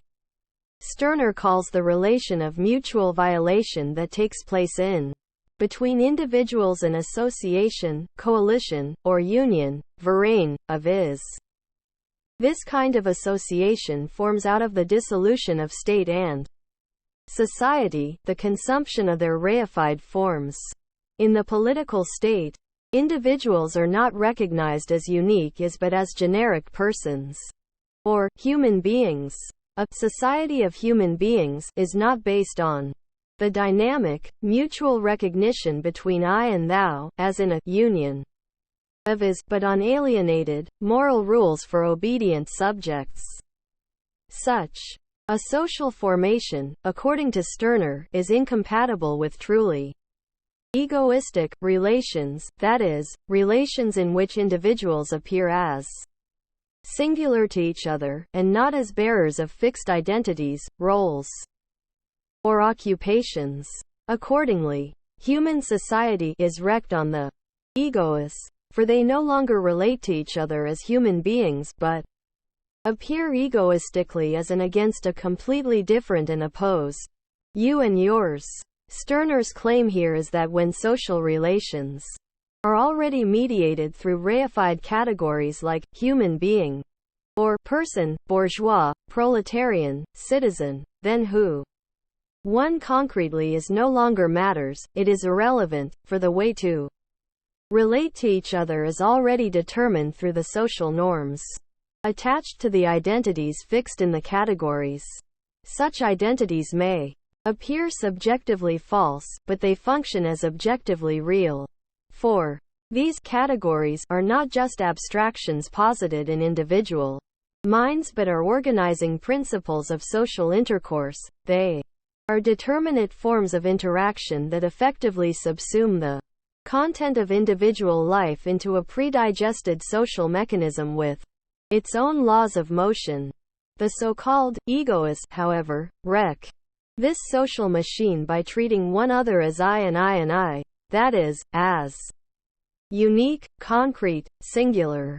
To be a human, worker, mother, student, or citizen interferes with being myself, and so I prefer not to. Perhaps in the morning I am this, in the afternoon I am that, and in the evening, I am not, at all. 1 a.m. you or we or a completely other form of belonging, but that is up to me and my accomplices to figure out. The word egoist makes sense in Stirner's time as a provocative rebuke to the hypocritical demands of a self-sacrificing morality based in Christianity, but it no longer holds today. For today the egoist is the moral actor par excellence, the one who follows all the rules of the economy to maximize their self-interest and gain. The egoist is the paradigm of Homo economicus, the economic human that seeks profit as producer and marginal utility as consumer, the self-entrepreneur, the self-exploiting manager of one's own capital. As the unchosen envelope for modern individuality, the egoist must be consumed along with the state and economy as forms of abstract domination. To treat others as singular beings can no longer be called egoistic in earnest, but rather communistic or anarchistic, maybe even, surprisingly, humanistic. To Marx, the beings whose social relations of production do not dominate them as alienated forms, and who are able to relate to each other as they are and not through character masks, are called social individuals. It does not matter what it is called. The point is that such modes of activity and forms of belonging are contradictory with the present state of affairs. To Stirner, no political, legal, or economic reform can break the fundamental alienation of the state. This requires abolishing the present form of society as we know it and forming free associations of social individuals in its place. As he writes, we too, the state and I, are enemies. I, the egoist, have not at heart the welfare of this human society. I sacrifice nothing to it. I only utilize it, but to be able to utilize it completely, I transform it rather into my property and my creation. That is, I annihilate it and form in its place the union of egoists. What distinguishes this union from the state? First, it depends on whether or not one can relate to it as a product of one's own activity, that is, as a reflection of oneself, and second, whether or not one can dispose of it freely, that is, abandon, waste, or destroy it. The union of is the creation that reflects the creator, the association that expresses the associators. In that sense, Stirner's union embodies Hegel's concept of freedom as the mode of being with oneself in another, bei sich selbstsein in einem anderen, or being at home in another. In an association of free individuals, a union of is, a commune, or whatever one wants to call it, lam not limited by others, but find myself empowered by them, released from my own limitations. But this does not mean that our interactions are settled once and for all, fixed in a new organizational structure. On the contrary, any social form is but a means to develop the content of each individual, and if it becomes constraining, then it can be dissolved and developed anew. Conjoining individuals together into a union concretely overcomes the loss of oneself in fixed ideas, alienated relations, property addictions, object fixations, and so on. By recognizing myself in the other and the other in myself, my capacity to consume that which consumes me grows infinitely. For Hegel, this is the meaning of true freedom in the state.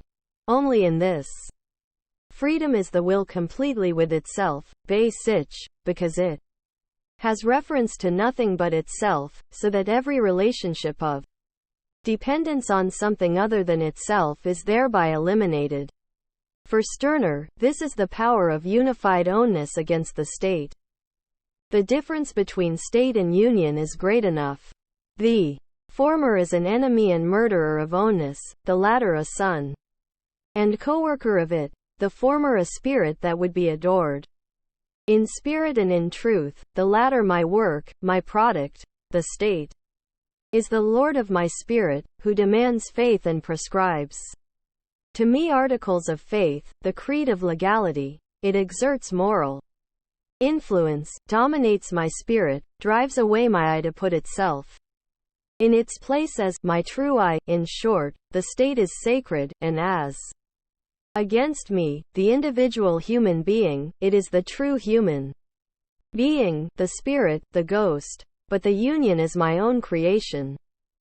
My creature, not sacred, not a spiritual power above my spirit, as little as any association of whatever sort. Whereas a union is a product of ownness, the state is a producer of alienation. A union is my property, but I am the property of the state. If the state is sacred, then a union is its desecration. A union expands my I into a we. The state contracts my I into it. Given such bold and broad theses, Stirner's characterization of the state cannot simply be identified with the political state. It is rather the entire sphere of politics itself, the realm which divides one against oneself, producing pseudo-divisions of public and private, male and female, citizen and alien, identity and activity, work and leisure, life and economy.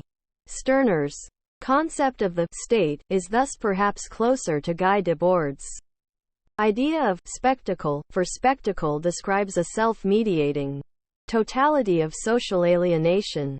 Like Marx and Freud before him, Debord is a post-Feuerbachian thinker, and thus shares certain themes with Stirner as well. As Feuerbach appropriated and developed ideas from Hegel, so have Stirner, Marx, Freud and Debord appropriated, criticized, and developed Feuerbach's insights on alienation, inversion and projection in their own ways. According to Debord, spectacle names the society in which all that once was directly lived has become mere representation. 1. In Stirner's framework, Debord is describing a social condition in which individuals can no longer act according to their ownness, but are constrained by the mediations of self-produced spirits, spooks and alienti.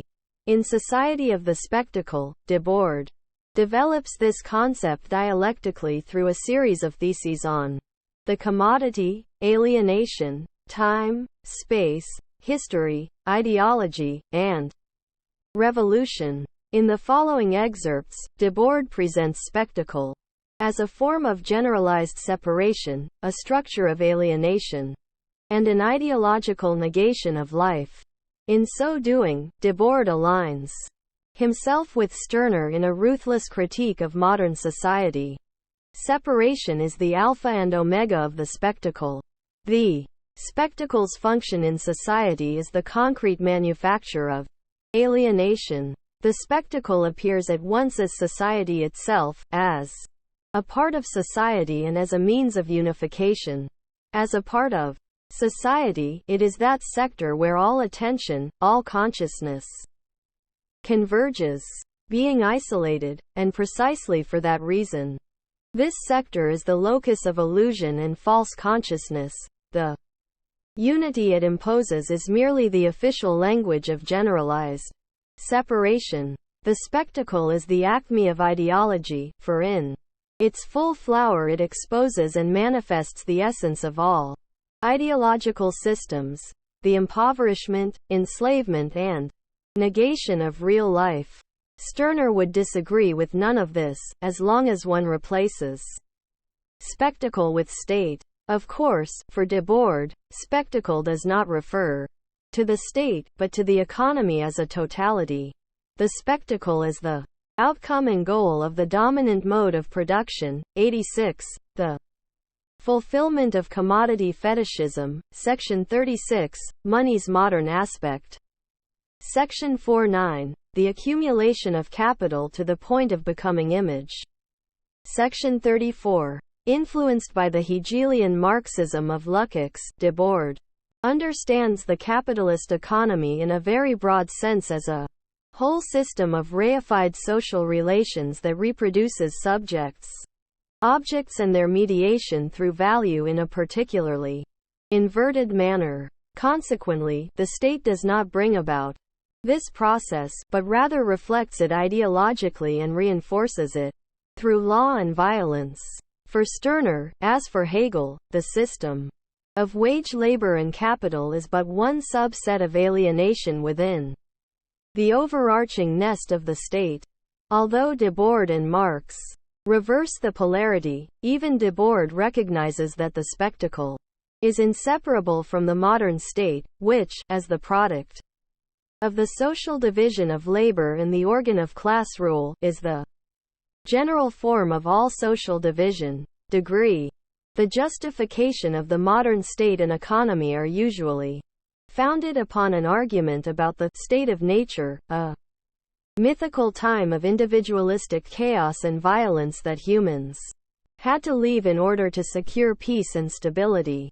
By leaving the state of nature behind, individuals gave up isolation for society, freedom for security. Yet to Stirner, and contrary to many caricatures about his egoism, society precedes individuals, binding them in all sorts of relations of dependency from birth onwards. For Stirner, society is our state of nature. To leave this society behind does not entail founding a new state or becoming a hermit, but rather forming a union of organizing an association of free individuals, building the commune. The task, therefore, is not to form ties, but to break them, since the Ties we have are mediated through the state and economy, and thus, are alienations of owned relations, not productions of self or collective determination. Breaking social ties allows us to associate ourselves freely and create new forms of intercourse. These new forms of interaction must remain dynamic, alive, attuned to the needs and wills of those who create them, lest they too become petrified, like parties, sects, or other rackets. As Stirner writes, the dissolution of society is intercourse or union. A society does assuredly arise by union too, but only as a fixed idea arises by thought, namely, by removing the energy of thought. Thinking itself, this restless cancellation of all self-solidifying thoughts, from the thought. If a union has crystallized into a society, then it has ceased to be a unification, for unification is a ceaseless unifying. If it has become a unitedness, come to a standstill, degenerated into a fixity, it is dead as union. It is the corpse of the union or unification, it is society. Community. A striking example of this kind is the party. Unions or associations form the basis of intercourse, the movement of power between individuals, and the crafting of new individualities, or what Spinoza calls composites. According to the interpretation put forth here, it is justified to call the union of individuals an individual as well. This is Stirner's ambivalence, which I think can only be resolved by seeing the individual through the Spinozist lens we articulated earlier, as a relation or ratio of power. As a relation of power, the individual is not defined by its parts, but by the unicity of its force. The parts are nothing to Spinoza, as property is nothing to Stirner. An individual's ownness is woven from the composition of forces or union of uniques. Stirner lends credence to this interpretation in the following passage. And if I can use him, I doubtless come to an understanding, and make myself at one with him, in order, by the agreement, to strengthen my power, and by combined force to accomplish more than individual force could effect. In this combination, I see nothing but a multiplication of my force, and I will keep it only so long as it is my multiplied force. But thus it is a union. To make myself at one with him is to form a joint body, a unique of many, an underscore individual of individuals.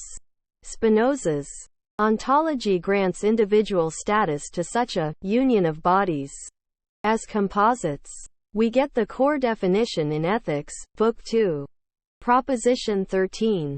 When a number of bodies, whether of the same or of different size, are so constrained by other bodies that they lie upon another, or if they so move, whether with the same degree or different degrees of speed, that they communicate their motions to each other in a certain fixed manner, we shall say that those bodies are united with one another and that they all together compose one body or individual, which is distinguished from the 154 others by this union of bodies.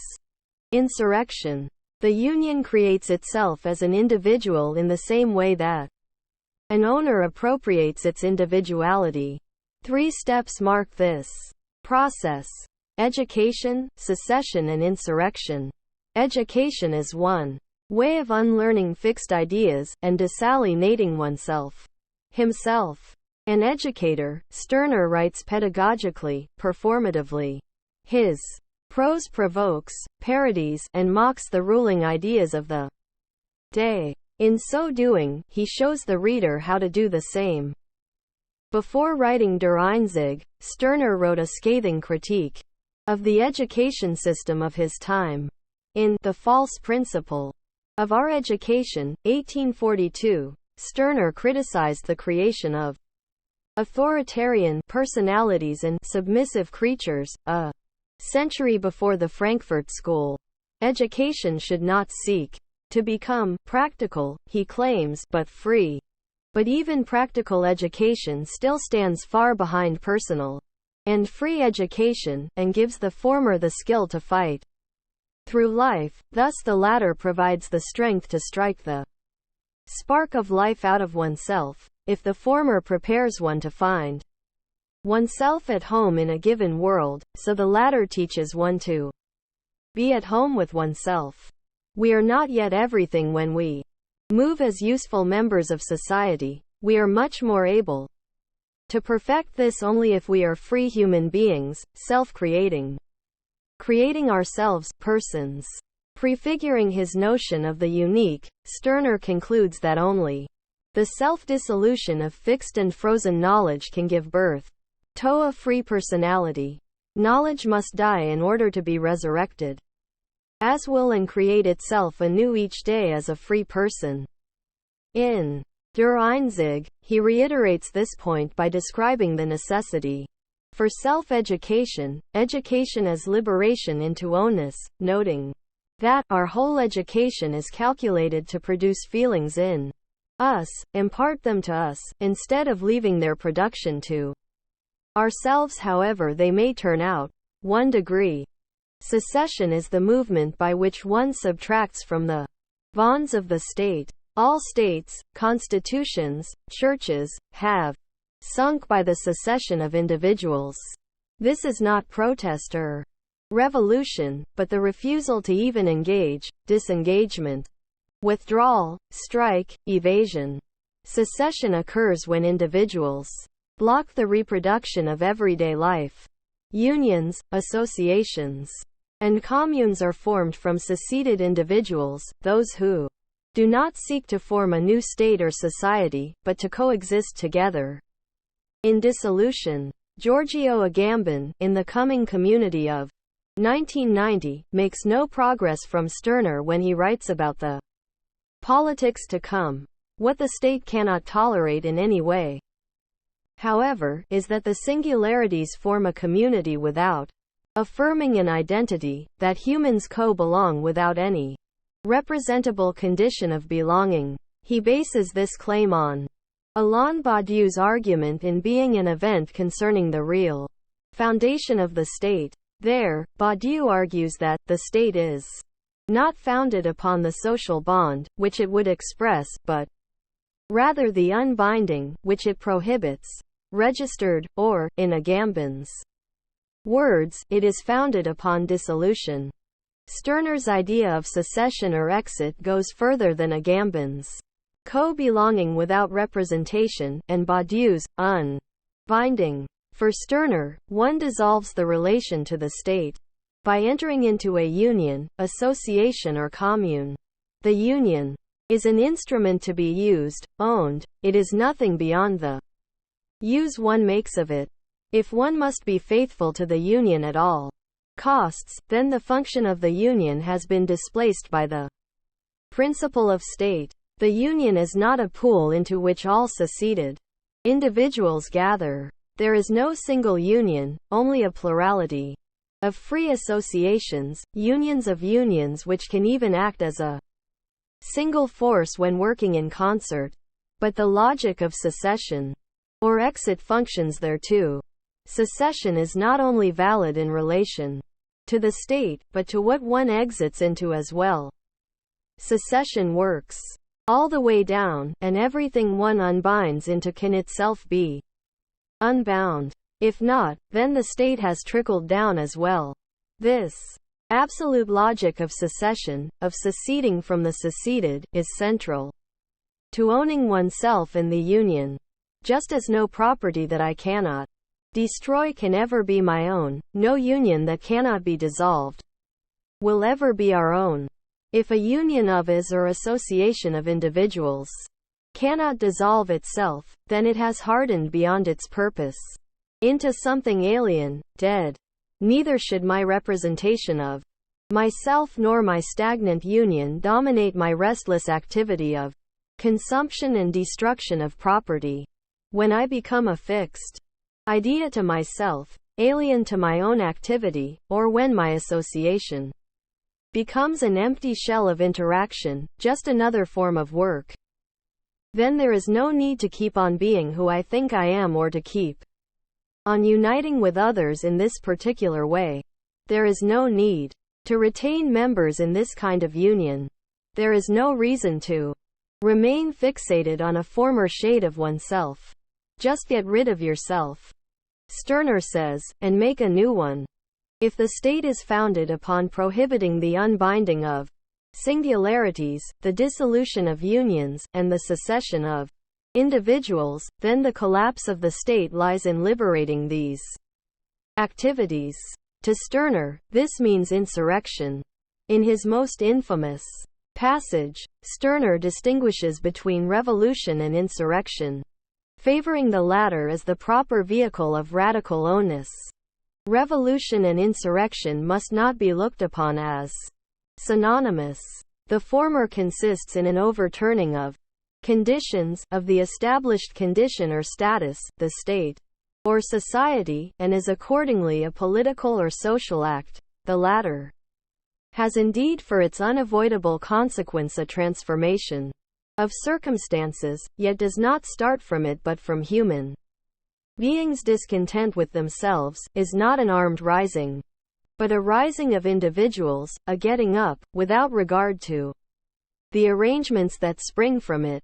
The revolution aimed at new arrangements. Insurrection leads us no longer to let ourselves be arranged, but to arrange ourselves, and sets no glittering hopes on institutions. It is not a fight against the established, since, if it prospers, the established collapses of itself. It is only a working forth of me out of the established. If I leave the established, it is dead and passes into decay. Now, as my object is not the overthrow of an established order but my elevation above it, my purpose and deed are not a political or social but, as directed toward myself and my ownness alone, an egoistic purpose and deed. Degree. This unarmed rising up seeks no predetermined arrangements or political institutions except the ones formed by individuals themselves together in struggle. It is the associating of free individuals, the uniting of a union, the expropriating of property, for ourselves, from ourselves. The conditions for revolt may be there already, hidden in the material relations of society, but the deed itself is free, one's own, groundless. It follows the dynamic of self-activity, as Stirner described. The goal of true, free education, no longer letting ourselves be arranged, means taking responsibility for our submission, and acting against it, with or without others, not because of some cause or principle, but from our own discontent. Not in the name of humanity, justice, or freedom, but in the name of nothing. For Stirner, insurrection cannot be limited to an event in time. It rather germinates in the uniqueness and ownness of an individual life, and breaks the monotony of time. When insurrection takes place at the social level of union or intercourse, only the scale of individuality shifts. But from the perspective of the unique, scale is irrelevant. The individual, as I or we, can always revolt. There is no need to wait for an event, the insurrection can begin. Notes. 1. EO, 290. 2. EO, 135. 3. EO, 163-4. 4. Stirner distances himself explicitly from Fichte at EO. 163, 267, 318. Although Stirner's finite I and Fichte's transcendental I are incompatible, Fichte also has a separate account of the practical, finite I. It can be found in his Foundations of Natural Right of 1796/7. Fichte's argument is based on a transcendental deduction of the concept of right for a rational free being. It would thus also be roundly rejected by Stirner. 5. This case was convincingly made by Lawrence 5S. Stepalovich. In his article, Max Stirner as Hegelian, 1985, See page 605. For a contrary view, see de Ritter, 2008. 6. For more on absolute knowing in Hegel, see Blumenfeld. The Abolition of Time in Hegel's Absolute Knowing, and its Relation to Marx. Idealistic Studies, 2014. 7. Hegel, Phenomenology, 1977, section 799. Translation modified. 8. Stepalovich, 1985, 606-7. 9. EO, 66. 10. Deleuze, Nietzsche and Philosophy, 159. 11. 12. 13. 14. 15. 16. 17. 18. 19. 20. 21. 22. 23. 24. 25. 26. 27. 28. 29. 30. 31. 32. 33. 34. EO, 162. EO, 124. EO, 275. CEO, 11, Stirner's epigraph to Part 1 of Der Einzig. Man is to man the supreme being, says Feuerbach. Man has just been discovered, says Bruno Bauer. Then let us take a more careful look at this supreme being and this new discovery. EO, 164. EO, 201. EO, 192. EO, 133. For instance, see Strawson, Individuals, 1959. Hobbes, Leviathan, 1994, Part 1, Chapter 4, of Speech. 17. Locke, An Essay Concerning Human Understanding, 1975. Book 2, Chapter IIL, of General Terms, 409. Borges, Collected Fictions, 1998, 137. Trans-modified. Leibniz, 1969, 128. Spinoza, Ethics, 1994, Part 1, Proposition 8, Scholium 2, 89. Part 1, Proposition 10, Scholium, 91. Ibid. Part 1, Proposition 15, Scholium IV, 96. Ibid. Part 1, Definition 7, 116. EO, 58. EO, 156. EO, 227. Stirner uses both the German words Gewalt and matched, which have a range of meanings not conveyed by the English language. Gewalt can be power, force, violence, or even authority. Matched can be power, might, rule, strength. EO, 228. EO, 227. EO, 166. EO, 187. C. Jensen, 2006, Braber, 2003. 35. 36. 37. 38. 39. 40. 41. 42. 43. 44. 45. 46. 47. 48. 49. 50. 51. 52. Many of the first critical writings on Nietzsche in the early 20th century dealt with Stirner side by side. For example, see Albert Levy, Stirner at Nietzsche, 1904. Nietzsche, On the Advantage and Disadvantage of History for Life, 1980, 55. EO, 283. Nietzsche, 1980, 64. See Nietzsche, The Will to Power, 1968, Book 3, Part 3. Chapter 2. The Individual. Ibid. 200-373. Ibid. 403-767. Ibid. 403-768. See Acosta, How the Stirner Eats Gods, 2009. Nietzsche, 1968, 199-370. Ibid. 411-412-784. Proudhon, What is Property? 1970, 42. Ibid. 43. EO, 223. Ibid. This sentence is preceded by the following. Proudhon. Whiteling too, thinks he is telling the worst about property when he calls it theft, volume. Completely ignoring the embarrassing question of what well-founded objection could be made against theft, we only ask, is the concept theft at all possible unless one allows validity to the concept of property? How can one steal if property does not already exist? What belongs to no one cannot be stolen. One does not steal the water that is drawn from the sea. EO, 222. Ibid. To be fair, Proudhon does not only say, property is theft. He makes several other arguments concerning the antinomies of property. Without going into it, the core paradoxes can be written as such.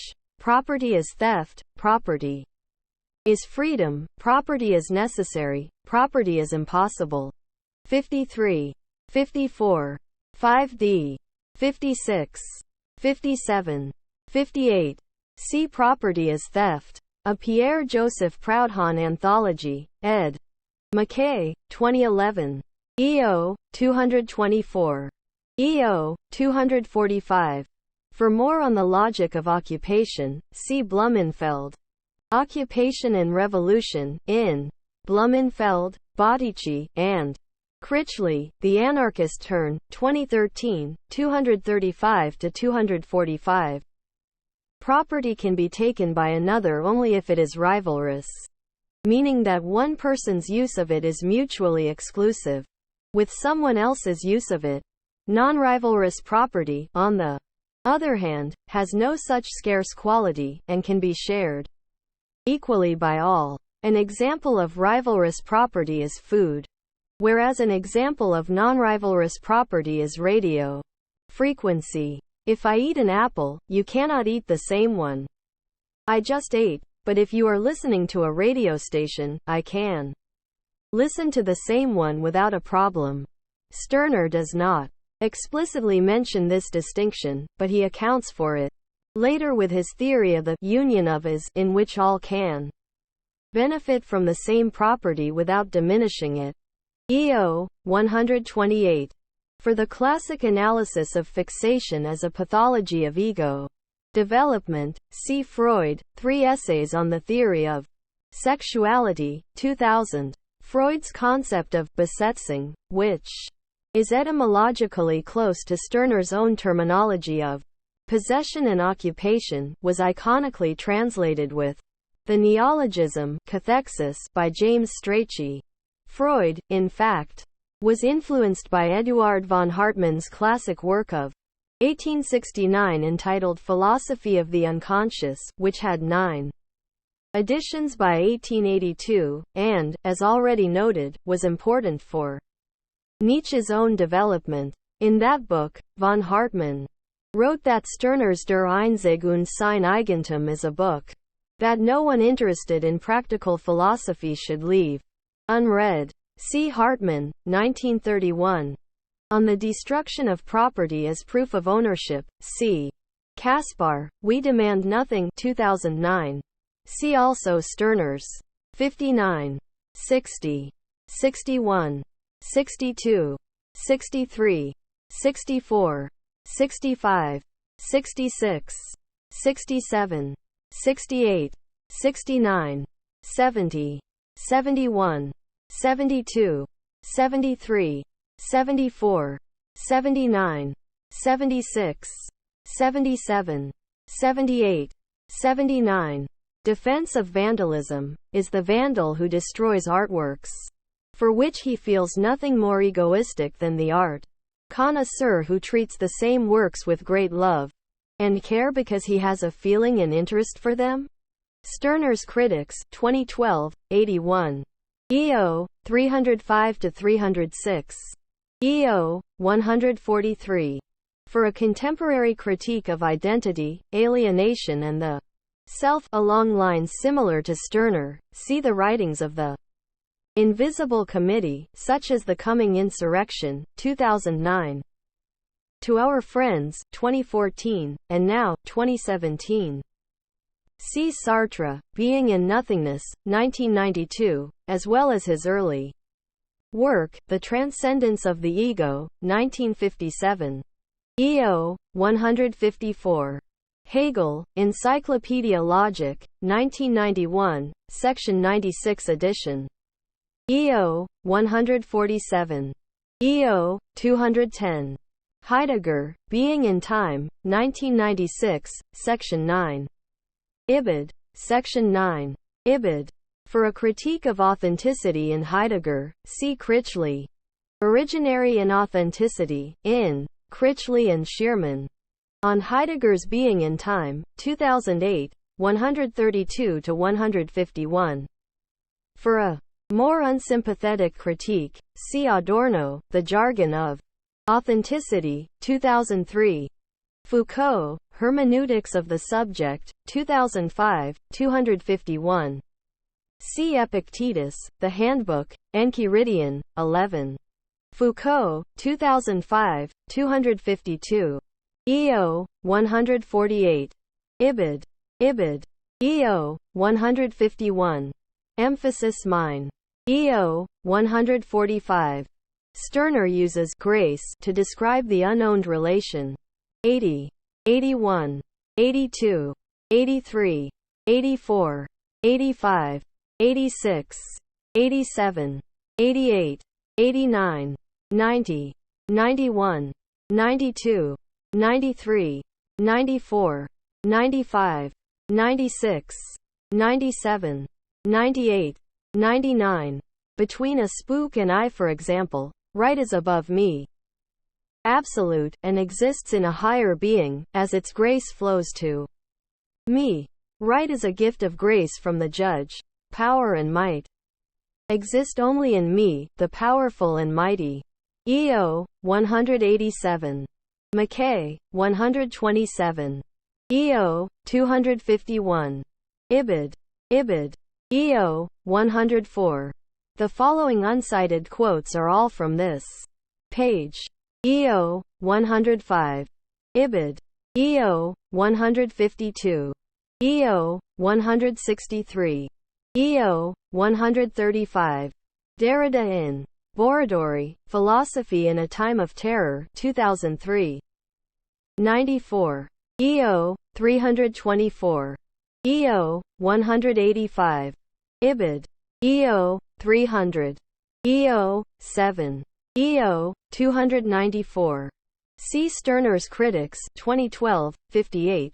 Only when nothing is said about you and you are merely named, are you recognized as you. As soon as something is said about you, you are only recognized as that thing, human, spirit, Christian, etc. But the unique doesn't say anything because it is merely a name. It says only that you are you and nothing but you. That you are a unique you, or rather yourself. Therefore, you have no attribute, but with this you are at the same time without determination, vocation, laws, etc. Ibid. 54, 57. Ibid. 57. 100. 101. 102. 103. 104. 105. 106. 107. 108. 109. 110. 111. 112. 113. 114. 115. 116. 117. 118. 119. 120. 121. 122. 123. 124. 125. 126. 127. 128. EO, 186. Levinas, Totality and Infinity, 1969, 175. Final italics mine. Ibid. 118. EO, 151. For more on Levinas and egoism, see Blumenfeld, Egoism. Labour and Possession. The Journal of the British Society for Phenomenology, Volume 45, Number 2, 2014. EO, 283. EO, 284. EO, 179. EO, 81. EO, 209. Marx and Engels, The German Ideology, MECW 5-137. Derrida, Spectres of Marx, 1994, 132. EO 55, 204. EO, 145. EO, 179. EO, 198. EO, 299. EO, 209. EO, 312. EO, 312-313. C. Bernd Alaska, Max Stirner, A Durable Dissident, for instance. Landauer, Anarchic Thoughts on Anarchism, in Landauer. Revolution and Other Writings, 2010, 84-91. Ibid. 85. Ibid. Ibid. 87. Ibid. Ibid. Ibid. 88. Skolem, 1965, 112-3. See also Dan, 2006, 75. Schwartz. 2004, 122-124. 129. 130. 131. 132. 133. 134. 135. 136. 137. 138. 139. 140. 141. 142. 143. See Skolem, 116-7. But to bring about the Tikkun and the corresponding state of the cosmos is precisely the aim of redemption. In redemption, everything is restored to its place by the secret magic of human acts, things are freed from their mixture and consequently, in the realms both of man and of nature, from their servitude to the demonic powers, which, once the light is removed from them, are reduced to deathly passivity. In a sense, the Tikkun is not so much a restoration of creation, which though planned was never fully carried out, as its first complete fulfillment. Ibid. 117. On Mystical Anarchism, see Critchley, Faith of the Faithless. 2012. EO, 209. Landauer, 88-89. Italics mine. Ibid. 89. EO, 263. EO, 313. Landauer, 90. For a similar understanding of anarchy and communism, see Invisible Committee, Spread Anarchy. Live Communism, in Blumenfeld, Bodici, and Critchley, The Anarchist Turn, 2013, 224-234. CEO, 316. CEO, 160-1. If the state is a society of human beings, not a union of is, each of whom has only himself before his eyes, then it cannot last without morality, and must insist on morality. EO, 160. See Marx, MECW 28-23, 132. MECW 29-91-92, 94, 133, 210. 465, 468. EO, 161. On Hegel's concept of being with oneself in another, see Wood, Hegel's Ethical Thought, 1990, 45-51. Neuhauser. Foundations of Hegel's Social Theory, 2000, 19-25. 144. 145. 146. 147. 148. 149. 150. 151. 152. 153. 154. 155. 156. 157. 158. 159, 160, 161, 162. Hegel, Elements of the Philosophy of Right, 1991, Section 23. EO, 273. On the Critique of Politics, see Invisible Committee, Now. 2017, 51-89. Spread Anarchy, Live Communism, in Blumenfeld, Bodici, Critchley, ed. The Anarchist Turn. 2013, 224-234. Debord, Society of the Spectacle, 1995, Section 1. Ibid. Section 25, Section 32, Section 3, Section 215. It should be noted that the spectacle for Debord is not just a form of generalized separation, but of unity in separation. The phenomenon of separation is part and parcel of the unity of the world. Section 7. Spectacle thus encompasses the social organization of appearances. Section 10. The integration of society through its disintegration. Thanks to E. J. Russell for the tips here. On Debord's Hegelian Marxism and his debt to Lukács, c. Jappe, 1999. Russell, 2015. Banyard, 2018. Debord, 1995, Section 24.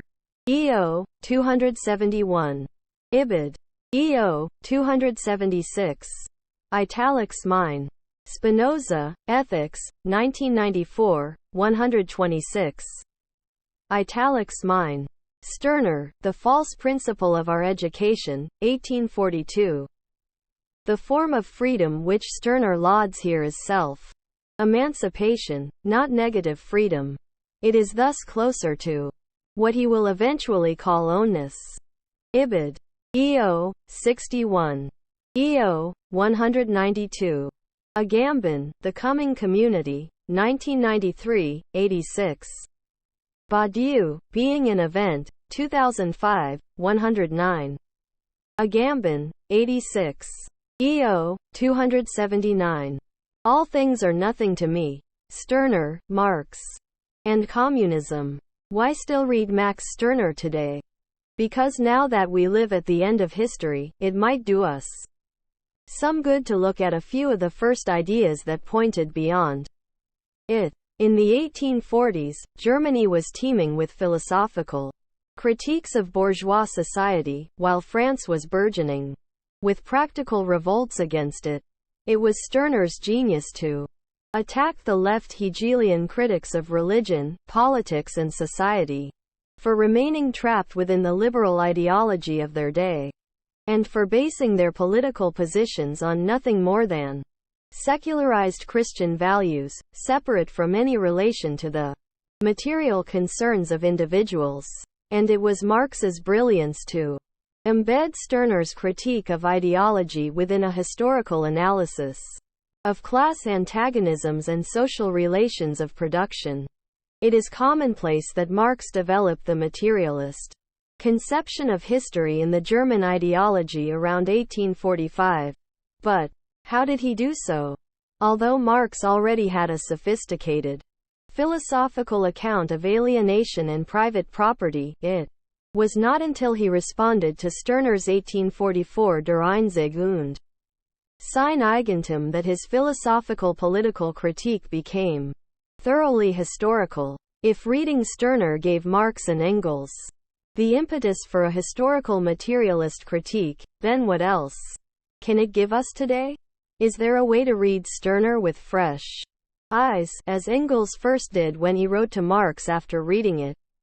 That, clearly Stirner is the most talented, independent and hard working of the free, but for all that he tumbles out of idealistic into materialistic abstraction and ends up in limbo.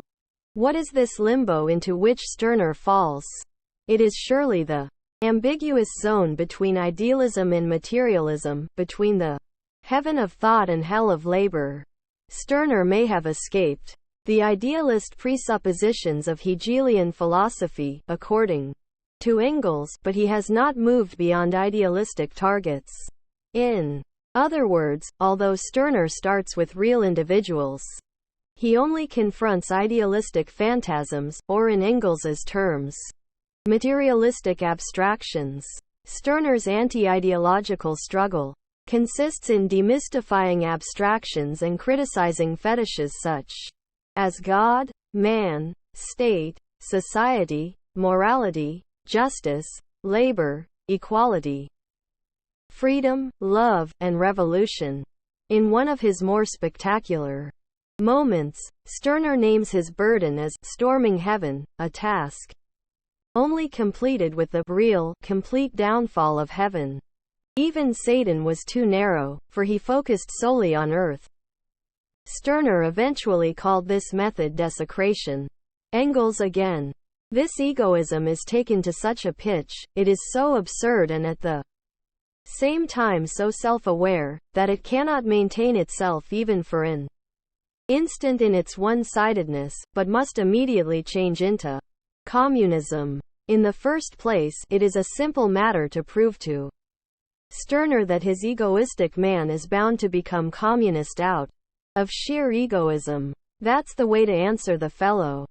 Thus, Marx and Engels responded to Stirner in the massive section of the German ideology called St. Max.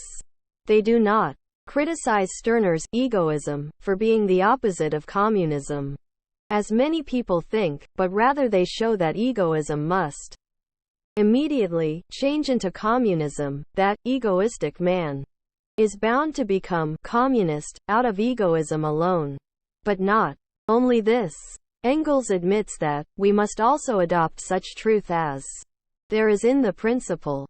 And it is certainly true that we must first make a cause our own, egoistic cause, before we can do anything to further it, and hence that in this sense, irrespective of any eventual material aspirations, we are communists out of egoism. Also, not only does egoism lead to communism, but egoism is the first cause of communism, its ground and foundation, that which motivates individuals to become communists before anything else.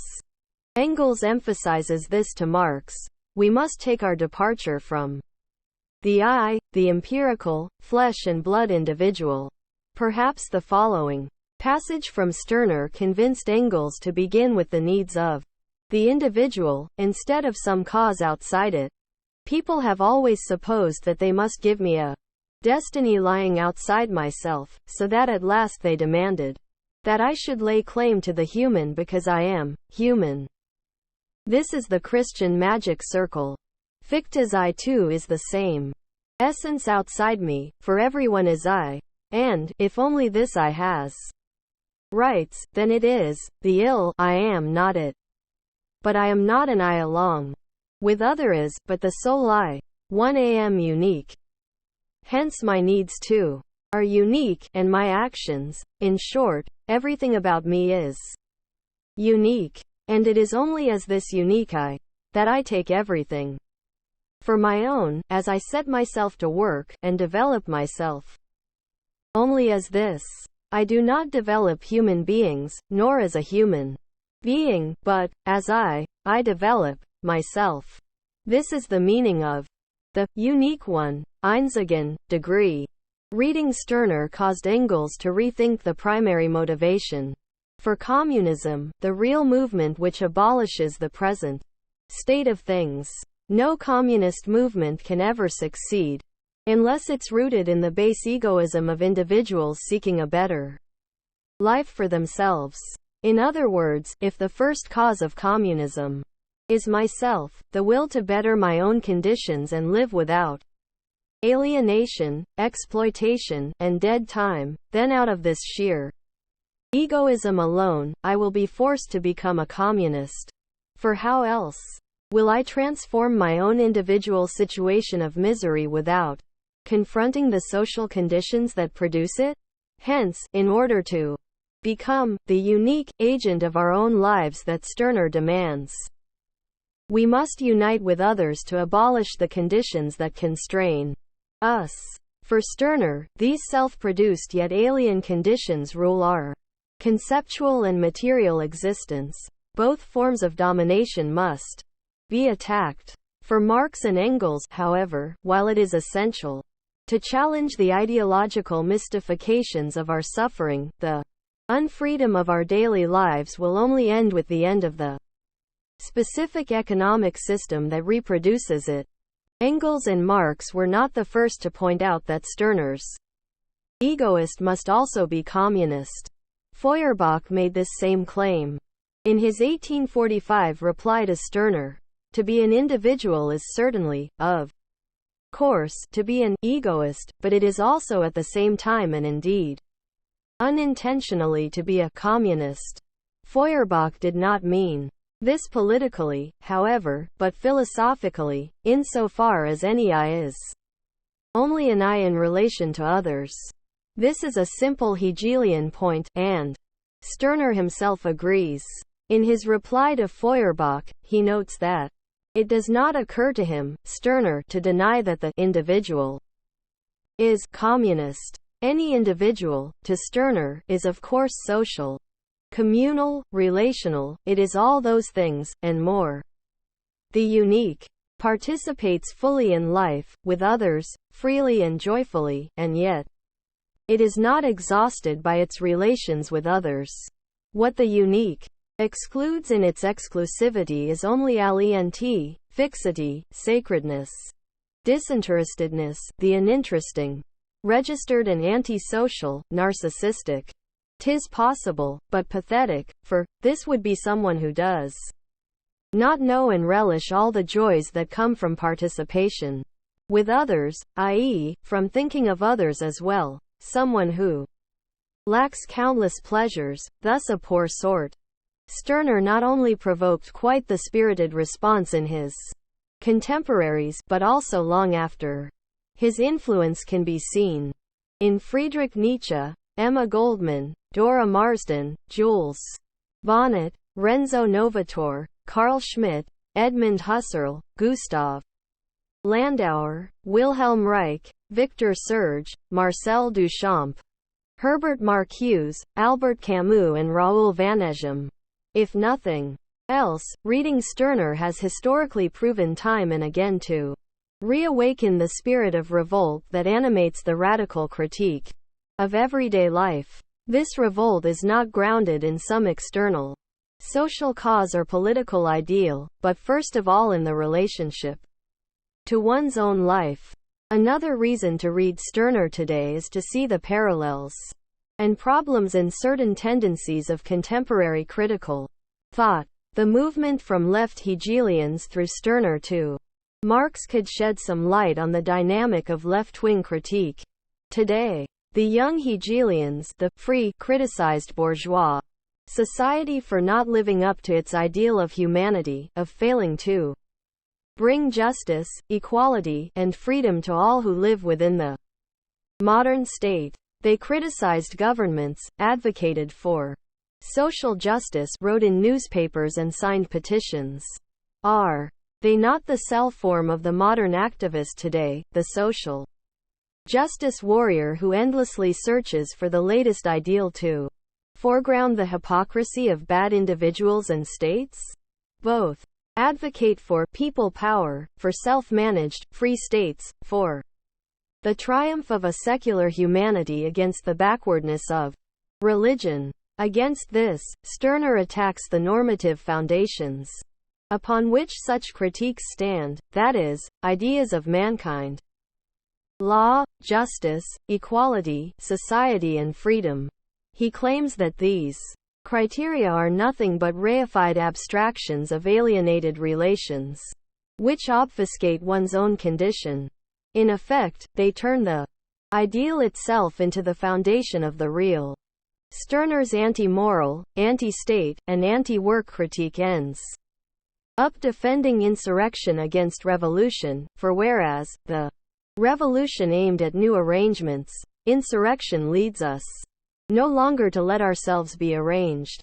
Perhaps this is the original template for the contemporary radical critique of liberal activism. Stirner's errors cut through the abstractions that litter the field of possibilities for the future, spooks such as participatory economics, social justice, democratic socialism, or self-management.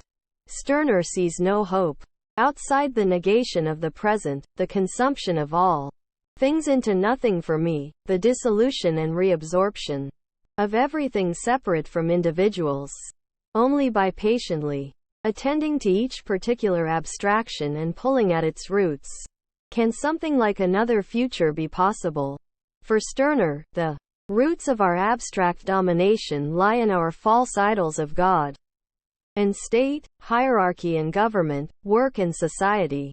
In a quite Stirnerist moment, Marx claims that if anything remains separate from individuals, then alienation has not been overcome, and communism is still not achieved.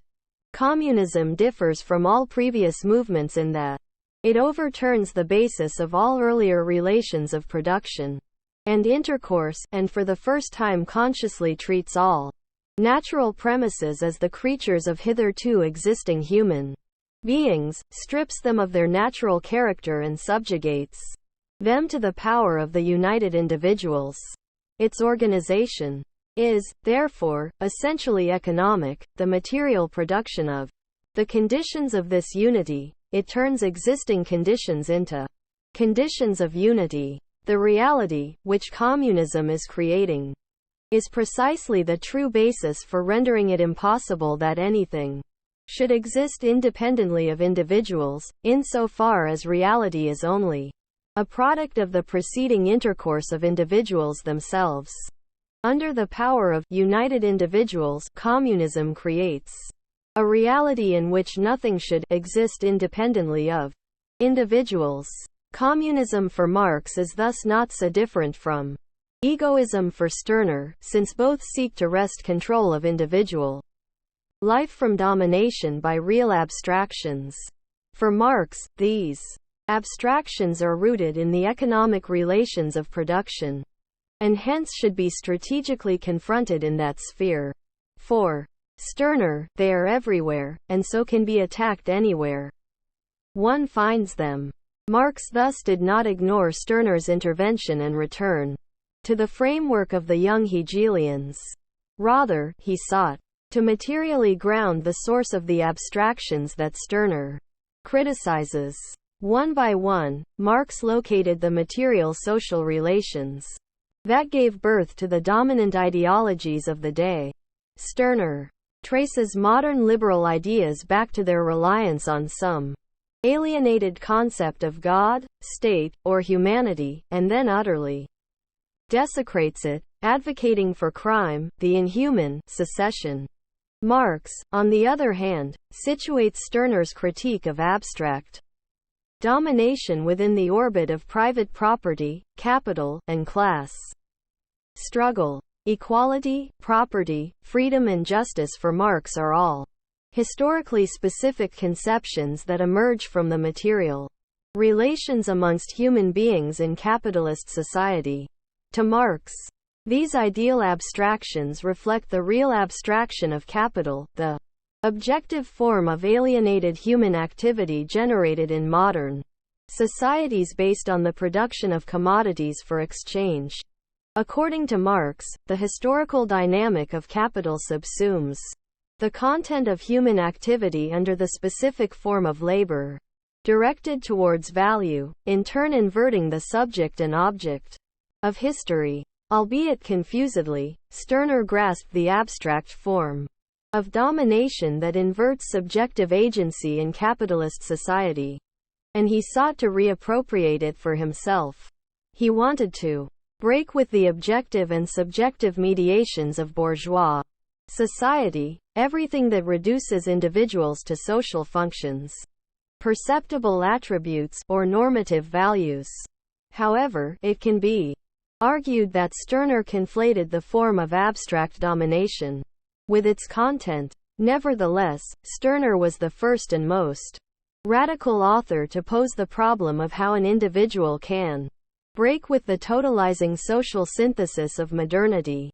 In the German ideology, Marx paints Stirner as a modern Don Quixote and a new St. Paul, a knight-errant and militant apostle. against the old gods. Saint Max, or Sancho, as Marx trolled him, failed to target the historically specific material relations that animate our modern gods.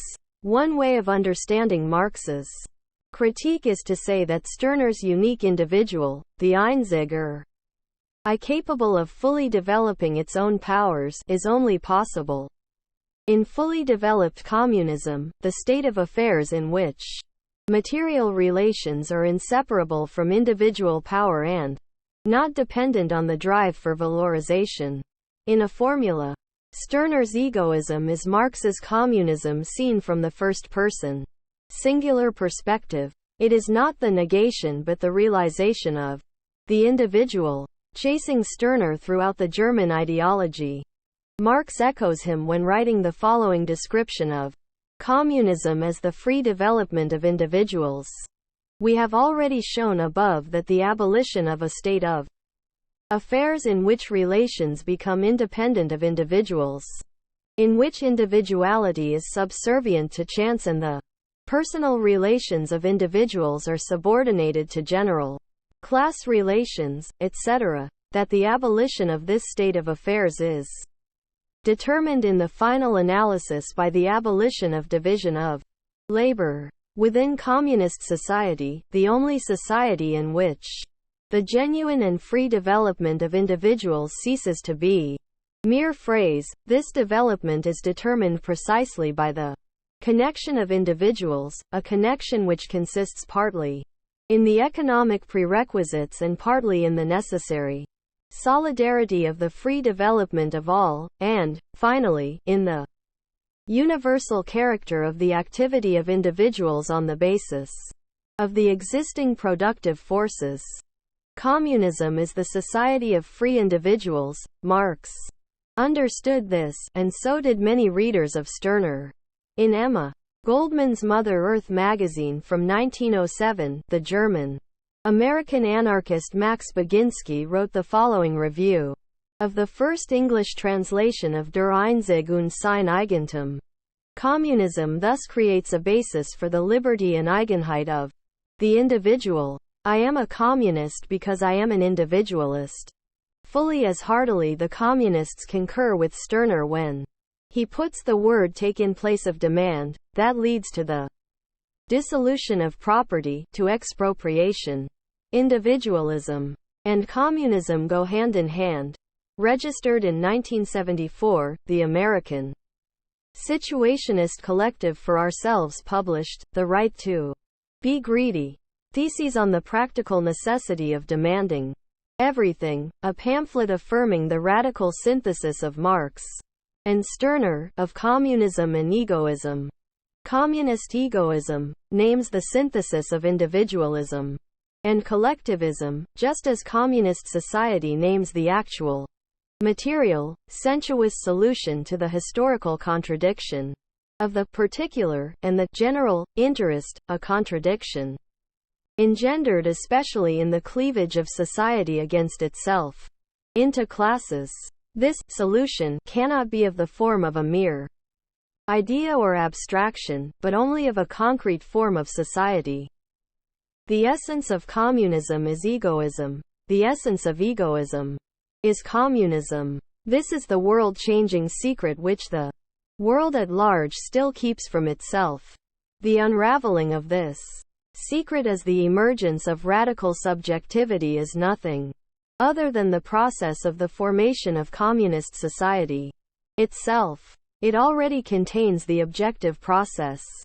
Sadly, but unsurprisingly, the secret of communist egoism has not been taken up since, neither by communists nor individualists, Marxists nor anarchists. Marx, however, did more than just ground the possibility of Stirner's individualism in the condition of communism. He ties Stirner's theoretical criticisms of bourgeois society to the practical, proletarian struggles already occurring in Western Europe. For Marx, criticism does not need to represent such struggles, but rather only express their object in the fullest possible way. This object or target, for which Stirner clears the ground is capital, and the proletarian insurrections of the 1840s are implicitly if not explicitly against it. Is there a Marx of today? A critic that can situate the critical response to the left in a global field of antagonism against the target of capital? Perhaps this is the need to connect proletarian revolt to its object in a manner which explains the dynamics of capital and self, property and its negation. That said, I can now return to Stirner one last time, from the beginning. First, through an analysis of the borrowed line with which he starts and ends his book, and second, with some final thoughts on the unique, the proletariat, and the creative nothing. Ich habe meine Sache auf nichts gestellt. All things are nothing to me. I have set my affair on nothing. I place my trust in nothing. That is how it begins, and follows. What is not supposed to be my concern? First and foremost, the good cause, then God's cause, the cause of mankind, of truth, of freedom, of humanity, of justice. Further, the cause of my people, my prince, my fatherland. Finally, even the cause of mind, and 1,000 other causes. Only my cause is never to be my concern. Shame on the egoist who thinks only of himself. Stirner steals his opening line from a nihilistic, drinking song poem from 1806 by Goethe called Vanitas. Vanitatum vanitas. It goes like this. My trust in nothing now is placed. All things are nothing to me. Hurrah! So in the world true joy I taste. Hurrah! Then he who would be a comrade of mine must rattle his glass, and in chorus combine over these dregs of wine. I placed my trust in gold and wealth. Hurrah! But then I lost all joy and health. Ah, ha! Both here and there the money rolled. And when I had it here, behold, from there had fled the gold. I placed my trust in women next. Hurrah! But there in truth was sorely vexed. Ah, ha! The false another portion sought. The true with tediousness were fraught. The best could not be bought. My trust in travels then I placed. Hurrah! And left my native land in haste. Ah, ha! But not a single thing seemed good. The beds were bad, and strange the food. And I not understood. I placed my trust in rank and fame. Hurrah! Another put me straight to shame. Ah, ha! And as I had been prominent, all scowled upon me as I went. I found not one content. I placed my trust in war and fight. Hurrah! We gained full many a triumph bright. Hurrah! Into the foeman's land we crossed. We put our friends to equal cost. And there a leg I lost. My trust is placed in nothing now. All things are nothing to me. Hurrah! At my command the world must bow. Hurrah! And as we've ended feast and strain, the cup we'll to the bottom drain. No dregs must there remain. As with Stirner, Goethe deals with the hopelessness of searching for causes outside oneself, consuming life in numerous activities, such as money, sex, travels, fame, and war. The individual nevertheless fails to identify with any of them. Everything is nothing to them. The protagonist of Goethe's poem invests various objects, activities and relationships with its own ideal of who it wants to be, and is repeatedly disappointed.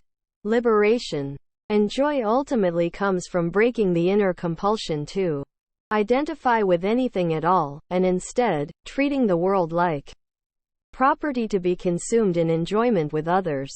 For Stirner, Goethe describes the wandering subject of the present, the I, without qualities who can only become unique by appropriating their emptiness and using it as fuel for life. The title of the poem, Vanitas, Vanitatum vanitas, comes from Ecclesiastes chapter 1 verse 2, which Jerome's Latin renders as Vanitas vanitatum dixit Ecclesiastes vanitas vanitatum. Omnia vanitas. A modern translation reads, "Vanity of vanities." Said the preacher, "Vanity of vanities, all is vanity."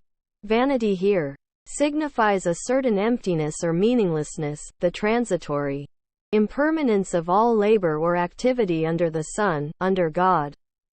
The original Hebrew word for vanitas is hevel, which means breath, or sometimes fog. Hevel is also the name of the first son. In the Bible, Abel, the first worker, whose short life of labor is as meaningless as modern life under capital.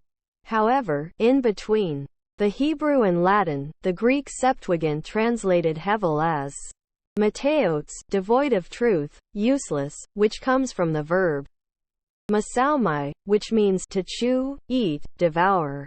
This is especially interesting, since Stirner's main concept of action is consumption, by which he means the taking, seizing, and releasing of things from their sacred sphere to the sphere of free use and abuse. To consume is to use, and if the world is vanity, hevel, masomai, that is, empty, useless, already chewed up, then the task is not to refill it with new abstractions, but to consume it anew, to masticate it ourselves.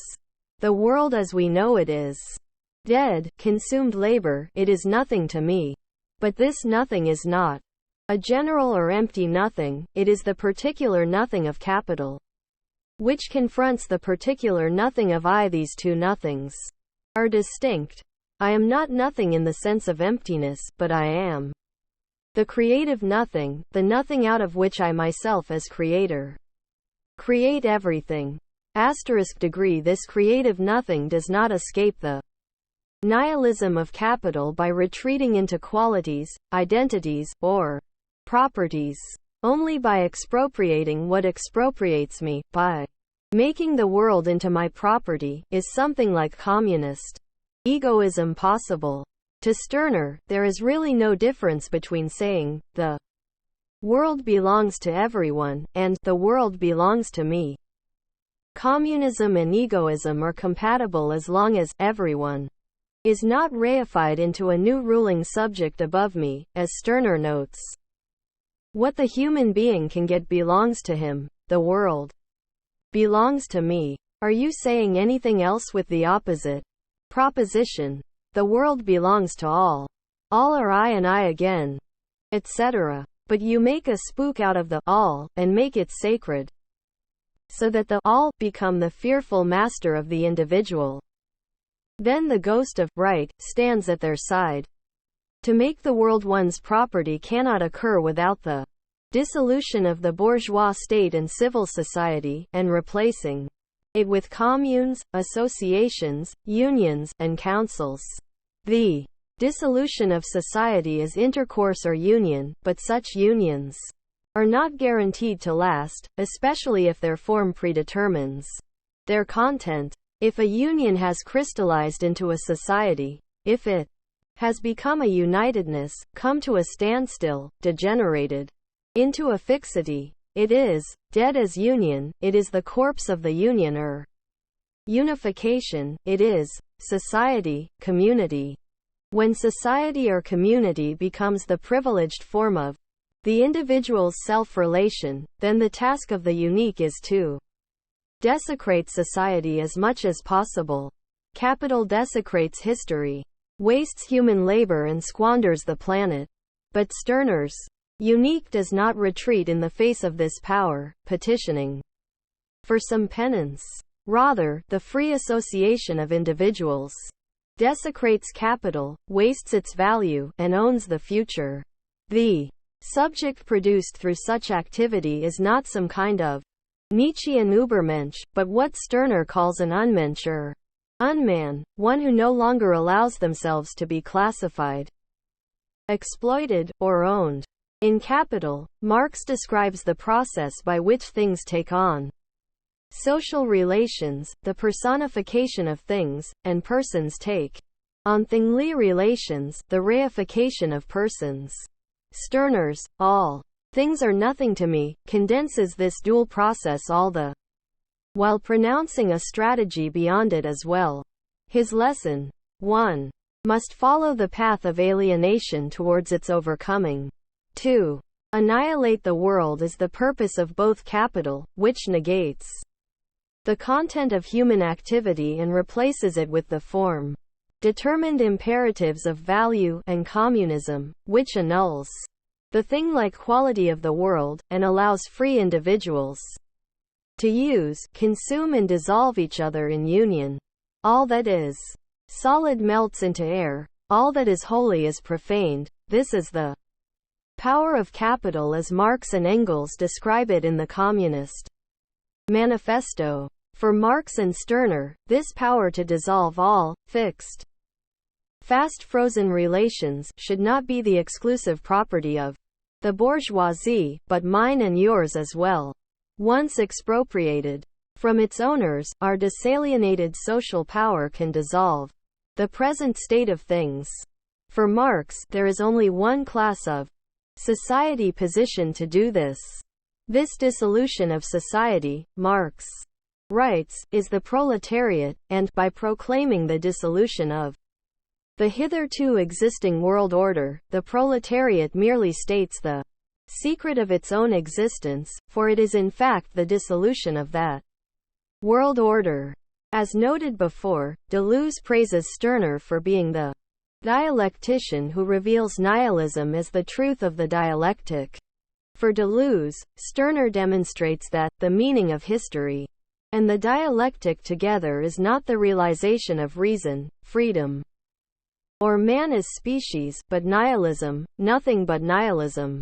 If the dialectic, however, is more properly understood as the correlate structure of the systematic logic of capital, which Marx outlines in the Grundrisse and Capital, then what Stirner reveals for Marx is the nothingness of capital, its own particular nihilism. Stirner describes the nothingness of the I as the condition of possibility for becoming unique. From a Marxian perspective, however, this can be read as a description of the nothingness of capital or the negativity of the proletariat, the class which has no particular qualities, but only the generic form of labor power. To make sense of this ambiguity of perspective, we can take a hint from the structure of Hegel's phenomenology of spirit and from Marx's Capital. In Hegel's phenomenology, the movement of spirit can be seen from the perspective of substance or the perspective of subject, and the we of the text is nothing but the mutual constitution of the two. In Marx's Capital, the structure of capitalism is seen from both the perspective of capital and labor, and capitalism is nothing but the mutually constitutive relation of the two. For Stirner, the movement of negation occurs between the unique in its properties, or the ego in its own. Communism, or egoism, is not the privileging of one side over the other, but the abolition of the separation between the two from within the negative potential of one. Hegel's subject negates and realizes substance, Stirner's unique negates and realizes property, Marx's proletariat negates and realizes capital. Stirner struggles to express in words the uniqueness of my nothingness, my singularity. This nothingness is not to be taken in the sense of emptiness, but rather in the sense of that from which and into which creation creates, but that which creates is labor. The unique and the proletariat are both creative nothings, productive yet alienated from themselves, seeking to own and consume that which owns and consumes them. As nothing, I stand apart, singular. But as a proletarian, my unique nothingness is united with others who, like me, have nothing but want everything. The uniqueness of the proletariat lies in its being the universal negation of society. As Marx says, it is the only class which can defiantly proclaim, in unison with Stirner, C.S. P.N.A. Mount, F.F. Y.W.N. Jan. I am nothing and I should be everything. Notes. Engels, 1982, 13. EO, 65. Engels, 1982, 12. Ibid. EO, 318-9. Marx and Engels, The German Ideology, MECW 549. Feuerbach, 1977, 85. Stirner's Critics, 2012, 88. See Stirner's Critics, 81-2. Egoism is not opposed to love, nor to thought. It is no enemy of the sweet life of love, nor of devotion and sacrifice. It is no enemy of intimate warmth, but it is also no enemy of critique, nor of socialism, nor, in short, of any actual interest. It does not exclude any interest. It is directed against only disinterestedness and the uninteresting, not against love, but against sacred love, not against thought, but against sacred thought, not against socialists, but against sacred socialists, etc. The exclusiveness of the egoist, which some want to pass off as isolation, separation, loneliness, is on the contrary full participation in the interesting by exclusion of the uninteresting. No one gives Stirner credit for his global 11, 12, 13, 14, 15, 16, 17, 18, 19, 20, 21, 22, 23, 24, 25. Intercourse and his association of egoists from the largest section of his book, My Intercourse. Ibid. 80. EO, 279. Marx and Engels, The German Ideology, MECW 5-81.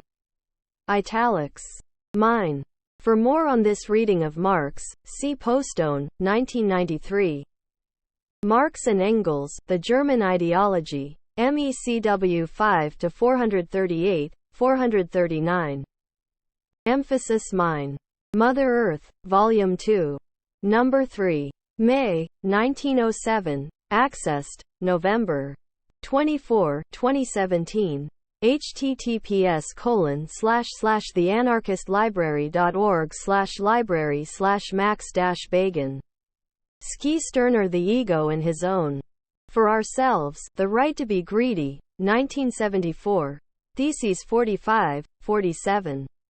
EO, 5. Translation taken from here, accessed, November 24, 2017. https://en.wiki/the_works/wiki/the_j.w.von_. Goethe, Volume _9, Vanitas, Vanitatum _Vanitas. EO, 7. EO, 222. EO, 271. Marx, MECW 3-186, 187. For this and the following quote, see Deleuze, 161. Ich bin nichts, und ich möchte alles sein. Marx, MECW 3-185. Bibliography. Primary. Stirner, Max. The Ego and Its Own, EO, ed. David Leopold. Cambridge. Cambridge University Press, 1995. Der Einzig und sein Eigentum. Germany. Reclam, 2003. Parerga, Kritiken, Repliken, ed. Bernd Lasker. Germany. LSR Verlag, 1986. Stirner's Critics, Tr. Landstreicher. Berkeley. LBC Books. 2012. The Unique and Its Property, Tr. Landstreicher. Berkeley. Ardent Press, 2018. W. The False Principle of Our Education, 1842. Accessed. November 24, 2017. https://theanarchistlibrary.org/library/ Max Stirner The False Principle of Our Education. Secondary. Acosta, Alejandro de. How the Stirner Eats Gods. Anarchy. A. Journal of Desire Armed. Volume 26, Number 2. number 67, 2009, pp. 28-39. Adorno, Theodor. Negative Dialectics. New York. Continuum. 1973. The Jargon of Authenticity. London.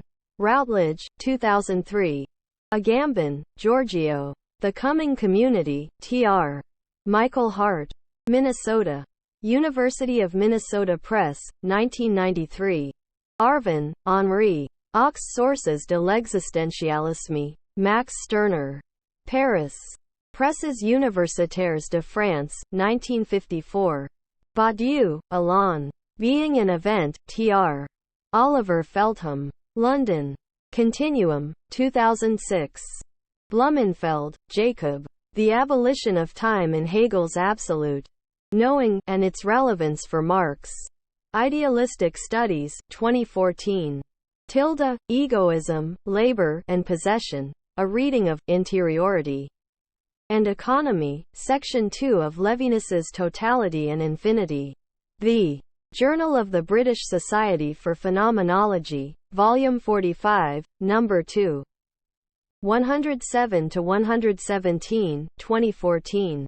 Blumenfeld, Jacob, Bottici, Chiara and Critchley, Simon, ed. The Anarchist Turn. London. Pluto Press, 2013. Borges, Jorge Luis. Collected Fictions, Tr. A. Hurley. New York. Viking Penguin, 1998. Borodori, Giovanna. Philosophy in a Time of Terror. Chicago. University of Chicago Press, 2003. Brauber, Thomas H. Philologica. A Possible Solution to the Stirner-Nietzsche Question. Journal of Nietzsche Studies, Issue 25, Spring 2003, pp. 109-114. Buber, Martin. Between Man and Man. New York. Routledge, 2002.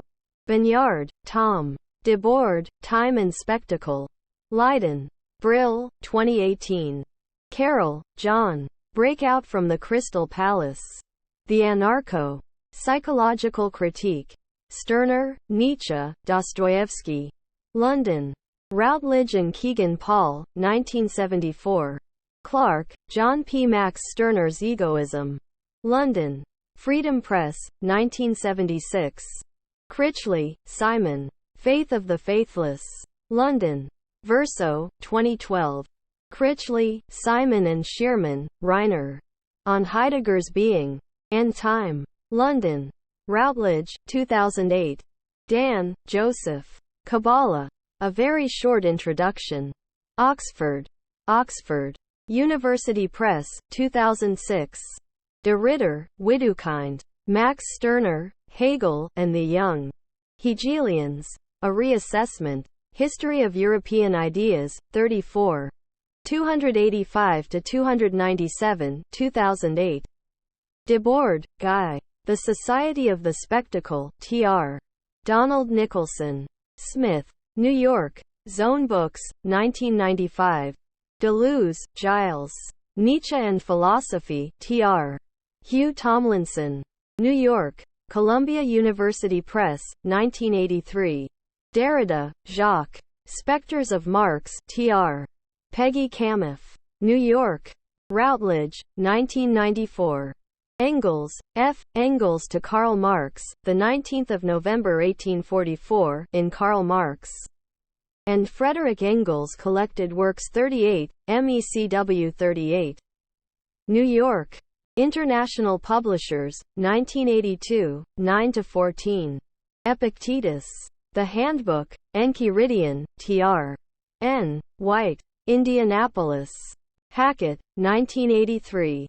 Esbach, Wolfgang. Gegensicht. Der Materialismus des Selbund. Seine Ausgrenzung aus dem Marxismus. Frankfurt am Main. Materialis Verlag, 1982. Feuerbach, Ludwig. The Essence of Christianity, Tr. George Eliot. Amherst. Prometheus Books, 1989. The Essence of Christianity in Relation to the Ego and Its Own, Tr. F. Gordon. The Philosophical Forum, Volume 7, Nos. 2-4. 1977, pp. 81-91. Accessed. November 24, 2017. http://www. ISR project. de/poly/enfeuerbach.html. Fichte, J.G. Foundations of Natural Right, Tr. M. Bauer. Cambridge. Cambridge University Press, 2000. For Ourselves. The Right to be Greedy. Theses on the Practical Necessity of Demanding Everything, pamphlet. UK, 1974. https://theanarchistlibrary.org/library/for-ourselves-the Right to be Greedy. Theses on the Practical Necessity of Ending Everything. Foucault, Michel. The Hermeneutics of the Subject, ed. Frederick. Gross, Tr. Graham Birchall. New York. Picador, 2005. Freud, Sigmund. 3 Essays on the Theory of Sexuality, Tr. J. Strachey. New York. Basic Books, 2000. Hartmann, Eduard von. Philosophy of the Unconscious. New York. Harcourt, 1931. Hegel, G.W.E. Science of Logic, Tr. A. V. Miller. New York. Humanity. Books, 1969. Philosophy of Mind, Trail W. Wallace. Oxford. Clarendon Press, 1971. Phenomenology of Spirit, Tr. A. V. Miller. Oxford. University Press, 1977. Introduction to the Philosophy of History, Tr. L. Roch. Indianapolis. Hackett, 1988. Encyclopedia Logic, Tr. Garretts, Suchting, and Harris. Indianapolis. Hackett, 1991. Elements of the Philosophy of Right, ed. A. Wood. Cambridge. Cambridge University Press, 1991. Heidegger, Martin. Being and Time, Tr. Joan Stambaugh. Albany. SUNY Press, 1996. Heider, Ulrich. Anarchism. Left, Right and Green. San Francisco. City Lights Books, 1994. Helms, Hans G. Die Ideologie der Anonymen. Cologne. Gesellschaft. 1966. Hobbes, Thomas. Leviathan, ed. E. Curley. Indianapolis. Hackett. 1994. Invisible Committee. The Coming Insurrection. Cambridge. Semiotext, E. 2009. W. Tower Friends. Cambridge. Semiotext, E. 2015. W. Now. Cambridge. Semiotext, E. 2017. Joppe, Anselm. Guy Debord, Tr. Donald Nicholson Smith. Berkeley. University of California Press, 1999. Jensen, Anthony. The Rogue of All Rogues, Nietzsche's presentation of Eduard von Hartmann's Philosophie des Unbewussten and Hartmann's response to Nietzsche. Journal of Nietzsche Studies, Issue 32, Autumn 2006. Kaspar, Johann. We Demand Nothing in Fire to the Prisons. Issue 7, 2009.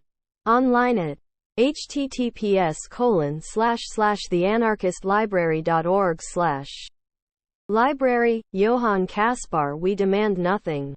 Cast, Burnt. Max Stirner's Destruction der Spekulativen Philosophie. Freiburg. Verlag Karl Alber, 2016. Koch, Andrew M., Max Stirner. The Last Hegelian or the First Poststructuralist. Anarchist Studies, Volume 5, 1997, pp. 95-107. Landauer, Gustav. Revolution and Other Writings, ed. G. Kuhn. Oakland. PM Press, 2010. Lang, F. The History of Materialism, Tr. Ernest Chester Thomas. New York. Humanities Press, 1950. Laska, Burnt A. Max Stirner, A Durable Dissident, in a Nutshell. Die Zeit, Nr. 5, 27, Sate 49, tr. By Shveta Thakrar, Januar 2000. Leibniz, Gottfried Wilhelm. Philosophical Papers and Letters. Translated by Leroy E. Lomker. 2 inches * edition. Dordrecht. Kluwer, 1969. Levinas, Emmanuel. Totality and Infinity. Pittsburgh. Duquesne. University Press, 1969. Lévy, Albert. Stirner et Nietzsche. Paris. Société Nouvelle de Librairie et d'édition, 1904. Link Salinger, Hyman, Ruth. Gustav Landauer. Philosopher of Utopia. Indianapolis. Hackett, 1977. Locke, John. An Essay Concerning Human Understanding. Oxford. Clarendon Press, 1975. Leyworth, Karl. From Hegel to Nietzsche, The Revolution in 19th Century Thought. London. Constable, 1965. Mackay, John Henry. Max Stirner. His Life and His Work, tr. Hubert Kennedy. Concord.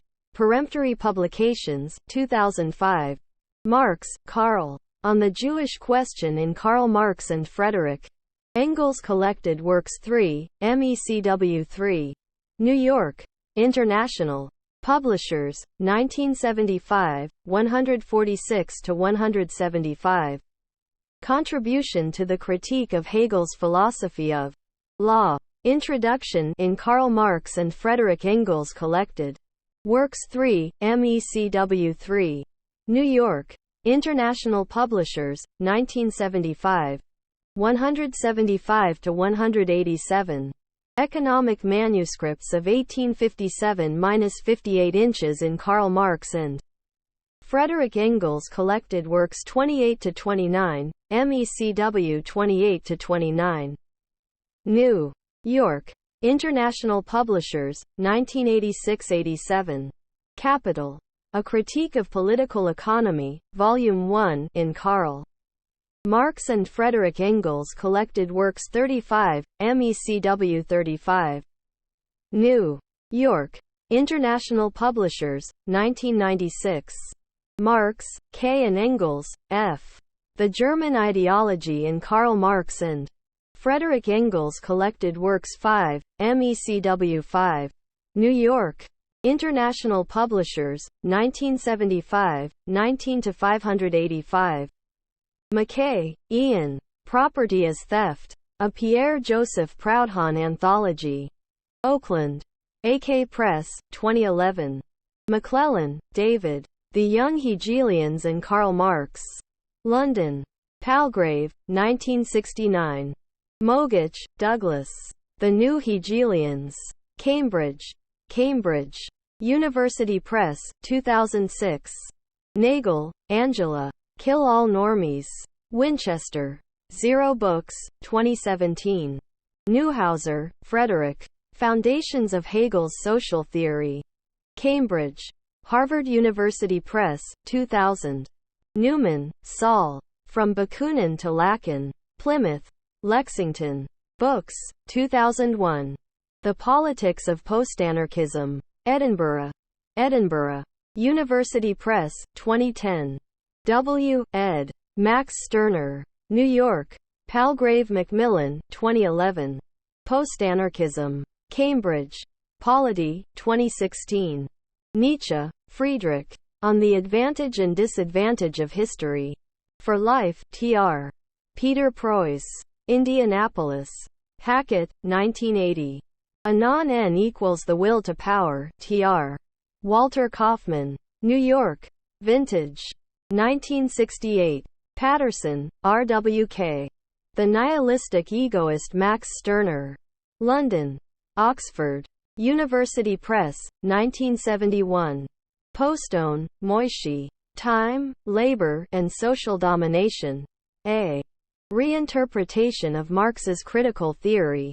Cambridge. Cambridge University Press, 1993.